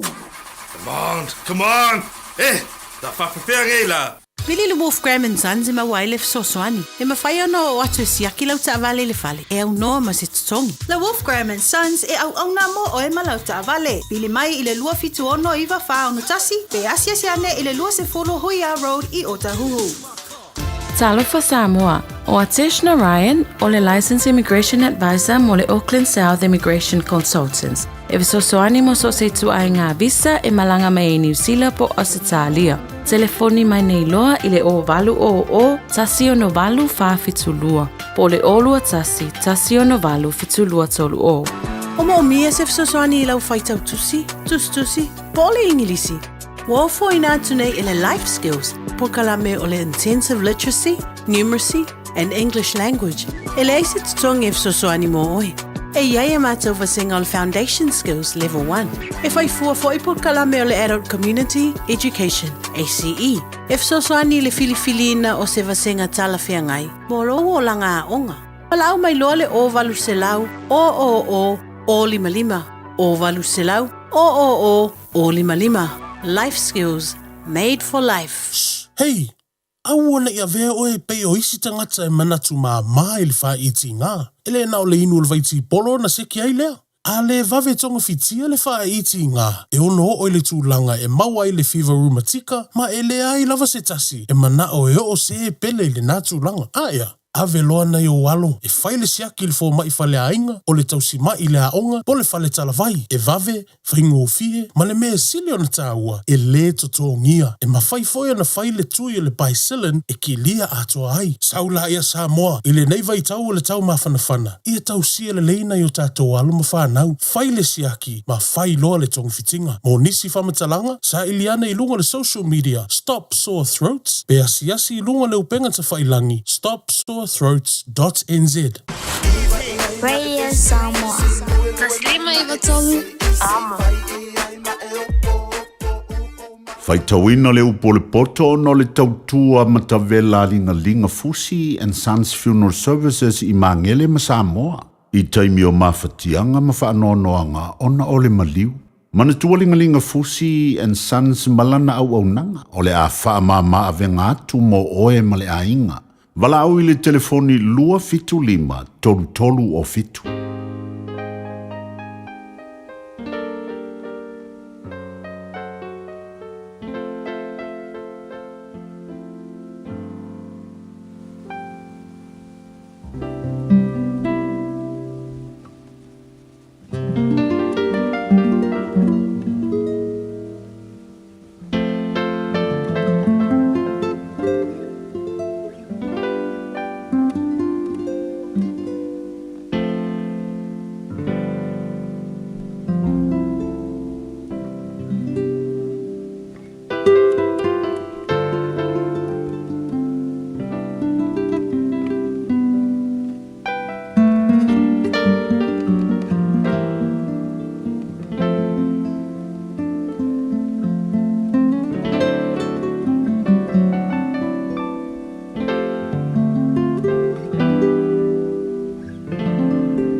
Fionga pa ia lo tātou ali. O le whaita wina o le upo le poto, ma le tusi al whaata oto, o lona mata upo e luas fuluano. O upu i le vale, ma le paie, ma le fatua a upua. E pei o le kiona i le tausanga vevela. E pei o le uwanga fo i ona po le sele ngā saito. E whapea lava ona le ono o le vi inga i le vale. E pei o le manu lele ua whialu wai. Ma le pea ua whelele ai. E whapea le whetuu whaifua e le o. O le sasa mo le soro whanua. O le whaangutu mo le asini. Ma le la au mo le tua o le vale. Awane e tali atu i le vale e tusa malona valea. Ina ne tusa oe maia. Ia tali atu i le vale e tusa malona valea. Ina ne poto ai o ia i lona lava manatu. Ua vavae ese vae. Ua inu i le mea e ti ngā ai. Le ua tuu le fe au i le tangata valea. E fe toso vae o le pipili. E whapea fo'i le whaata oto i le ngutu o le vale. E pei o le tanga o maa ta ua i le wha upenga maa. E whapea le wa vatu le vinga i le vale. O le la au tala wa avae i le lima o le wa o nā. O le whaata oto lava lea i le ngutu o le vale. O le ali i tele na te whaati ngā aina tangata umalava. Na te wha o loa le vale. Na te wha o loa fo i eso le tūla fono. E pei o le uli ua fo i lona pua inga. E wha pea fo i le vale. Ua toe fo i atu i lona valea. Ua e iloa ea se tangata ua poto i lona lava manatu. E whai le wha moe o tangata i le vale. Ai le ia te ia. Ua whai ane le pai e. O lo i le ala le leona. Ua i malai le leona. E whiaru ruai le pui i ona wha mau. E wha apea le pai e. Ona wheliu li wai i lona moenga. Ua wha alilo le pai e lona lima i le tānoa. E musu o ia e wha afo i mai ai lona lava ngutu.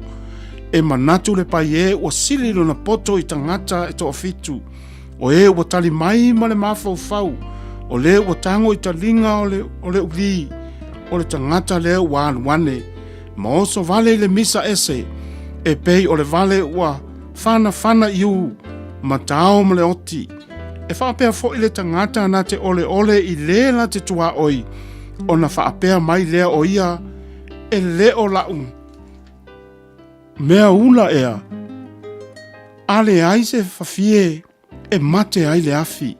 Ale ai fo i se whaatua upua. E mawai ai le misa.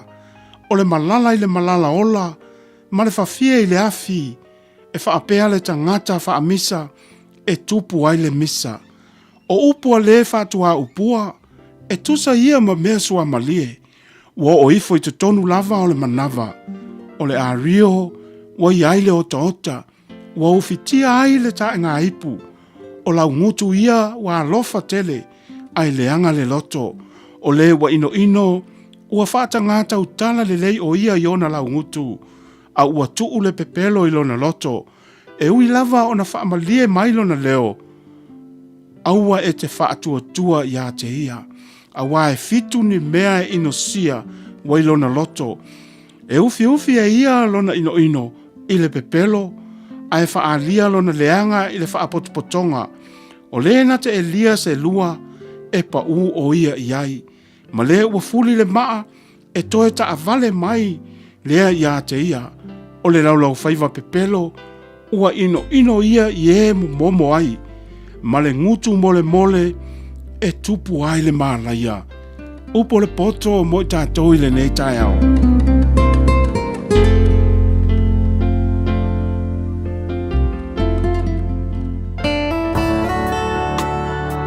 Ua awina atu le upu o le poto i le nei aso o no le langolango mai a linga Fusi and Sons Funeral Services. Ua mawhai o na tu whātasia o au nanga tāla whea ngai i ni tautau ngō fia tele. E fsosoni atu ai, a o whea ngai oe ma le popole ma le wheme mea.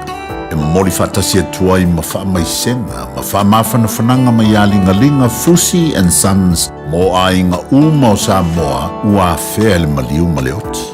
Walau mai loa i a linga Philip Fusi linga. to ia whaapolingalinga, tongia si ulavea, pe susu mai I le luas fulvalu Canning Crescent I Mangele.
Luas furua no midi talo te nei le tu live vai lungo le tau tu bra dangar si fonga really Samoa somali ba tolo amole nei fu te mo le tai out tai one le songo fua so luas mo le ono nei fu masina le utatu yai masina lon lima le nei tu sanga fa malo fa tai le tua i le folaunga ma le tātou savalinga pe ona iai ia o lo fangia lava i le atua o le tātou folaunga pe ona iai le amatanga o le neiva yaso i le tau tuapa la unanga wha wau pēle rida Samoa malana unanga pe ona masani iai tātou leo wa mai atu le tau tua pe ona tatalaina i tātou whasalaunga i le tau tuapa la unanga le sunga lau ia teitu taloto pe ona toa vine foi po kalame le malu le tae o le matanga o le neiva yaso ia o le tau tua foi ina le fifia mai leua se ia tunu fo wale fa wino lan poklame ma tau tu ino tantu wa tunu nei taiao le nganga fifia ma le nganga fa tai le tua wa mfai on tatu tu e feloa e ma tatu tu e mafuta le ia se fo ma le ia so matongo fie ilona lo fa mo lona nga le tai mo lo to se fu ma so matu wola le o fa ye tatu tu e militino ma tatu tu e fa sanga ile nei ia so matongo fie wa o mai le tu lo to se fu mo tatu wola ile fa wina la po kalame le nei vai ngol tai au lungo tau tu le Samoa o te fifia te fa talo fa tu ma fa felo yatu ile po kalame le fifia mai lava la tou ile po ia mo lungo tatu wa tunu pe ona mafuta mai ile tapo inga mau ne tatu tu asina sina tu ama tu mo te malawa patalo fatu balenganga fa alo le taiao ma lo le soifua manuia ma lo lang matafi soifua lau de lei fa taile tu lo to soifua tautua to soifua tapuai pe on tap tapuai mai mo te malawa ya ile aso male aso a o faiva tama fana o tatu watu tiu te manga luenga pe ona fianga yai patalo fatu po kalame le fifia mai ile au finga luenga tofi le tu isunga fa fianga o to fale tua o afionga patele te mo te sa ya o to wa vala au wina nga luenga le iso se fata fai taulanga patalo fatu po kalame le vai nga le taia o male nganga fifia tele lo tatu watunu o wompa anga umala war fifia mai le fu wa mafuta mai le taia o lunga le tatu tautua ya su mai matala mai au mai alu au tu watu lo lima ta lu lima fa tasi le taiao lunga po kalame fifia mai pa nga solo ai tatu po kalame le so aso ngafua la bala do o le aso fa tu ngata le aso tatu ti tau mafu fawai ia matau fu ia mafu fawa o le ale me tau na fai pe te usu pele ai fa tai le tu lo to tele lo te tele mo lo usu nei taiao le wa usu ai am tadi au nga luenga tono lo fa finga luenga tono company ia le pc si fo ina te ia o tanga luenga le malo so se nga luenga pa talo fa tu fa malo atu la ia o nei taiao malo lo sa malo lava pale malo lo te tele o le usua o le mingo ia o le mingo ia tato o le me pitasili na matau ya wa mai atu le sapati la to wa mai atu maniso fofuanga sai fa ingola vai aso te loa sa manuia me uma le lofo mala nga le yo tato mataisi langi ia fofuanga sa fata oto fa ingola vai aso sa nga le fo ile to ia oe te lo fo e telefita ma finga tao le langa o lo e savalia tele me tupu lo langa ai fa fitai le tua o lo anga le pea ia te tatu le tilo taimi e fu taimi te tangwa tu le lava lau fa soa te tilo atu pe o le lava e po o ngai lava ia ai i kango ko disi kaimi i vak e waka kangi mai nga o si liva te tangwa ko disi kaimi i wako e o kada de wins i kango ko disi kaimi i wako le kada de power i kango ko disi kaimi i wa eri lunu lava ia ke kango ko la kapoki e ka vale mala pe pa fala wala poco foi dia ia fa fikai dia pe falawa wala bia lo fa taile tu pe falawa fa taile tu pe pamasi fa taile tu do pua ia wal merikako merikako pe a kango ko e wale semele o disi fasi mambo e isa pe wa isi ai kango ko de elingi ile kapoki ngade elingi mumu fa fikai dia tu elingi mumu ai tango tu la ato e ka vale ai si liva fa fikai dia ku ngase fu seke e nga ale bele kako manga o firikia kwa sab kama mema firikia sab kama mumu oke dia ku ia alua firikia ya wa makwa ka e manga o ia kango kwa saudi pepa kango ku ako saudi pepa kango ku nga siliva pili manga siliva kango pe siliva ai kango ku ngo ba ilunga ia le pili le pawa kango ia ele va pela ne ai ele va pela kango ku ala sa nga selau kala ngai kango pe vela selau kala pe bumu ai kango la sa se le limbas fu kala va vai kai mangi dia ni mas fu kala ai kangwa kungala ai sa wailunga male pidi ole mori masala o ka vali ka balanga pi omi nga ila awole omi man mi nga le kongi ai la le vela omi la lo ale ku ai pe lunga fa ka upe nga le wolo fali Patalo vatu tatu pokala mele tatu paanga umala balelunga tatu Facebook nei tayau patalo fatu ya te utoto tele ila tu ro mafuta mai malo se fo manuia labi yao umi malo fa tele mafuta mai fiana fata si mai tatu alofa tunuvasa patalo fatu nei tayau yo ole wa makasi singafua aso pesio yo sefo fa tele mo fatu mu tasi atele lava sulfanga alofa tu plana manuia fo ngaluenga nei tayau fatalo fatu ya Utita mo asili fatalo fatu po kalame leita yao malor si fo lau le fa maloti ya lupe si lilo good morning le fata si mai ai foi good morning mai nato le tawal le sa so lau le fa good morning mai leita yao to si rata ala fai vale fata si mai se nai me le pone malor si fo lau le ui kai manga i kai le mele ponge la ko a bebe piliane fatalo fatu po kalame fatalo fatu fo ia Christina Frost malo fatale mafto mai se mai di se tatu fafi fianga lita yao e wolo fatu moto umala vadu mafuta mai ia tari foi por altu langa la ia tatu po kalame ma to te de victua pe fatu mai ia to time tatu po kalame lita yao ia ora fai fo fa so atu tatu po kalame ina o to e luas for 50 minutes tale leitu la se follow Especiatu ya tine sale brianga aulo fatu mo tanto tinu Helen ula valor si fomoria de tayao e mafuta mai na ile pamo le sedi ota hu valor fai va malor tawa tai valor ngalu lui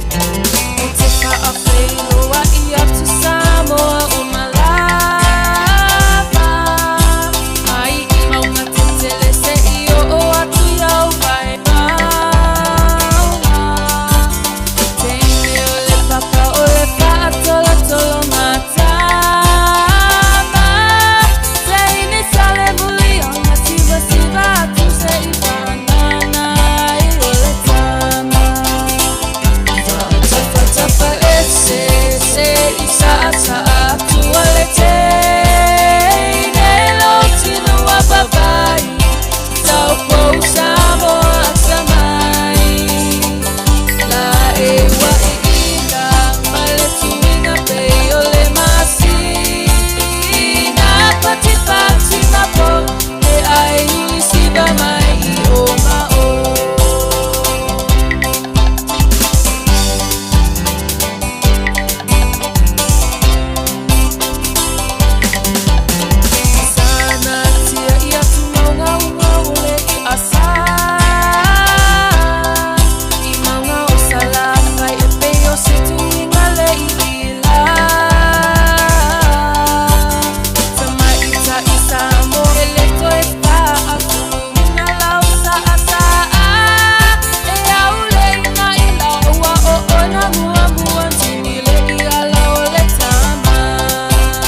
Talofa Samoa, o Atishna Ryan, o le Licensed Immigration Advisor mo le Auckland South Immigration Consultants. E visosoani mo so se tu ai ngā visa e malanga mai e New Zealand po Australia. Telefoni mai nei loa i le o valu o tasi o no valu wha fitulua. Po le olua tasi o no valu fitulua tolu o. Measles prevention key messages. Immunization focus. Measles spreads very easily from person to person and can make people very sick. Getting vaccinated gives you excellent protection from measles. It means you don't get sick and you can't pass measles to anyone else. Getting vaccinated will also make sure you don't take measles with you when you travel and spread it to people in another country or bring it home to your family when you return. The measles vaccines is free for everyone 18 years old or younger, regardless of their visa or immigration status. Your doctors should know if you and your family have been vaccinated in New Zealand. Immunization gives you the best protection against measles.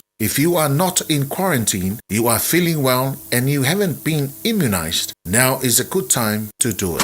Omo mia se fsoswani lau faitau tusi, pole ingilisi. Wofo ina tunei ele life skills, por kalame ole intensive literacy, numeracy, and English language. Ele eisi tutong e fsoswani mo oi.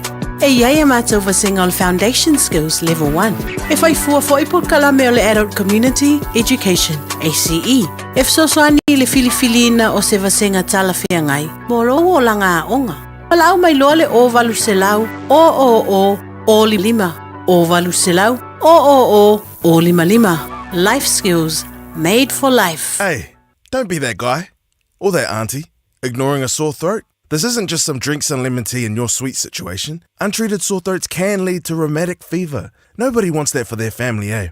Go get your Pepe's sore throats checked at your GP, school nurse, or pharmacy.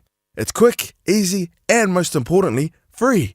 So come on, whānau. This summer, take care of your tamariki. Get it checked and get it treated. For more info, hit us up on socials at Stop Sore Throats or visit stopsorethroats.nz. Hey! Oh!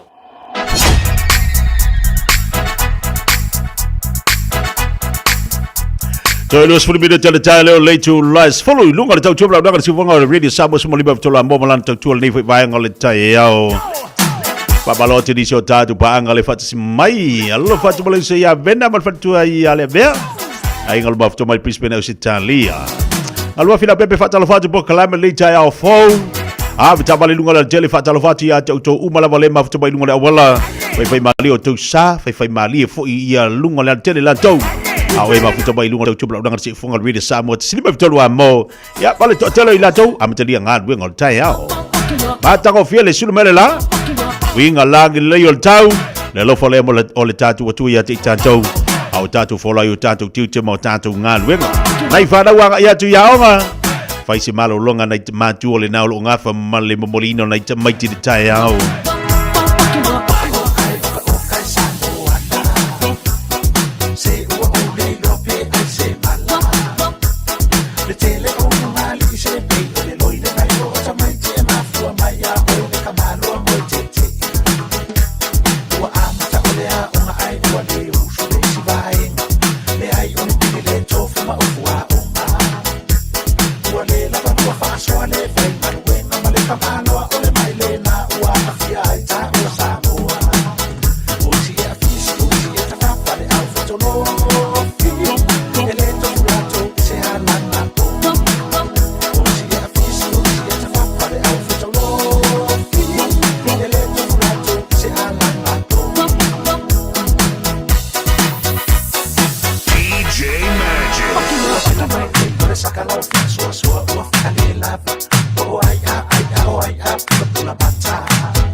Radio Samoa. Tasilima i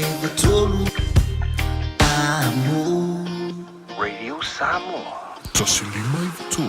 Amo.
Ya le wa Joyce football tasi bidi tale tale o le tu las fulu le te mauna mo le se so ta inga fo ma le fionga ya futanga fo wina to tai David tu mo ta to proclaim le tai o nei ya wa fo to to ino ta to wa tinu ya fa balo to tele la tu le lo lunga la tele pa tasi wa fo to tele la tu ina isa mo ma lo la ma mai ma lo sa I ma lo la pale tu te fo manga luenga le tai o nei ia vasa mulibula ni masino lo tanto iai pa tai ile tu lo nanga le mal tai to no tanto I so si tu te maso se faiva pa be foi le mafto bena I tatu tamam tina ma tu mo to malawa pa malo tia te auto awni ngalo tali tu las fulo na tali foi le mo tatu fa marstino tatu sumpa tai on nei ta pena ia lo fa marstino mo tanto pe tali tu las fulo pe mai foi le tu fa salawino tatu tali vai fanua ile tu tu nanga la fionga ia se uli malau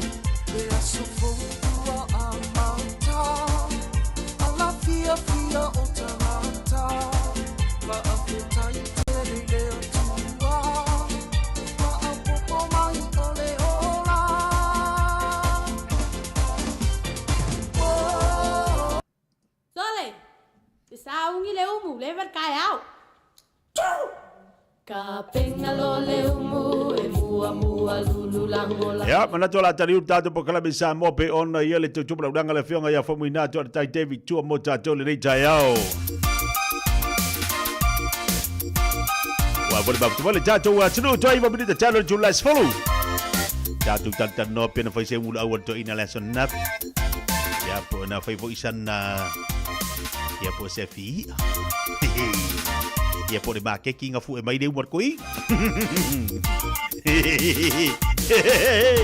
Ya war ke dal vai kai bi a. Ile koe fa kamala la ka ma le fai ngor fa pusa. Ya ba talo batu balanga ka falalo.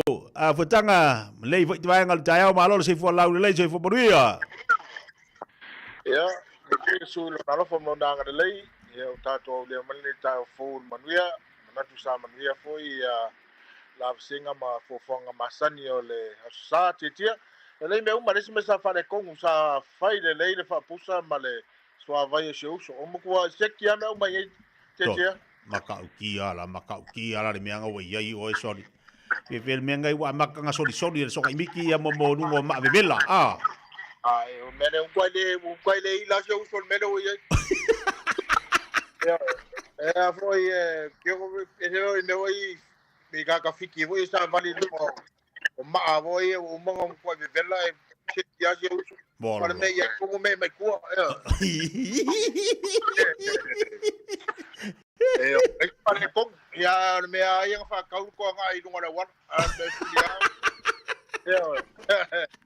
e que na se fico sin wow no sin camo ele se me fala con un lei me uma sa o foi de loucura sa a foi de vinga mal fa tai le tua no na lo fam no na lei fi au nga dunga sa fe ngai ele vai as foi ar vinga mal fa kai le ku ma sa ar foi de loucura te seki ma ngai foi de fai ngon vai aso la tau yo a wo ya tu foi inicio saudinga pe ne foi ngon vai aso ma nei foi wa winga te ma to e tau a paolo al tai o ma ka ya ko e vai me que esse me le er ka ngai vai time faz na tribo kala fa ko ma fa ko kingo ma timu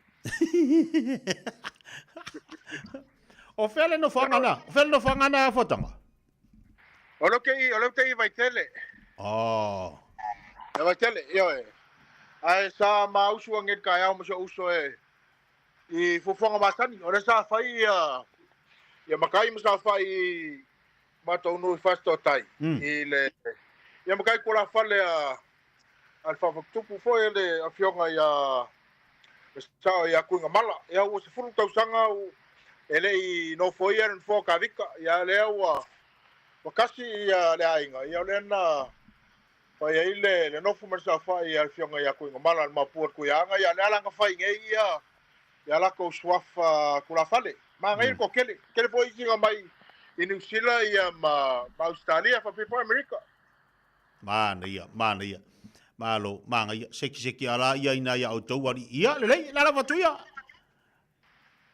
wa au tai ne ta po kame ne ta fo wa fa to ne o matai o te tau na mata ta po kame round 1 te tia ole sa o wai ko le ninga ka meki ia ko ringa ka meki sa fai o le inter school boxing competition ia ole ala na o wai a o nga vele St. Joe ia fa pe fo ia le fifi ia ole ala wa o ma fo na piki ia tato o pusu tamati a onga ia e fatasi atu I fo fuanga ma inter school competition le fa ia fiti ole ala a wai fiti Australia ia Samoa ole ala e wa camp ia le au terminate e to e fa la va yasu toe ia na fu ple mo fiki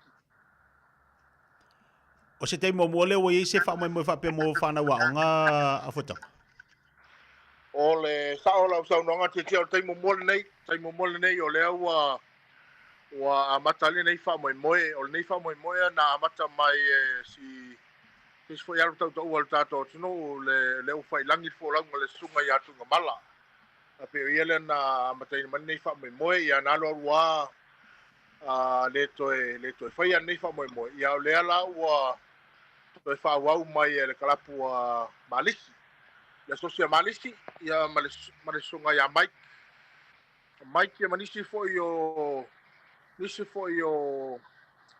o tamali o latino o levanta alo nei talonga ai o teimo mo le nei o le ua o mau ai le avanoa tamaiti a onga tono Samoa mo fai ona watu e compete pe ta alo foi manisi foi o nisi tama whanau po nisi foi uso e mai nisi foi atuno o lo fai ala i fiti i le lima vaiaso po le vaias o le whawaias talwai ai lumana La se to tele nei whanau a ongal na ua fifilia.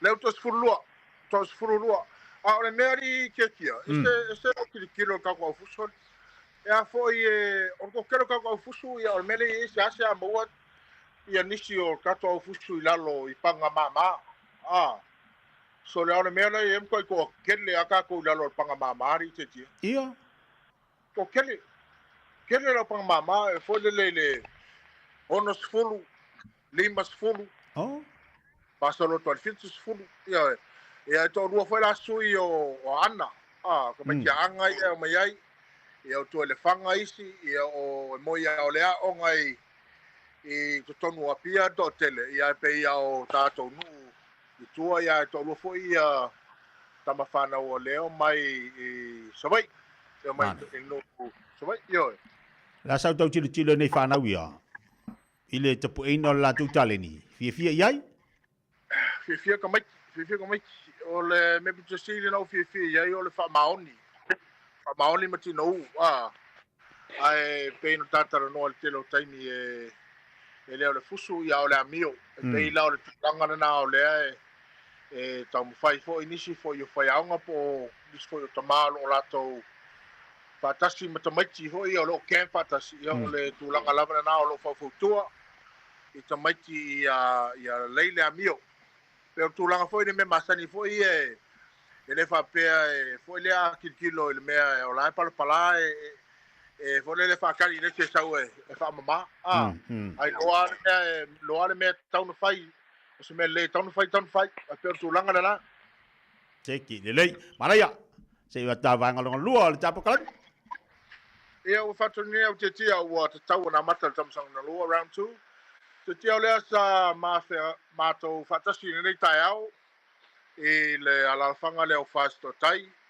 sa fai ai nisi o swafu matai e le awainga le o le tuinga mala ma puol tu yana e le alafanga le o fasto tai to telefoni nisi o tama whanau a le tato tunu na tawa mai New Zealand Australia e whape fo i Amerika leala na whatino nero lato wha mai moea na nene tai au o na le whawhatupu ma le whakatualia le teonga iatu na mala le sa whai la stona ina tasi a swafa ua se fulu nei tausanga e le ino fo ia na fo tawita e le lava ainga ia e via i le tualo na lofa malo na le wa tasi le finangalo ia le ua tulai mai aise si o tamao lo lato ainga au le ala sa whaatino ne le tai au i swafa tu la fale ko kere swafa ai pau lava le mea kau whawhenkai a ngele tai au te tia e ma ke usu ale kare lua ele ke rua ka o ma usu te tia ia ona tulanga fo lea o le fa fo i ole a fo le mea kai au me fo lo e fa kau na no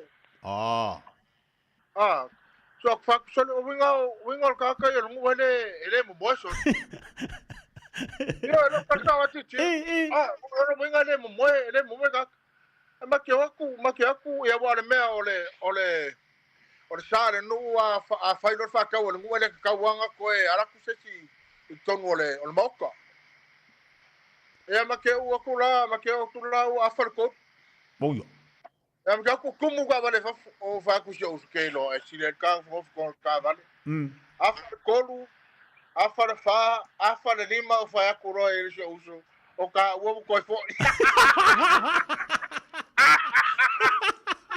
ka wo ko fo o ro winga le umba le fa ka o ke no ve pular ke bi o ma o fa matia ku ro show wa inga ya mari le wa le tar fe ngai fu fanga e te maratu tato te feilo ai pelu o tarsanga Peo fufanga na saya nei te tia. Saka kau ngalu ole fale loku ole safa. Ole mea sa oi fole fa pa ia ngofu. Ia. Ia ora wa ma aku le fa pa ia ngofu wa fa ma kalo ko ka, ora ma ko mai. Ia. Besi ala sau ia. Besi dia la ngai bai ia. Besi dia ngai bai ngong aku le fi lu ka bali. Besi dia nga. Iyo, ia ele me por aí. Ia, nga. Ia, te ora o mata tamsang muli. Ia, o te manatu o ta fa so masani te tia.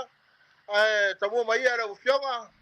Se fa maros au mo le aso, awa le fa ta fa ke ina ne va aso wa la so fu ai pe. Dalu fianu le si ngaluenga le fianu le si ngaluenga pe ko fa ke el va aso.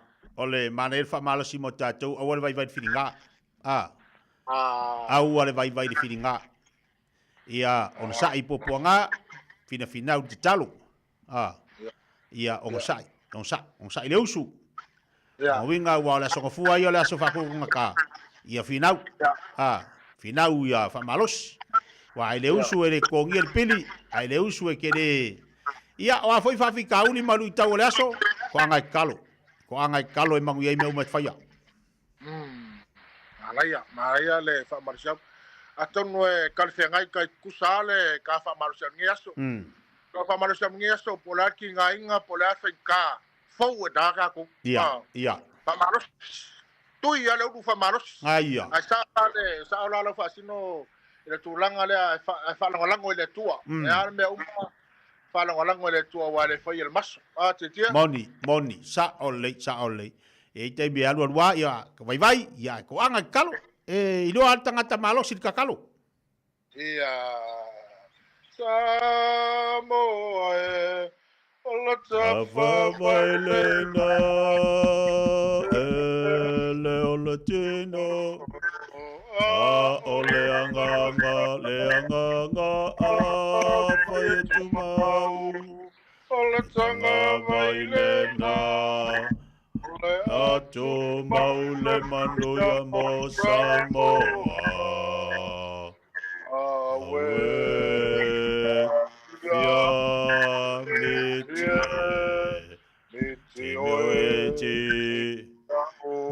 Miti Uma Pisaloa Matia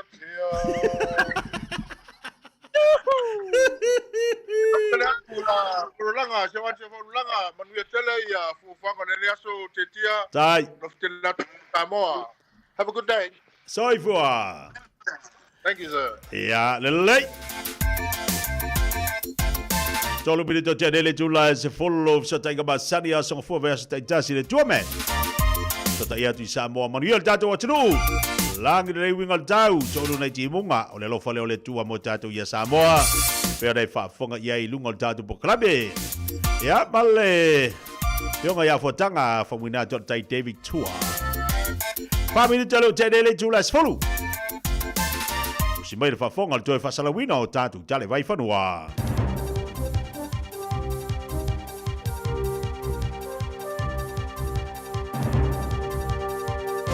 Te o maria, whaafonga mai o talani mai Aotearoa New Zealand.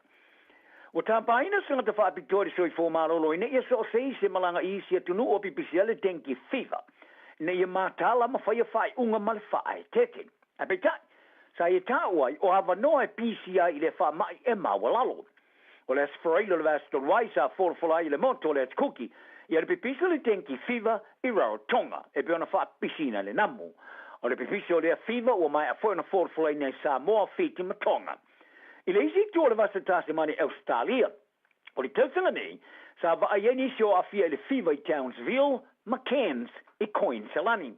O le masin tolu wai o se tamai tites fulumale lo tausanga. Sa whanolo nola le whare mai au kilani, e no whana nati o na wina mai Samoa o no le ongongo a fia ngai whiwa. O le hifo mai Dr. Mark Shaw, o le fo mai whaatonu le tautua moso i fo marolo ina na company mo tanga te whaimalanga le Worldwise Travelers, Health and Care, ma le professor mo se fo marolo ina lau tele mwha mai, o le terapika University of James Cook University i Townsville, Italia. Sa i whali ai, o tangata ni sila malanga ino fuanga o pipisia le tenki fever. E te tau lava na whae tete mo le pui pui o i la tau mai le uina e ngamo. Ai sila na taua o le tā pena pena le lei. Whali e Dr. Shaw, o la e vai e lanu e sila atu ona le lei o fuina. O wa ngamo, e tōsa tele i lanu pā auli. E fōringa mai fōi e fia tele i namu i manongi o whangwha manongi, ma manongi o tangata. Ai o le pui pui ngā piro sili ona le lei, o le whanaina leo tino i whangu vai la au e te te e le namu, le mosquito repellent. O le tai whaua waru tau sanga le matua e na te sasongina i a pomu, explosives, ia iti, o tilo nei, e li taia mani ngā nuenga. O iti o se vaenga o le porokala mea leo ni sila mo tai whau sasongi i le Pasifika, le New Zealand Police Pacific Detector Dog Program, po le PDDP. E whai tau sanga o i sasongina i a wha amata o ni pomu. Sa so ni pui e tai o le Pasifika, ma suis fono, i le fono wha tono o tai o le Pasifika, le sa usui e tonga. Wha pēr ma le fono tanga tai o maro le tau pulenga sa usui e sa mori tu sanga o mwai. O lo o foina i New Zealand i te whau, a o ina leo, i le iturangi le Pasifika. E pe ona au ina tu i tonga sa moa fiti ma le tuki i lalo lea porokala me le PDDP. O le li leo sa tini o lo ia vava ia iti Chris Harris, sa ia longo aile le Johnny Sila Pasifika, o iti, o se te whau e nate le tu uina o ia i lalo. E fia tele ngalue, ma le suia o ia, o le a whaingata tele i a teia. E o mali taminei, o whaalu le maloni sila, i le tolu te simali $5 million i le porokala me ale PDDP. Whaali e se sui so upo monumentanga alue, ngomata upo le vai fafo ma whatau inga, ani sila i le Johnny Sila Pasifika, o le vaenga mua le porokala me o le atapunia. Ai o le teminei, o le matanga alue nga maleo o lo whasolo tananoanga morisi vaenga whasolonga mo le lango. E amtamai le vaso nei, o le tai o le partia le actor David Seymour, o le aia tau avele tofi sui pāre mia mai a va vasa mane o Winston Peters, mai a tāuai o se ngā wenga o le ale whaingo whien. O se vaenga leo le maari e ngā whainga maro so whaatasi i a Peters, e tau avele tofi sui pāre mia i le afa mo no foinga, ai o Seymour i le afalo na lua. Wharia Seymour, o lo i eitanga tolo valivalina o ia, o stangata te e Maori, e ulava e iai fo ilon tupanga Maori. Mai e tā uai o lana pāti ale act, e leo se pāti te e Maori, a o le melea, e le eise me o le awhewhewhe fo i a teia. O le act, sa la to uli ina e inga whaatino sa whai tio ina e nisi, o ni polisi e tu vai ai tangata. E peone i ere tūla whono tau whaofi mō mata upu whaavai o le whenga ingo le Waitangi, ma le whaamasnonga to ilo le Waitangi sa tau whaisoro i uma. O lo mana na o vai ngā whaupu whai le National Act, ma le New Zealand First, i le pūlengo so i fō maroloina Maori, le Maori Health Authority, e tapunia. O le whai pūle Maori le pātia le Leipa Willie Jackson sa i a whai ngoai, Seymour, o se tangata Maori le ise au ngā. Ma se tangata Peter Silia ton matautia o na o ai inga whaatino. A pe tai, sa whaali e Seymour e mita lona tupanga Maori e peona ia maua mai i lona tina ua maliu. O le pulo se whale tusi i Hamilton e ua fiu i whaatinonga o le le whaalalo a se tangata whaaleanga tusi e peona ia tanga uai o lo taula ia malilo e tusi whaitau e whaatatau i ta maitai Maori ma le Pasifika lau i loa. O Nicola Tata e na te ona ina le whale tusi a le Penny's Bookstore i le no whango whale loa le Chatwell Shopping Centre o i whalia o se alia le o whailo ina li ngoa sa ia sae e se ina ma le ilo ia kava o ni tusi whaitau i taimi e tolu sa ia ase si ai lo na whale tusi. O le whaatinonga o le sae e se ina le o kava o tusi sa amteina le ona vastaru ai.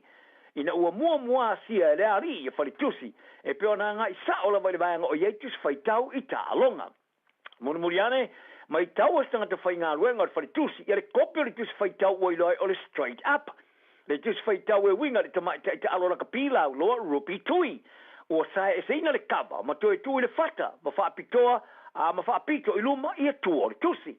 O rupi tui sa manu maa lo le champino le ipo le langi la o la ka pia le Black Ferns, ma le pine aure le o le mpeka i la o la ka pia te o fitu ni sila. E i ona tupuanga sa moa aelani ma Scotilani. O tusi whai tau o ista mai ta alo lau lo Maori sa wa aia fo ile whai iai o le whainga. Muriane ilo e kata o se mea whaapea fo sa whaia I sea I tusi whai tau, lava nei e tolu, e nei ka mai tai ta aro lau loa, I reisi whali tusi li tusa mare 25 minute, e mamao e se ma Hamiltoni. Mai e whasili ai, po lea ali e yeso na whaafi tau li ta mai tai, e na te whaia e lea whainga, ma o ia tapa ai na nei se tusi whaare tu la fone, whaasa ai lea ali o na toi unu whale lun whali tusi. E ta longa wale o sei unga sa tiro ia ia laura kapia le maana Pasifika, o le whaamatanga ina lea, le Chiefs I le Marisol fitu, I le fitu le score, I le Malaya le FMG Stadium, I Hamilton le Polis tonai.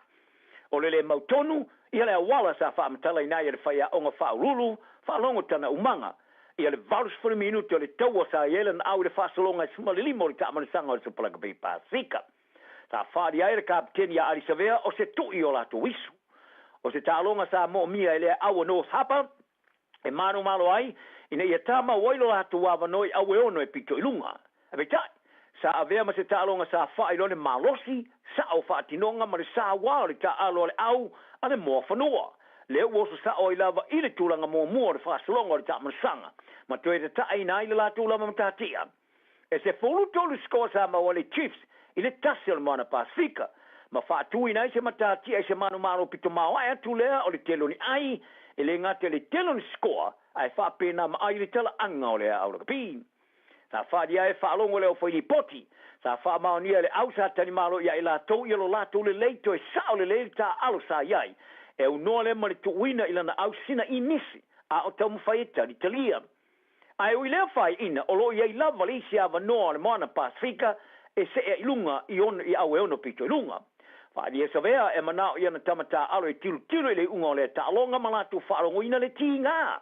Awanga ia tu le lau moe Wellington le vasoneli ta'alonga ma le Hurricanes, le isi o latu wava noa e whaono awa iai au e ono e pito ilunga. O toi manu malo I lau la kapia tamata ele Black Ferns a New Zealand champina le Pasifika whaale Pacific 4. I se tu ai ngo ta'alo manino I le mea o iai lo latu unau ta inga.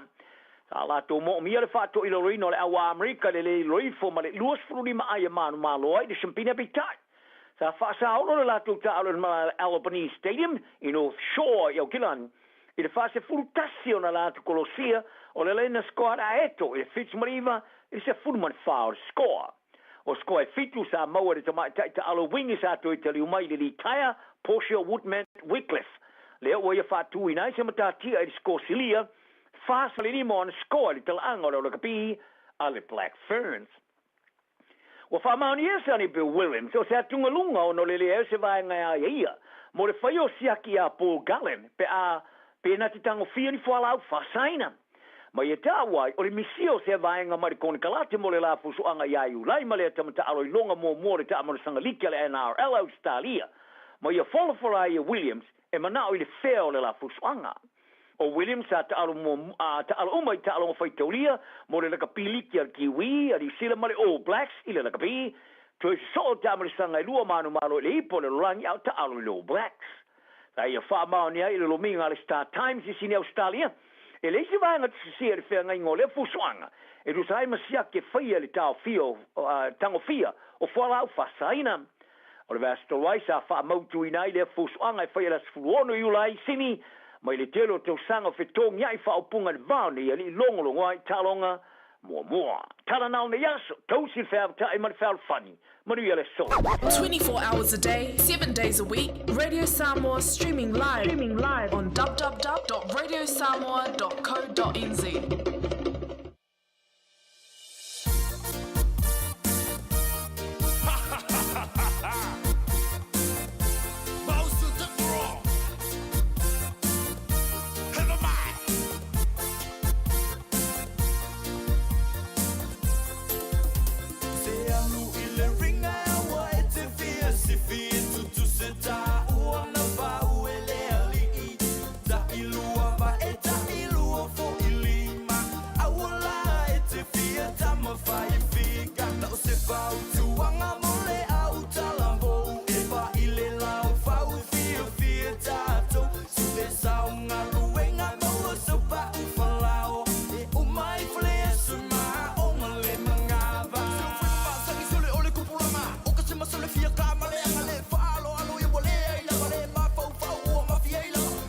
Make you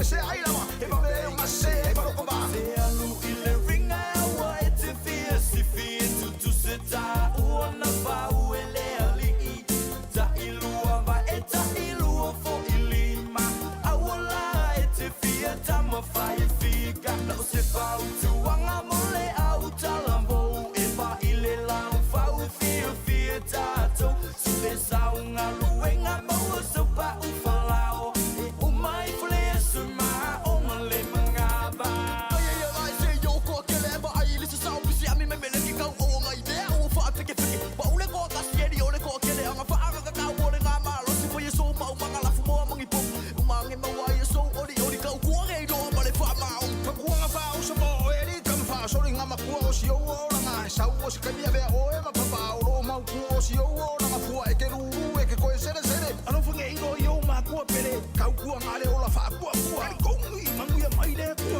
le ya la baby au ka fa ma ku a mai yo singa fa ku ale o le nga ko anga i le fa i fe au o ye ki ma ka ma fa la e au fa ya fa pe nga mangu ya lo wala ka u ma ma o e ma ma la ma ku nga ele a o a ye la ku a ka ma fa inga ai mo se mangu ya lo wala nga se alu i le ringa wa e te fia si fia tu se ta o na fa u ele ali ta ilua va e ta ilua fo ilima awala e te fia ta ma fai figa no se fa tu anga mole au talambo e va ile la fa u fia tato su e saunga luenga mo so pa u falao e o mai fle su ma o male mangaba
le toi tali mal tato po kala le tayao ina mai atu toi fasala wino tatu tale vai fanua ina o se bari mal temelo wati football eva minuto te le tu las full mana tole na o lo solonga le manu yau tu te manga du ngal tayao nei ala tatu se faisin tatu fa malastino la tu le tayao wa le songa fu e tawe na faisin fa lolo na maso faisin fa lolo nga mai ia ma faisin fa nga yo tino la to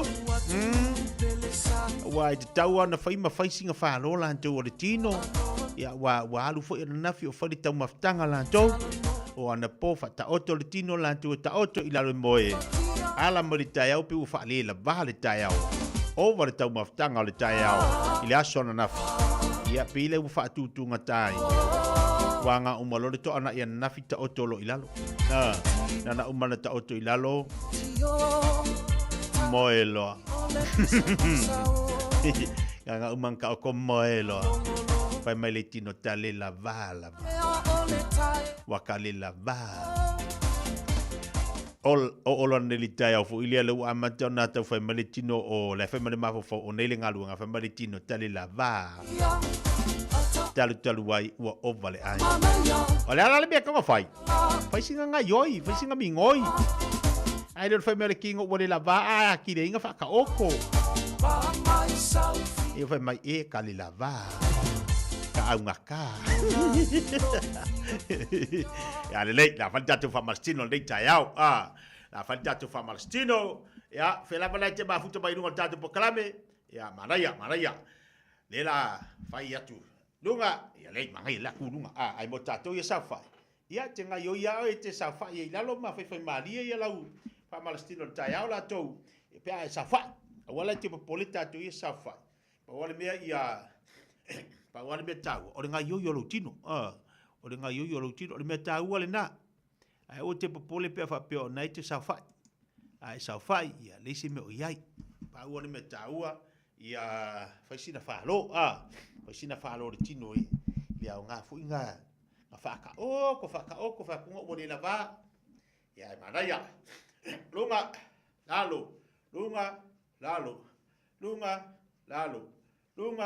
lalo manaya ia fa yo iluma tu iluma ia to ya lunga alilalo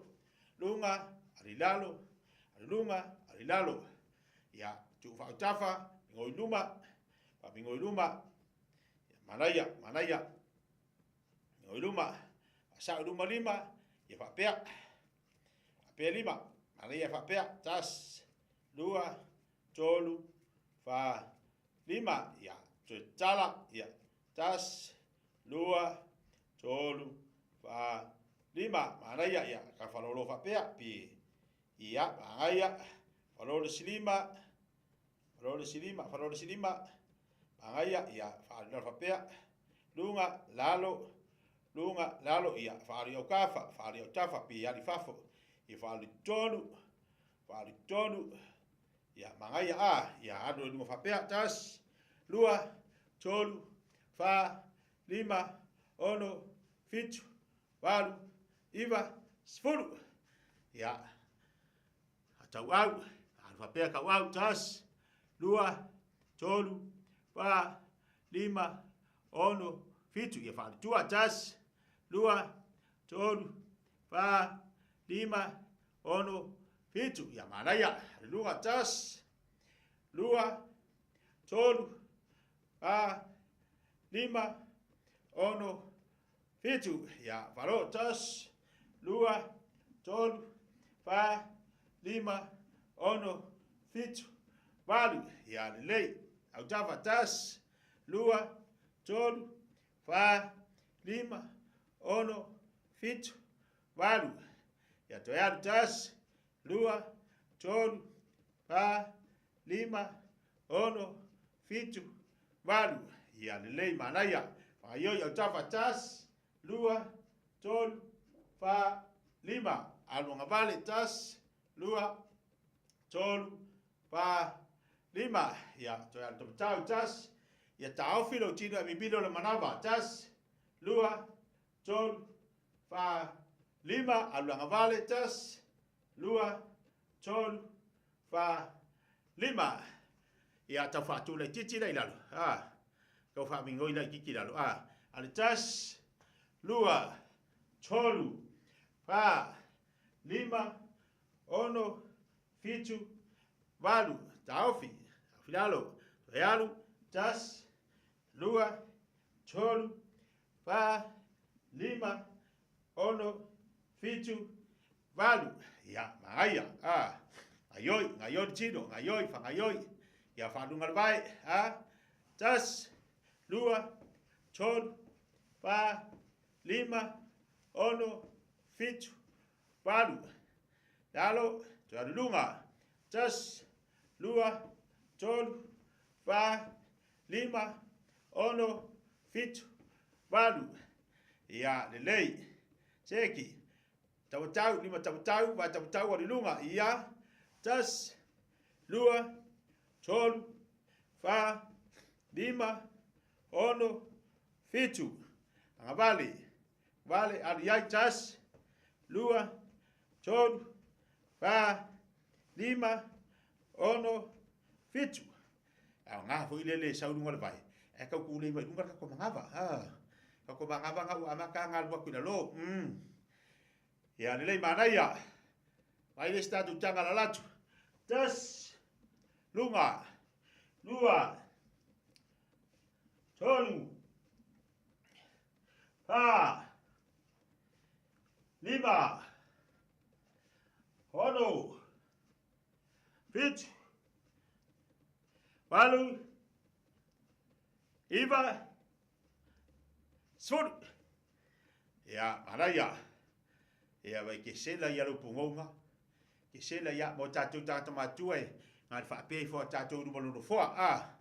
To sauni, sauni. Tas.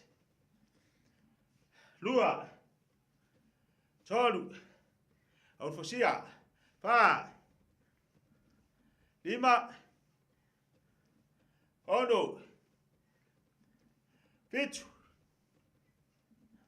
Walu. Iva. Sfolu. Ya wali mangai. Ha. Ya wanga yol manga wala tu ilalo. Ya sawi le la kulis ka kokanga. Ya sawi. Ya sawi. Luma. Das. Lua. Tod. Pa. Lima. Onu. Fit. Walu. Iva. Sfolu. Kak. Das. Lua. Tolu. Pa. Lima. Ono. Fit. Walu. Iva. Sfolu. Huk. Das. Lua. Tolu. Pa. Lima. Ono. Fit. Walu. Iva. Sfolu. Ya, maaya. Aya, sawi sia. Tapatau, sawi lu kapakau. Das. Lua. Tolu. Pa. Lima. Ono. Fit. Walu. Iva. Sfolu. Kak. Das. Lua. Tolu. Pa. Lima. Ono. Fit. Walu. Iva. Sfolu. Huk. Das. Lua. Tolu. Pa. Lima. Ono. Fit. Walu. Iva. Sfolu. Aya. Sa rumah. Das. Lua. Tolu. Pa. Lima. Ono. Fit. Walu. Iva. Sfolu. Kasilalo. Das. Lua. Tolu. Pa. Lima. Ono. Fit. Walu. Iva. Sfolu. Tua. Das. Lua. Tolu. Pa. Lima. Ono. Fit. Walu. Iva. Sfolu. Kasalunga. Das. Lua. Tolu. Pa. Lima. Ono. Fit. Walu. Iva. Sfolu. Aya. Ya, malos ya kau malos ya pa marstilo. Ya. Ayel manaba Ngava tu Chilalo. Tas. Lua. Tolu. Pa. Lima. Ono. Fit. Walu. Iva. Sfolu. Tas. Lua. Tolu. Pa. Lima. Ono. Fit. Walu. Iva. Sfolu. Ya. Ngayon mangaba. Kung ngayon mangaba. Tas. Lua. Tolu. Pa. Lima. Ono. Fit. Walu. Iva. Sfolu. Ilalo. Tas. Lua. Tolu. Pa. Lima. Ono. Fit. Walu. Iva, sfuru. Aya. Ya. O ta ko vaya. Le yar sela ngai mingoi. Le yar sela ngai mingot kingo. Ya, sai ba sai kau sik ya kako. Singi dia mor kako pakalabi. Mana betul vai singa vai e tau mafa sau vai. Ya. Kau mafa sau vai.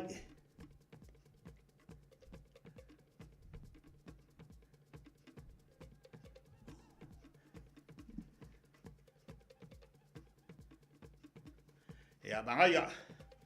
Sau gi fer vai a. Vai le la o kako. Vai si lunga vai ka kau. Kasi lua alu fa pea. Kasi ala sa le kuat vai ya sawi. Tas lua tolu fa lima sawi tas lua tolu fa lima ala si piku angabale tas lua tolu fa lima kosedalo tas lua tolu fa lima ya maya alu lungal vai koso lungal mangaba awale saugia ya ko kurunga so le mia finga ye ka ko ole selanga ya awi tas lua tolu fa lima kos tas lua tolu fa lima kavale tas lua tolu fa lima cocinalo tas lua tolu fa lima heya seki hey ho ho aya ya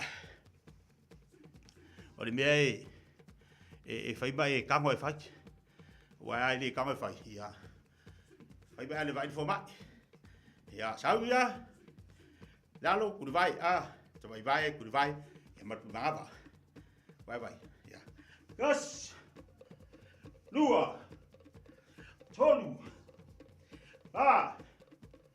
lima hono fit valu iba spul oka kalela va ya osai fa ga yui mal pas mamoi lo pas povi sao vi spul tas lua tolu va lima hono fit valu iba spul Oia, sol. Ya sol. Allah, sekia kaku. Ya malo, ya vai singa vai, le la kurka kopese La kurka kopese, La o kaku ya pese. Ya, maya. Kutamoni ilasi. Alu. Luma. Ayoy. Luma vai. Ya apa aku? Amak kanilin kayau. Luma. Yes. Iya. Lalu.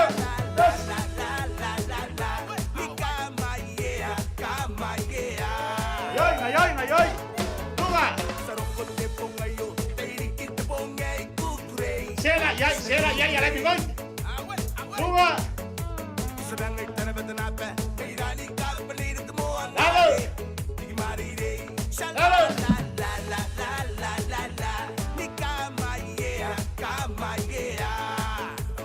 Luma kawau. Maya. Luma. Iya. Ngabale.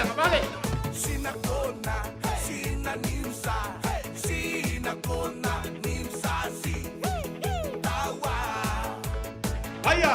Dos. Sele Luma. Awa maka bebela kayao. Dia tak kau, sele.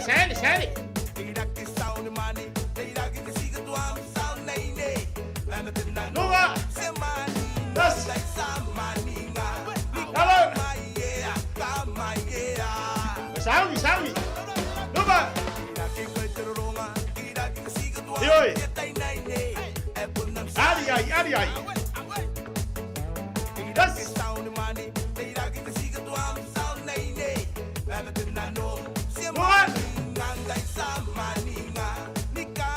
Yeah.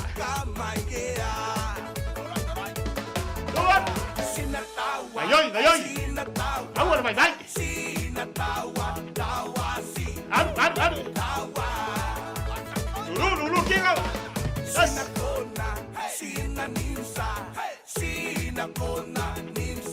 Ngaya. Ano lang, Pepe. Ngaya lang, Pepe. Das. Babu. Nalo. Paso, nalo. Das. Ngaya. Lupa. Ano. Awal mo pole, puedes kangaka. Wepe, awa, mai. Amale. Kalilei. Iya. Yoi. Iya malu. Sa besi iya nilai. Ya, saya udah sekarang kopes ah.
Seki. O le mea tāua le mingoi. Se aua ke popole al mingoi al me kaua.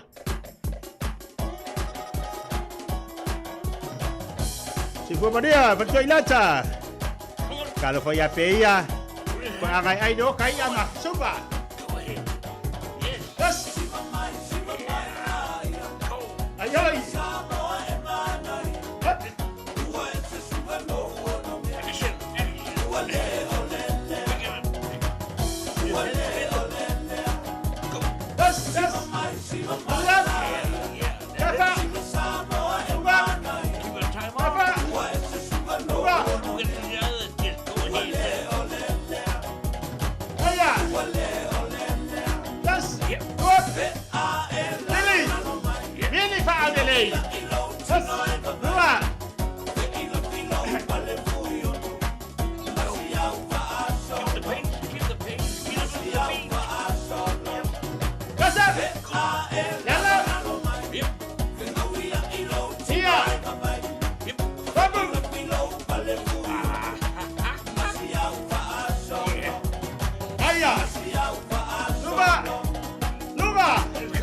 Tasilua tolufa. Hey! Ya malo. Nga ko ole. Ele le yalu sela anga ke ngayo. Ele le yalu sela anga ke ngayo.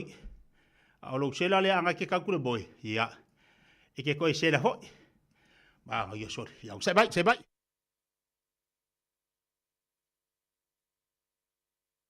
Ya la kules.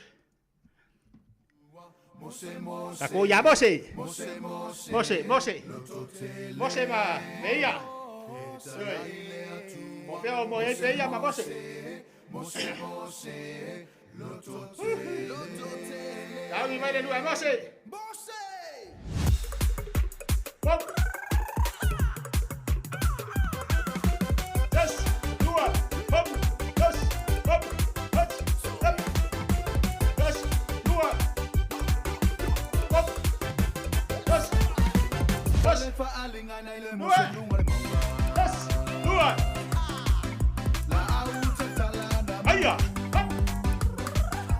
Ole meu kwai ele ya fa. Ta. Oi. La au ile afi wasao. Yes. Ole fa alinga na ile Babu.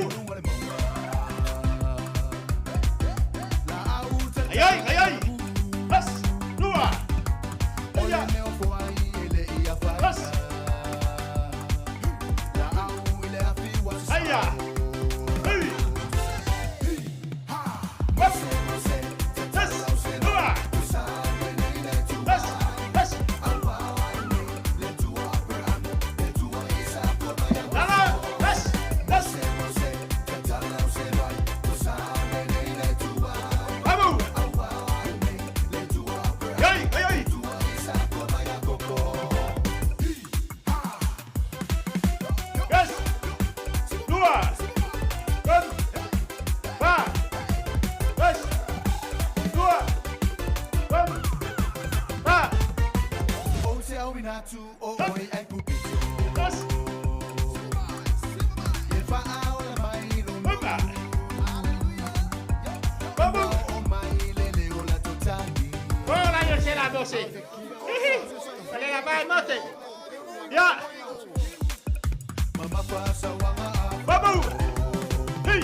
Malo. Wale la va mot io ya malo lo sa. Le ya le se la mo se ala ya ya.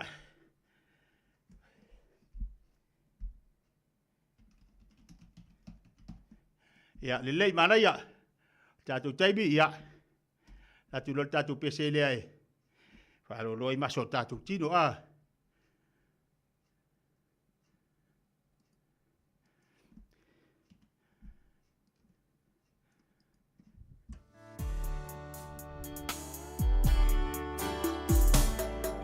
Qua c'est la mosse.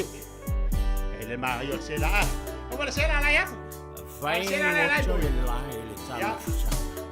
Lua. A sao le ima. Toi faut y mettre toi tas. O chicho. Lua.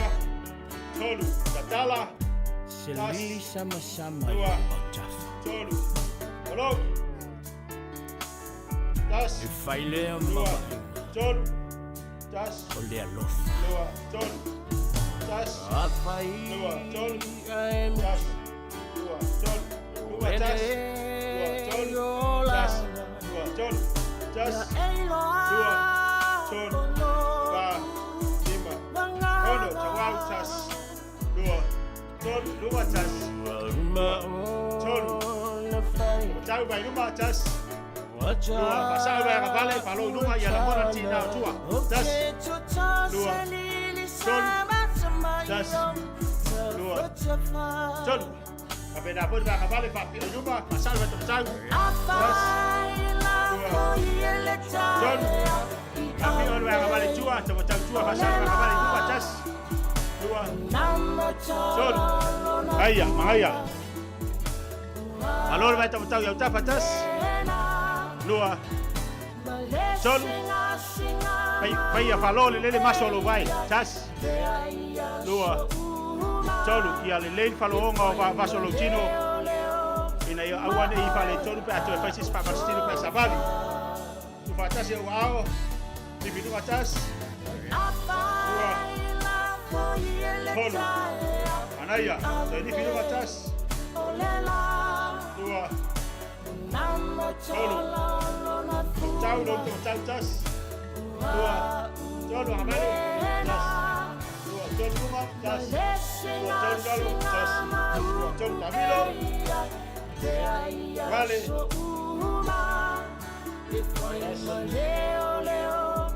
Ya. Teki. Oi ara, oi ara. Aiya.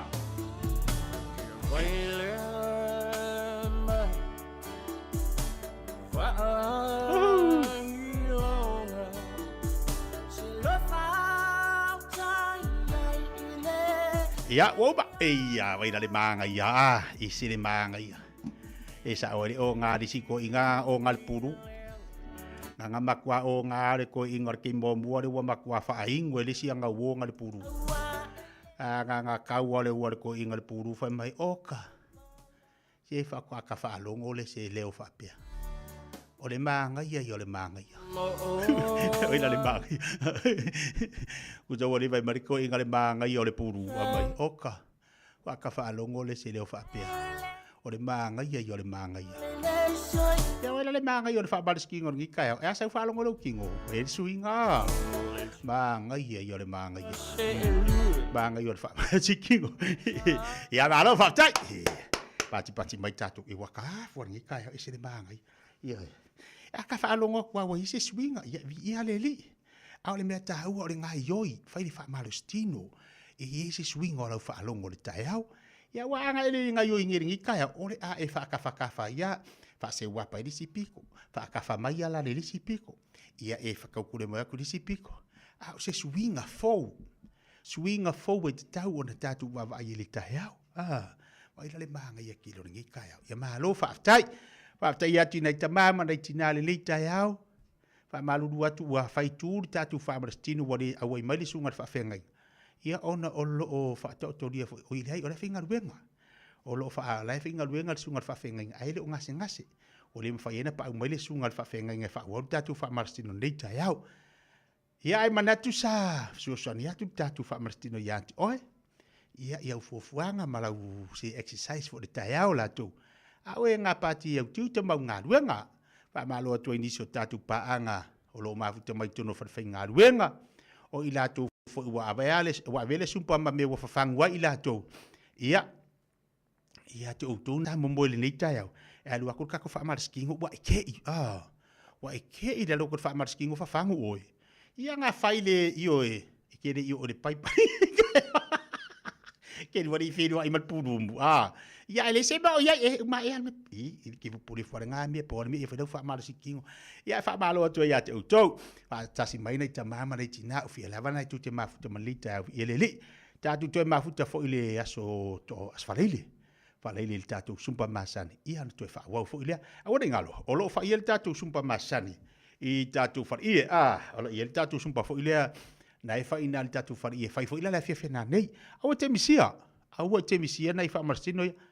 O le vai taimile nei, tātou te whata mala lo tau singa o tātou tino. Tātou te le iloa le taimi. Whaisau savali, whaisau exercise te tau na tala whea ngai. Ma ai tātou mea ai, sori o isi, sori makua e kōlengi, ai wakua sori whai me wo ilunga le suka, e maua le suka koko maua lunga. Oa, unga wale, maari ia ia, wale whaila usiaki, ile whai e soki akangi uri whai ngaruenga. O vai kako e whai ama whai food service. E whai a malu e whai food service ring singia. Fai ama ale vai fo ma e fai food service. Fai de fa pe akalo e fa le kong pe pala kavale. Ngo kalo e fai food service la kavale. Ai fa fia la kavale. Kau foi la ngalu ta vale la tu yo fo mai. E siaki, pe alonga koko, pe alonga suka, pe alonga mafau, pe alonga loko, pe alonga kingo. O kakau kere ilo. Ia o ala fai food service. Ia fa siaki, o sorry. Siaki aku ngar koko. Le kange vai. Ia fai dola ia siaki le koko. O suah ure wo. O suah. Sorry, o suah. Sorry. O siaki ngar suah. Wakau walu le kiki lunga le suau kapia. Longa winga la wakau o le suau o le ka vale la lefi. Ila le fasil pikol. O kau fare kongus suau pe. O ila le mere pa po mai. Ila se me wa mafu mai. Me ngai mama fa ilu mafu fa. Fa pe o ile ila. Me la le wa kau wa ku makan kau fare kongus suau o kau pokok suau kau. O longa winga ile me mama fa mafu fa. Ya, sama kala lo le formal me la ko. Ave sing simia. Yo vai lá. Pe le ai la. Ya la wo, se ki hala me. Pe la ngai mutatu. Fai ma farsiaki. Ka nga le forma yeu. Ke mi ngi ka ko ke le lo me tupu. Le hata tu te falango ina le malosi. Pe ata tu bota tu finga luenga. Sao. Ta tu te malolosi ata tawa ma fai ma farsiaki. Pe ale swa o ta ua.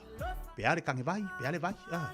Ya wa tatu fatu tu sai ni be tatu te fai ele olanga. Sia ke koko male suka. Me anga erua.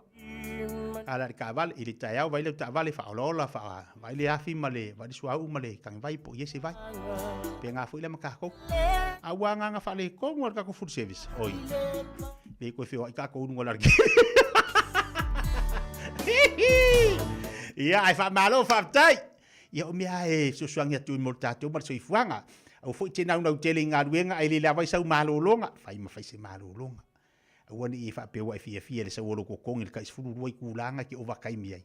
Au wani isu kai mi mo oi malu ko uru malau fanga. Au se ko sa foi se lengi le si kai mi. Ai ngi ke wai over le bo se malolonga. Uma enga. Ke wai fa le tonu fa pe. Le lava de malolonga. Mianga u fa pe nga. Le lava de malolonga.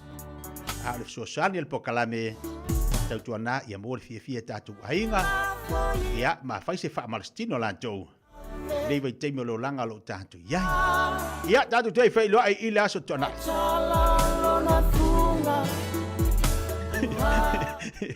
ai sao ka mo fina de le vai aku lo wa makang pe ka nga nga ka lu di sua elo ngoinga olha se fia que ai muso se aquele suau oi aua fai mal se aquele suau se aqui agora pouco suau dai bela wati le wato e lua minute tale le tula e se formar tasi Malo soy fua, ol si fufonga Samoa, Radio Samoa, tasilima ivatolu amo, se kia Radio Samoa. Flu season. Don't worry about me with my mismatched socks and mum's scarf. I gotta do what I gotta do to keep warm and well. Getting my flu vax is one thing I am gonna do because it's recommended for everyone over 6 months old.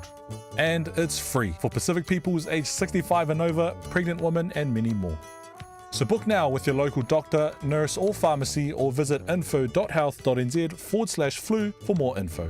Talofa Samoa, o Atish Narayan, o le Licensed Immigration Advisor mo le Auckland South Immigration Consultants. E visosoani mo so se tu ai ngā visa e malanga mai e New Zealand po Australia. Telefoni mai nei loa i le o valu o tasi o no valu wha fitulua. Po le olua tasi o no valu fitulua tolu o.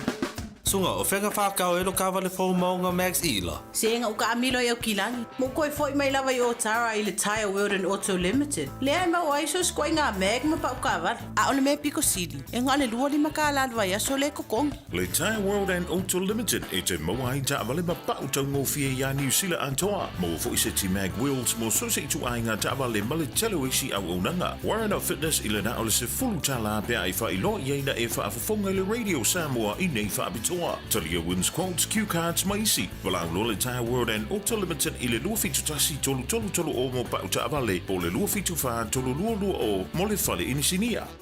Talofa au kilani, ua lata mai le aso e te tala aloa i ai. Le fale o loa i le laumua o Mount Wellington, le Middle Asian Supermarket. Wha mau I lalo le kalena, le aso ono o Yuni. Susu mai, ma au maita maiti mo whaafiafianga wha pēr fo I le face paint, ale whanau I lea lava aso. Tele mano anoa I, o whaapitoa I te tolu o le fale o loa. Tala I atu le tala iau a inga mawo, o na tātou whaatasi lea. I le tuatusi, 5 tasi iwa Ellerslie Panmure Highway, Mount Wellington.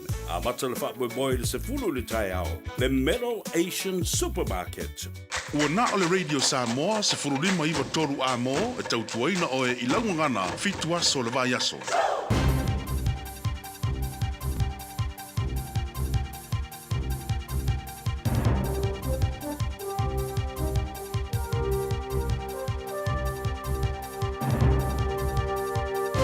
In this update, the government's playing down concerns from health officials about the outsourcing of more elective surgeries. Private hospitals are being contracted to perform simpler procedures to speed up wait times. Documents obtained by RNZ show officials warned Health Minister Simeon Brown that doing so would limit training opportunities. But Finance Minister Nicola Willis says Brown's focus is on healthcare delivery. I think most New Zealanders just want to get their hip operation or their cataract operation sooner. Louise Upston believes the government's doing all it can to ensure beneficiaries are taking the steps to find a job. Sanctions can be imposed from today as part of the government's new traffic light system. It includes money management, which puts half of someone's benefit onto a payment card that can only be used at approved stores. Social Development Minister Upston says obligations for job seekers are simple. Turn up to MSD, turn up to a job interview, have a CV, take a job if it's offered. Thousands of children are waiting for dental extractions and fillings, some stuck on the waitlist for more than 4 months. Health New Zealand data shows as of March there were just over 5,500 young people on the waitlist and almost 3,000 had waited more than 120 days. The overall surgery waitlist has grown from around 4,000 children 2 years earlier. Dental Association Policy Director Robin Wyman says parents can help to address this early. No doubt that brushing teeth with fluoridated toothpaste twice a day, that's our absolute recommendation from the association, is an important part of this. State Highway 6 is closed through the lower Buller Gorge due to flooding and slips. Emergency services have also been called to flooding at some homes in Westport. A St John ambulance officer has been rushed to hospital after their vehicle was involved in an early morning crash on Auckland's Manukau Station Road. St John says the vehicle wasn't responding to an incident at the time and no other vehicles were involved. That's news. In sport, the New Zealanders have struggled in a rain-hampered Indy 500 won by Alex Palou at the Brickyard.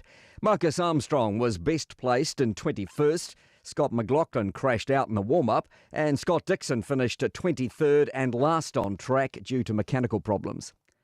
The French Tennis Open has embraced the performance of 18-year-old Victoria Mboko on her way to defeating Lulu Sun in straight sets. Mboko's parents fled from the Democratic Republic of Congo to Canada before she was born. 3 backstroke athletes have completed New Zealand's 12-strong swimming squad for the World Champs in Singapore during July and August. Andrew Jeffcoat, Amber George and Savannah Eve Martin posted the required times in the 50-metre discipline. That's sport. I'm Malcolm Jordan. 24 hours a day, 7 days a week. Radio Samoa streaming live on www.radiosamoa.co.nz.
Se fonga malia sunga ia i opu fai valu.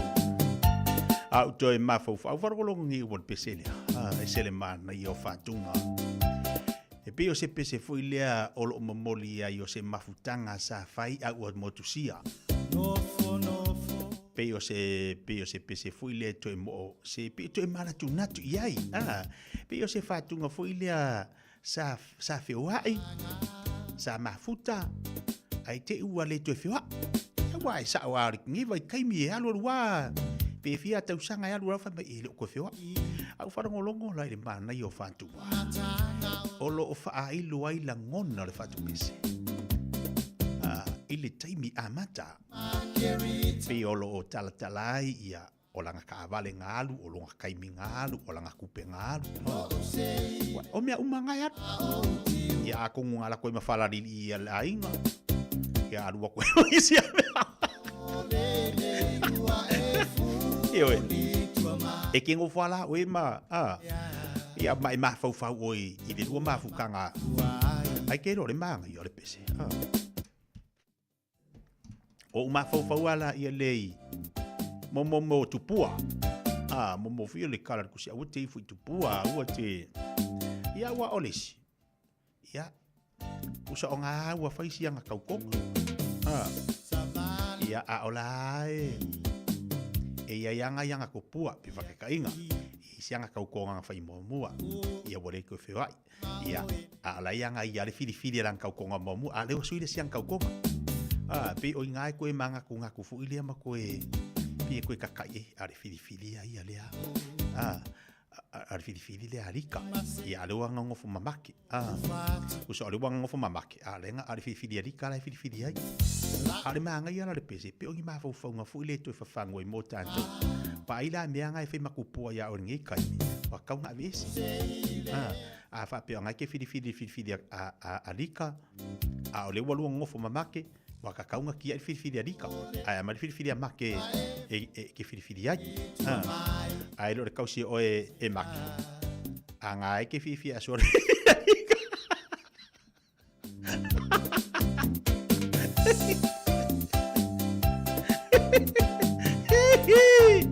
e vai a kore fai ma fau fango la un ofo fare vai a quai foi ia ole si fai ma ia e la fo me aku pe la coquinha vai de macau ki ia bere ki nga vai aku po ese si ka mai ki ma ia ma la coquinha ai ia lo fa mai ia ai ala lo fa mai ama la coquinha ka fiofi ngale full stop nga me ko ke vai de makerica la le io vai de makerica le le makerica le ke fo wa de io le aso malolo ma ia sa o fa ku ngala ka mo yo puso fa ku nga ku wa ye ling fa ku nga fo wa bidu ku i fa ye ku ingo ko ingo yo pun pese o la wa wa kasi ala nga makerica wa makwasa isaikia wa makwango ngori malu ale makerica la we yo por kaiminga yo ya le malu ya o ya se mo wa makwa pai o sai ngai ku ori Sport fit 2 minutes ta ina le tula se football tasi ke a kaka fo de ya so ai fa ve la se me ai fa carriera makerica oi aka mai masua maringi ya e manga mala makerica nga ke fisi no telefone o le kasi nga me o fai makupo ya ringi ya so umolo wolang o telefone wa le yengi be fai ale mau akare e lau makerica wa ka wa nga ba ya kwa lau ba ile mo le poi wa se fo de nga make ke maka Atala batini so tatu pa anga ya mabuta mai dunga tatu po kala mele yes o ka ko ola fia o la so nga fu de la ka se furu dua sfuru bal minute te ene ya le tula se football tasi pai de lisa o makerica ngi kai se makerica ke de polonga ai do va ya ko le makwa ma folo ma yo boxer makerica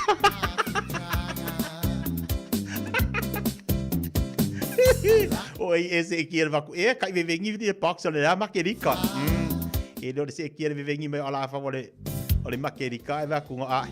O le malaparanga ale me.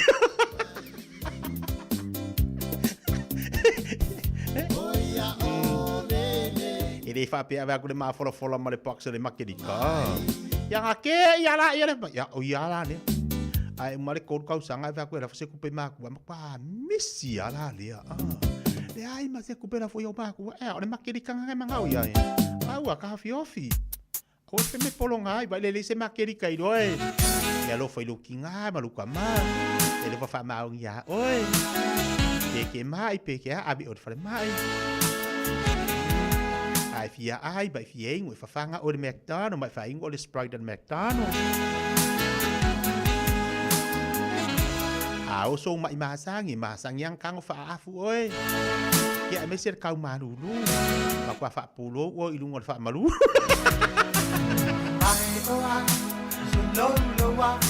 Sepuluh lima menit Jale Jula se football dance.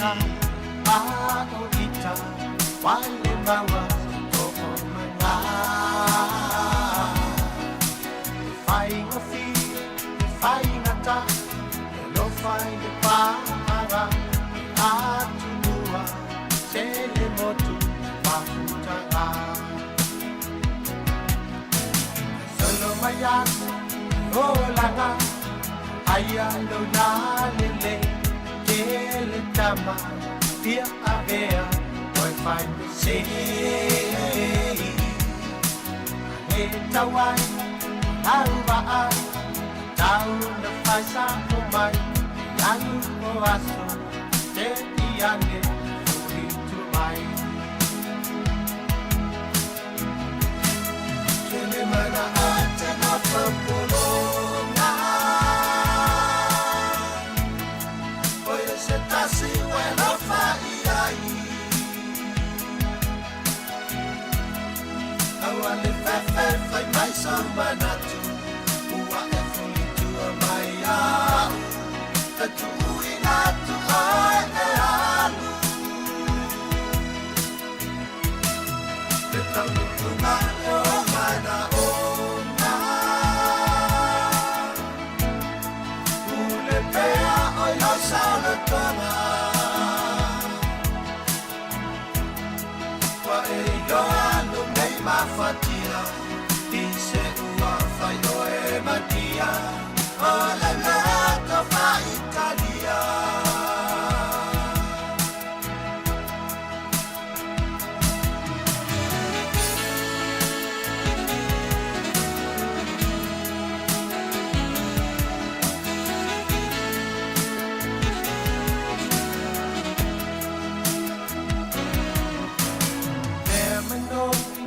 Atamai, efo ila maai, aole asu, embo watu, toyo mai. Kuna mai pe, mai mani, elofa na faifa asin, oli atu, ofofonga, naya binti. Ayuri lea, ono sa, mai na tani bilang alo yung fiber hotel lofo matapuai lang matalan suya yung umatan ako le fiber so bilano masiyasi kere mana ate na populonga Sentasi mai la faiai Awale fefe fai mai samanatu Ua e fuli tua mai au Tatu uinatu ai e alu Te taunu ungai o mana ona Ule pea oi lau sauna tonga Pai yoano nei mafatia Ise ua fai o e madia Ona lato fa Italia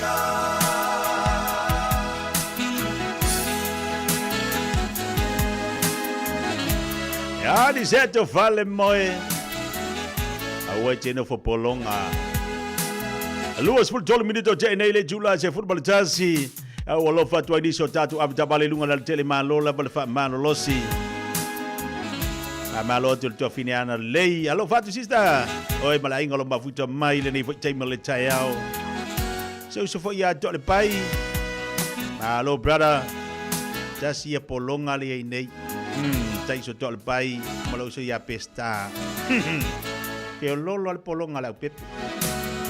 Wala tio la utamo tia lef so san ya ilanga polonga fua.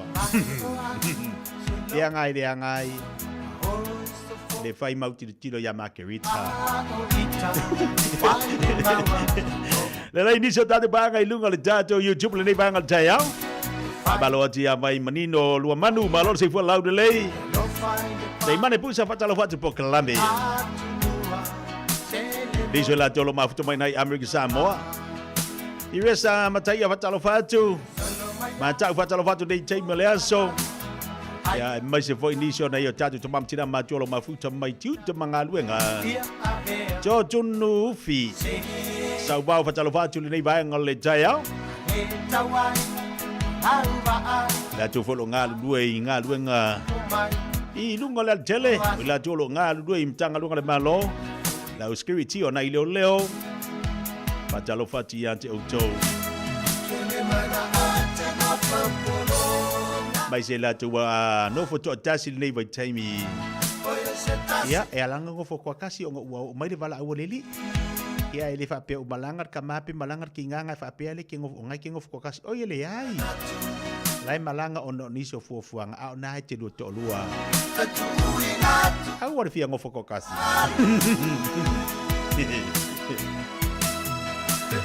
Bidi mai de sida umakua nganga. Umalonga ka ko de PCA makerika era kulol no polo. Ai bidi mai de lo matua fai mai. Tia. Ngau PC fai ma fau ngau PC. Fa ai sai me wakupu ngai musika ai fa ngo film wo de taya. Kala lo makua vai, lo mo fiwa vese lo ia afu le pulu ka ko ide iau PC.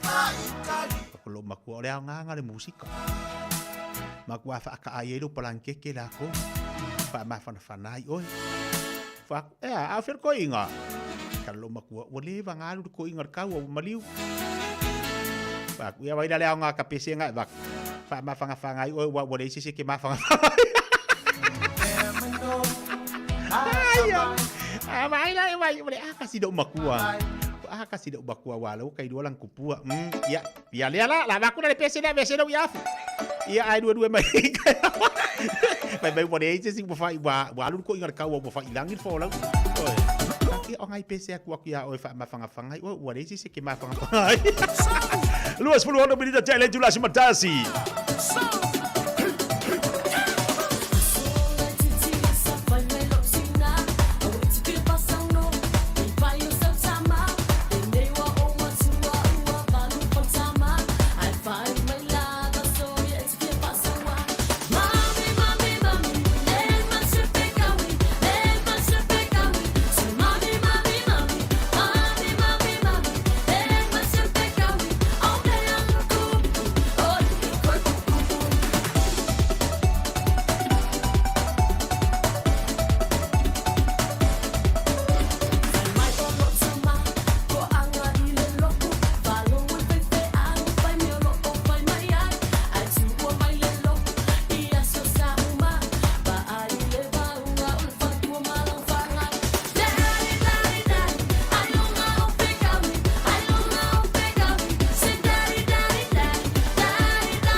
Luas frui va menito tene le July small jazzy se mai di sio tato chala.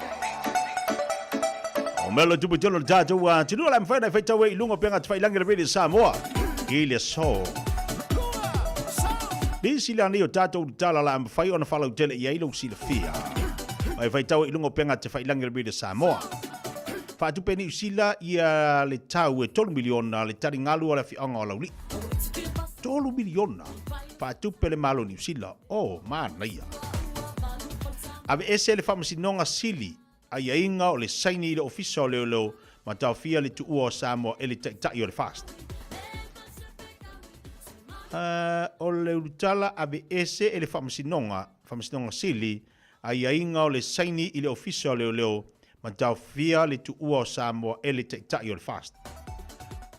Fōringa maila leua ma ese ia inga ia sai le tai po le o le afo tai fono la le ale fast de afianga la udel malitoa ta ufu atu ile tala le utu ina mai ia ma u faita watu ai nisi ni o vaenga o le tala le o tu ina mai lunga tatu pokalami filifilia tai fo le kalesia fa tonga ke siano Samoa. Sa fai de prestene o le Cessna i le laulau o le komiti fa foi o le talonga si ua mea mafa i le lalolangi. Mana ia le lei disi da tatu tala lu fai tonu mai lunga tatu poklame le temble taiao. O la mfere fala utele ia i lau fai tau lunga tatu poklame i lunga penga tfailangi le Radio Samoa. Watu alfaborianga le fabon mole Yohana fofoa.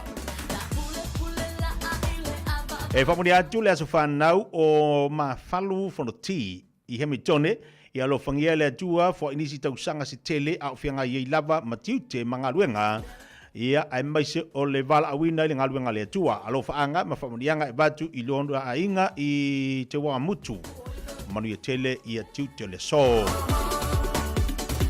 Wana si famanianga wa batu lunga tatu pokalame le wa mai ina ua toe luas fulu iwa minita tale ole tula se fulu male lua. Talofa Samoa, o Ateshna Ryan, o le Licensed Immigration Advisor mo le Auckland South Immigration Consultants. E visosoani mo so se tu ai ngā visa e malanga mai e New Zealand po Australia. Telefoni mai nei loa i le o valu o tasi o no valu wha fitulua. Po le olua tasi o no valu fitulua tolu o. Wana o le fetu moana a onga amata po le moana Stars ECE le a onga Samoa i Manrewa. Toa tusi, lua tasi tolu, Weymouth Road, i tuane o le ekalesia e whakasai Weymouth. Mātou te tautua ma le whaamaoni mo le whanau. A wale whaatau waina o le ngangana Samoa, anga nuu, whaasino manga, ai maise leo na whaakerisiano o alo ma whanau o le atunu. E tolu sifulu i tūla e le aise tutongi, mo le whanau e tolu tausanga malunga atu. Lua sifulu i tūla e le aise tutongi, mo le whanau e tolu tausanga anga i lalo. E te pena le whetu moana le tia le tai au. Whapea le tia o le awauli. Nappies, ma wipes e ma wafua. Whafsotai mai loa mo se awanoa o lo walo. I le olua tasi tolu lima, fitu valu iwa fitu. Olua tasi tolu lima, fitu valu iwa fitu. O fia maua sau ta avale po sau piki apu. Ai tongi ta iwa yaso, lua va yaso. Pe ta imasina, o le sleek cars o le a maua ai le fisosoani. Ua ta pena le au whaingaruenga a le sleek cars, mo oi malo a inga. Aua e te popole i se mea e tasi. Te tala fitu aso, mai le sifulu i le tai au, anga i le afo le ono le afiafi. Tele la alai au kilani i saute, vili mai loa, i le o lua tasi faa, fitu lua selau. Po le o lua o, faa lima, tasi lima tasi. O le aho nanga le sabe mawai o loa nanga tae peo TV, speaker JBL, telefoni Samsung, moenga Sleepwell, City no 4, pusa aisa ma o loa o ngā i leo mukuka. Maua foi o lotu aisa, vai tau mawha maisi. Tutongi i nei New Zealand e piki alo a ingai Samoa. Whapsotai mai le Facebook po le Instagram a le Sapa Pia Samoa, pe emaili mai i le buy@sap.ws. Sap, lau fale o loa numeratasi i Samoa.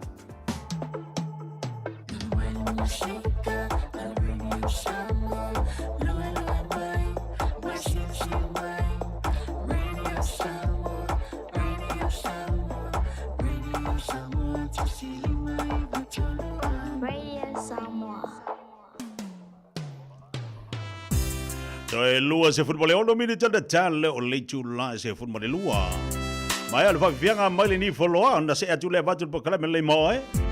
E se wolo vatu ai male tunga le lipulo le titi zale fianga le pepe tala ilene.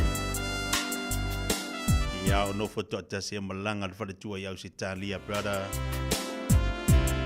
Tang ya le fai popo. Tang ya le pule le titi zale.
Ua mawhai o na awara tula polo kalame le leimo o ia so taitasi o na o le langolango malo si le fale maliu a se alo le aturuu o ese tātupu Funeral Directors i Manukau City. O kalame le maoe, talo whala. E to o tauta lau le pasese o le Aegina na matu tu o Brisbane. I le aso luas fumale fitu Januari, lua o lua tolu. I le tasi le au li whamua moe tau nuu i au kilani. I le fitu i le afiafi. Uma le lua i tūla. O le mātou whainga malanga i lunga le vaina mini mo. Wa mātou ona tu i lalo i ala vaa. Wa la talasa i au kilani. Wa mātou vai atu. E pei halu solo muli le malele. Na umi lava ona whaata milo i ale valele i lunga o le ea. ua te ama mau le taimi sa tatau ona tau nuu ai I Aukilani. Ai walau mai loa le kapteni. Ua le mawhai ona matutu lau le. Ona ua lolo vaia atoa ia Aukilani. Ona le tonu o le tau, o le anga le tau. Le mātou te taa milo milo. O whata le tale pe mawhai, ona tū lau ele le ba. Pele ai. I o le taimi lea. Ia o sui ai la ngona. Wa ai atu. Wa iai le popo lenga le to tele o tangata. Ia wa a fia tuai mo fo ima. Ma unei. Ona upu nou lea. Ma whai lau ta talo. O upu muni muli la o lau ta talo. Nau whapea. Lea tuai. Wai ea. Wana o se au na ea. Talo whai. Si o tō ruama si ap whanau. Ai o whalongo atu whapea le whamatalanga ale to ina pālangi sa mana nofu whatasi I lungo le mato whainga malanga. This time you need a friend in high places. Na te ilawa ua o pese loa I am a friend of God. O a ua le woa le tua. Ia kopo lua wha ipo lua suma le tōru. Whai mai na whaatua tua Abrahamo I le tua. Ona ta ua ilo o ia. O le woa le tua. Ia o inga o le talina o lau te talo. Na o pese ai lava lea. O hau o le woa le tua le taimi atua na mato yei lunga. O le vani madimo na o pese. I am a friend of God. Na le liu le mato wa anga I Christ tete. Na mato tūla o ele manuia. O le lava la o te pese pese o hau o le woa le tua.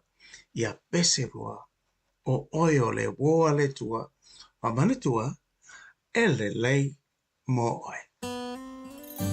O le ese tatu pu funeral directors o se fale maliu Samoa o le tali foilea o taimi whaingata ona o le malanga al maliu maleoti e mawhaifoi ona latu awina atu ma awina mai tino maliu o e pele mai so o se atu nuo lalolangi mala auno le ese tatu pu funeral directors i le lua ono lua toru fitu lua ono lua toru fitu pea fiuane ele se fulu malebalu Norman Spencer Drive in Manukau City. Talofa Samoa, o Atish Narayan, o le Licensed Immigration Advisor mo le Auckland South Immigration Consultants. E visosoani mo so se tu ai ngā visa e malanga mai New Zealand po Australia. Telefoni mai nei loa I le o valu o tasi o no valu wha fitulua. Po le olua tasi o no valu fitulua tolu o. O fia whātau sau tā vale, po iei fwoi sau tā vale, o lo e mana o e whātau watu. O e mana mia se insure po o sino no ngā tupe tau tā vale. Whawhiso tai nei loa le Kānau. Tanga I ane I le mātou pera te whailangi mō nisi whamtaranga kānau.co.nz. Talofa o o waleni o se electrical inspector Samoa tolsu lima tausanga tautua ma o resta leino fo I mole waina o lo mota fal sam fat whainga luenga fa peli pe ina vai vela ma o ngā umu walau mai lo waleni o amos electrical il o lua fitu lua no tolu ono fitu ono lua o lua fitu lua no tolu ono fitu ono lua. O le whātoa uma o tātou tui pui pui ar COVID te tau ona whai. O se au wala I tau sia le lei ai tātou, o tātou tua a mātutua, mai e pele I ai tātou. E pipisi le COVID le vau tangata, le ai ono a whai na ai tātou uma I a wala ese. O nisi tangata e siri atu ona tinga aina nai lo isi. Mo le pui pui a oe mai se mai onga. E whautua ina le whai o le tui pui pui ar COVID mo tangata uma o lima sifuru tau sanga malunga atu. E le ai se tutongi, mai ma whai ona whai pea uma le ono masina talo ona whai lo tui pui pui lata mai ar COVID. Pena e maua fo e wha mai. Mo le whatonu ina o sau awa noa po le fia maua o nisi whamatalanga. Pawhiso tai lau fo mai po le whale talawai. Pete tanga I le bookmyvaccine.nz. Come on! Da whapapea ngei la! Pili le Wolf Graham and Sons e mawai le sosoani. E mawhai ono o atu siaki lau ta avale le fale. E au noa ma se tutongi. La Wolf Graham and Sons e au na mo o e malau ta avale. Pili mai I le lua fitu ono iwa wha ono tasi. Pe asia siane I le lua se folo Hoia Road I Otahuhu. Oh,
Leo te 5 minuta de talo le tula se futma le lua.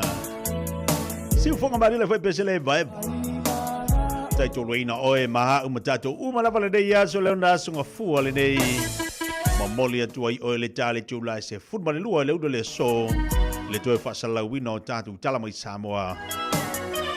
Ia mari to tele la to le na o lo fe ngai pe tiu te manga luenga. E se a winga le tau alu alu tau pa o lo mai. Alu alu foi tau fa malu malu mai. O le taimi ua se suru mai o le la. Ia ai o swing ai o le tau. E le o mawhai lava na avi se ailia lofa o le tua. Ia te oi lo fe alua idungo le ala tele. O lo iai tu tono lo fale. Tono lo fale whainga ruenga. Te pisi ai i ma o. Awa ne ngalo ia te oi o lo malutia o ia awa lofa o le tanto watua. Pa malo atua nei ave tavale ave pasi, ave taxi, ave loli, ave upa. Au ave le kalapola, ave le tai au nei malo fa tele mafta mai. Pa malo atu po kalami ate lanto o lo ngalu dua le malai pa lele. Malo le on sai malo le fa totoa. Tiu te foi mangaluenga ia te utu nale malai pa lele. Liso la tolo ngalu dua le fale mai. Pa malo ati ate utolo ngalu lue nisio fre mai. Pe fo ila tolo fa ta utolio no ngase o le tino. Tono lo ngana i musika fa no file mu ma tau fa to ai ti nga le tino. O tatu fa mo tau la me uma ile tua. O ia fi so ani mai o tatu ti nga ma fa nga ta. Aba futo balita tu wa tinu fa mole. O isi tasi malanga i Samoa nei po taiao. Na o sina te tusi lava e mamoli atu i Samoa. O na i fia mana o mia i lea so tofi le vaso nei. Ia pea pea mana whaafonga mai nisi o le tatu watinu e malanga i Samoa. O le te tusi e vatu tu ia pia. Whapea te malanga tae au. Po lea so lulu. Whamole le tatu watinu ia. Pea mwhana wala umali tatu telefone le olu atasi. Olu fa fitu falu e vatolu. Olu atasi, olu fa fitu falu e vatolu. Na se te tusi lava e moli atu ia pia. Ia e ono o se tusi folau. O le tusi folau e tu inantu. Wa ia nisi o fofuanga e mana umia mole aso tofi. Fa mole le maftu mali tatu wa tino o. Ta mai mole tatu toi feilo ile aso atayau le lofo mole anga le leo tatu tapa usido langi. Ina ua umali taimi fa umaili tatu poklame ma tatu tau mawai le so. Ya bai fofuanga tiuto mangaluenga. E mai se poklame le fifia mai na tatu mafuta le tau le tula iwa le taiao. Molea tu lang fafta ite le lava le tatu wantino. E le tatu maftanga ile neifu yaso. Tatu feilo ile aso ataiao. Lo fangie le tua fofuanga le so. Mai se le maftanga ne tatu tamam tina mantua. Talo lisi ainga mo lisi ainga. Talo le tasi mo le tasi. Tiu te mga luenga faso le nei fo ia songa fuga. So i fua mai maruia.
Tolu amo. Radio Samoa. Kasilima i wakonu amo.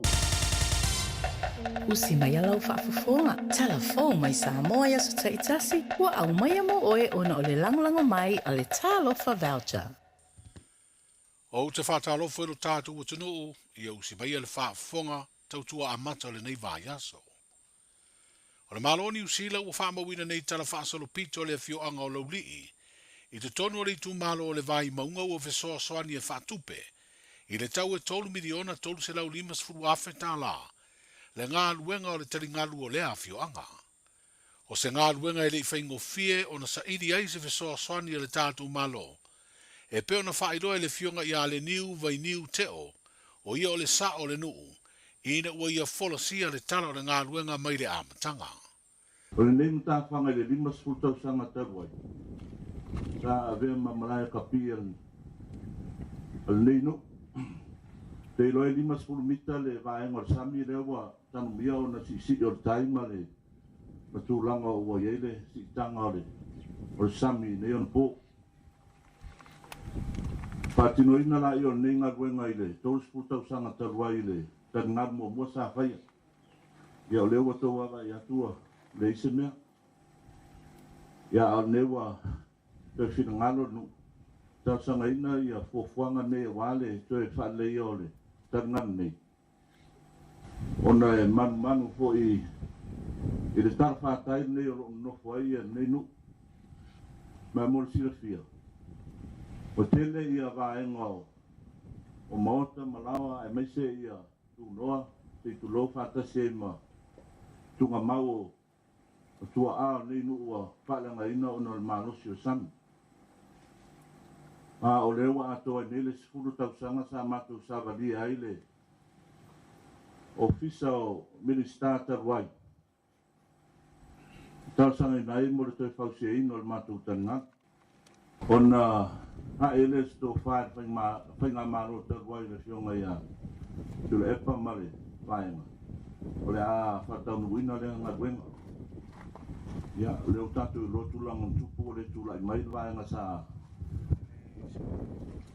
au mai ale le tala male walu fo ilunga lecho ma tau leo la vele ono pe fitu ia tan ngaro nu tono sio tato nu ia sa matu to sa valia le penga maro nei ma lewa tau nu le fa moi moi a tonu e pe ele umi taimi le sa matu sa valia tolu fa tolu ma sa valia ofisa o Minista ona tam faila va ina fa tau ninga ruenga ya le la watino mai pe ya na fisa matu atu ita sangal tena awa ato ai fo tau sanga ni mai le la tau sanga matu fiu tanga inga male tamai tai pursili o le tanga ruenga le mena ia mese ia au tusiata ia mai lato uma o le tanga ruenga le emenoi patai tele lava o ngā ruenga fui whapene patai le tō pava ai mai fo ile mato nau atu tamu whainga lava ina ia patino ni ngā ruenga moli fui patai le fionga le whaipule ia sulamana ia polo fionga tu leo pupu ia peo o ia lava sa tulia ia tulanga uma ina ia whaatino ma patau nuu nei fuafuanga uma wale tan ngalo sio matau nuu. Ia ma eule alofa le tua, whaatai le tua i lantau singa mnau puipuinga, le ua maru puipuia ia o tamalawa, wa mol sira fia. Paupenga o matau nuu sa iai iona po ia, a fio mai ia whangori, o mea tonu ane tau whangori, o ia lo no foi ali o nu mai papai le tua wa o le pine le o nei sa ele fa sa rotu mai le nu te fakasa tau sanga mo vai o te roa rua se lau tau sanga ta vai le lava o ia tulanga ai o le fa sa mo le nu ona sa talo nu ina ia tau fia ia lava I pa mai I fatio ngabe awana I yo o mai I lepo ona man sa o linu sa nga I mai ma I fo sa rotu mai tanga to linu Le fio ngale niu vai niu teo o le sa o le fio anga o lo li. O le Minstown tanga ruenga o puna oa whaare nā tura masi si o manga. Na vea masui o le tātou malo e tāla tala nisi o tā penanga. Na whaatino a o le i fausia le taringaru. I le whasoa swani o le malo New Zealand. O le nei ngā ruenga sa whaatupina e le malo New Zealand. E tā wala mai i le tātou whainga pāanga o le Samoa Climate Finance Partnership. Lea ofiso sani te le ai le whangaso longa.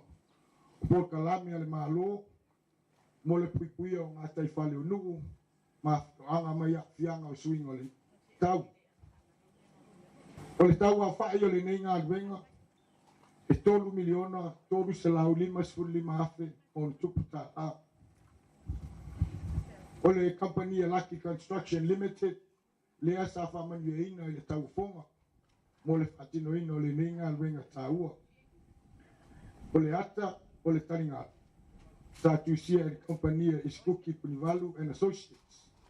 O le mata i tuwina, o le ngā luenga sa whengailea ma le matanga luenga o puna oa, ale nā tura ma le sio manga. O le nei ngā luenga na amatalia le aso sfulvalu, o te sema lua afe lua wha.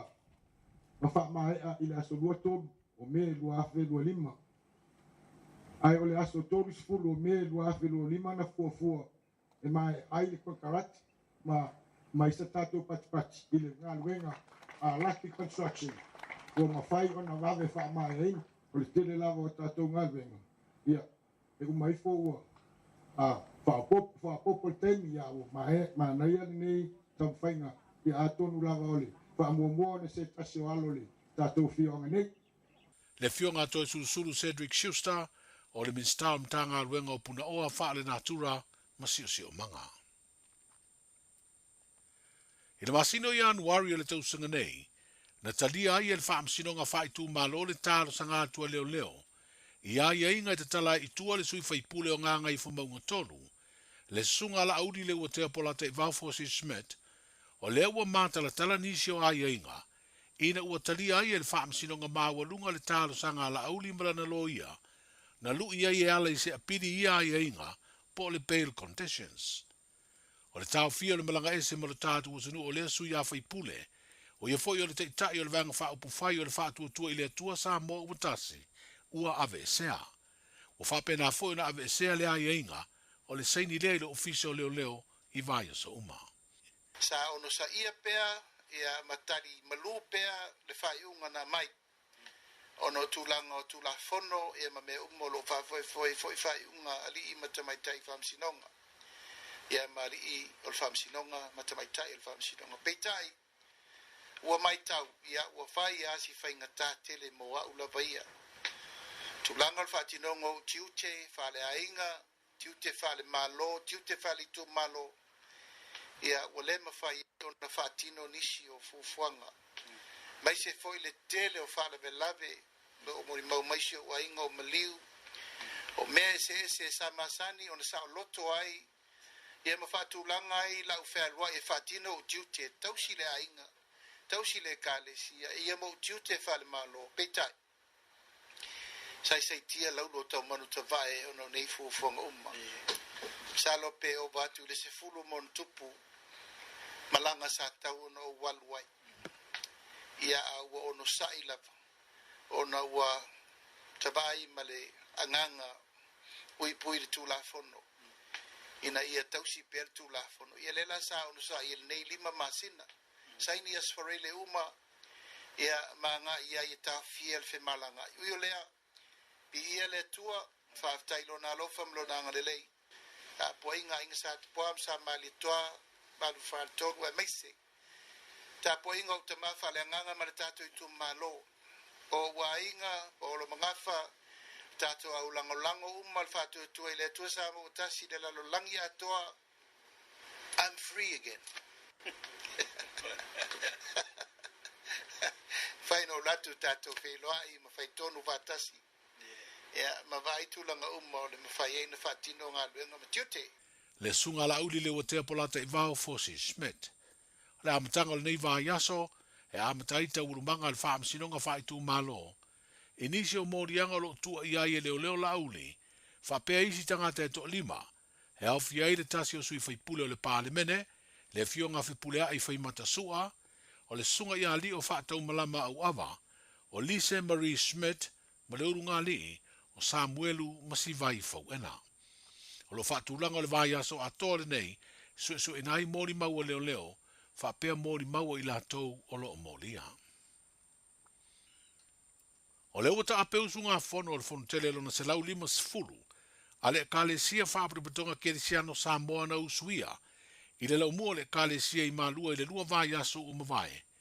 Ma watula i mai le te walunga o le fono tele o le nei tau sanga, watusi a ao le fono tele ni ta i te fau e tau ave to finga, o le sui te fono ma le te fono a wao.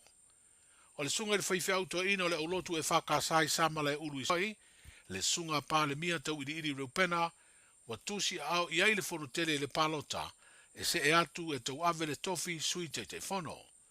O se whawhia ngainga sa tau vai whai ngā whiringa mō lea to finga, inisi o fono tele ua mawai, ai o lea ua tau lau o le whamoe moe. O le a se e atu nei e tau ave le tofi te fono le kale si au au le fono tele, o le tau sanga fau. Ai o le teimi nei, o lea ua amata le tofinga te fono, le sunga i whaiwhi auto e ina, le sunga ia e ne fatu le saa, o lo ngā lulue le tau singa le aulotu e whakasai tānoa le i ai vaiva se uta. Na whiriwhiria i le tofi sui te fono i le amatanga o le fono tele, i le asunga fua ua mawai. O le awa i atu le fono au le tālonga si i ua mea mamafa i le lerulangi, o le pelestene o le tālonga si i ua mea mamafa Samoa, e peo na vea fo i ma pelestene, o le whaalāpura patonga o tālonga o le tātu uturu o le Sasnog, le fionga tu au Pepe Jerry Warwick, ua whiriwhiri ai o se tasi o sui e to o se furu marelua, o le komiti whaafoe o lea whaalāpura patonga tele, o le tālonga si i ua mea mamafa, le International Weightlifting Federation. Wa whaidoi le upenga ta whailangi e lea whaalāpura tau tālonga, o le whiriwhiria o tu au Pepe maisi sui o le komiti whaafoe se furu maretasi, o le alatou tau e vinai to finga mo le umi e whātau sanga. O le whontanga na usuia le IRE Hardy le atunu o Saudi Arabia, le ana tau alunga le palo taina o le tofi Palestine, ma sui o le komiti whafoe, e peo na whiriwhiri ai ma le sui o Samoa. O le li o Mohammed Jalud, mai le atunu o Iraq, ua toe whiriwhiria e vea ma Palestine, o le IWF po le International Weightlifting Federation, mo le isi whātau sanga.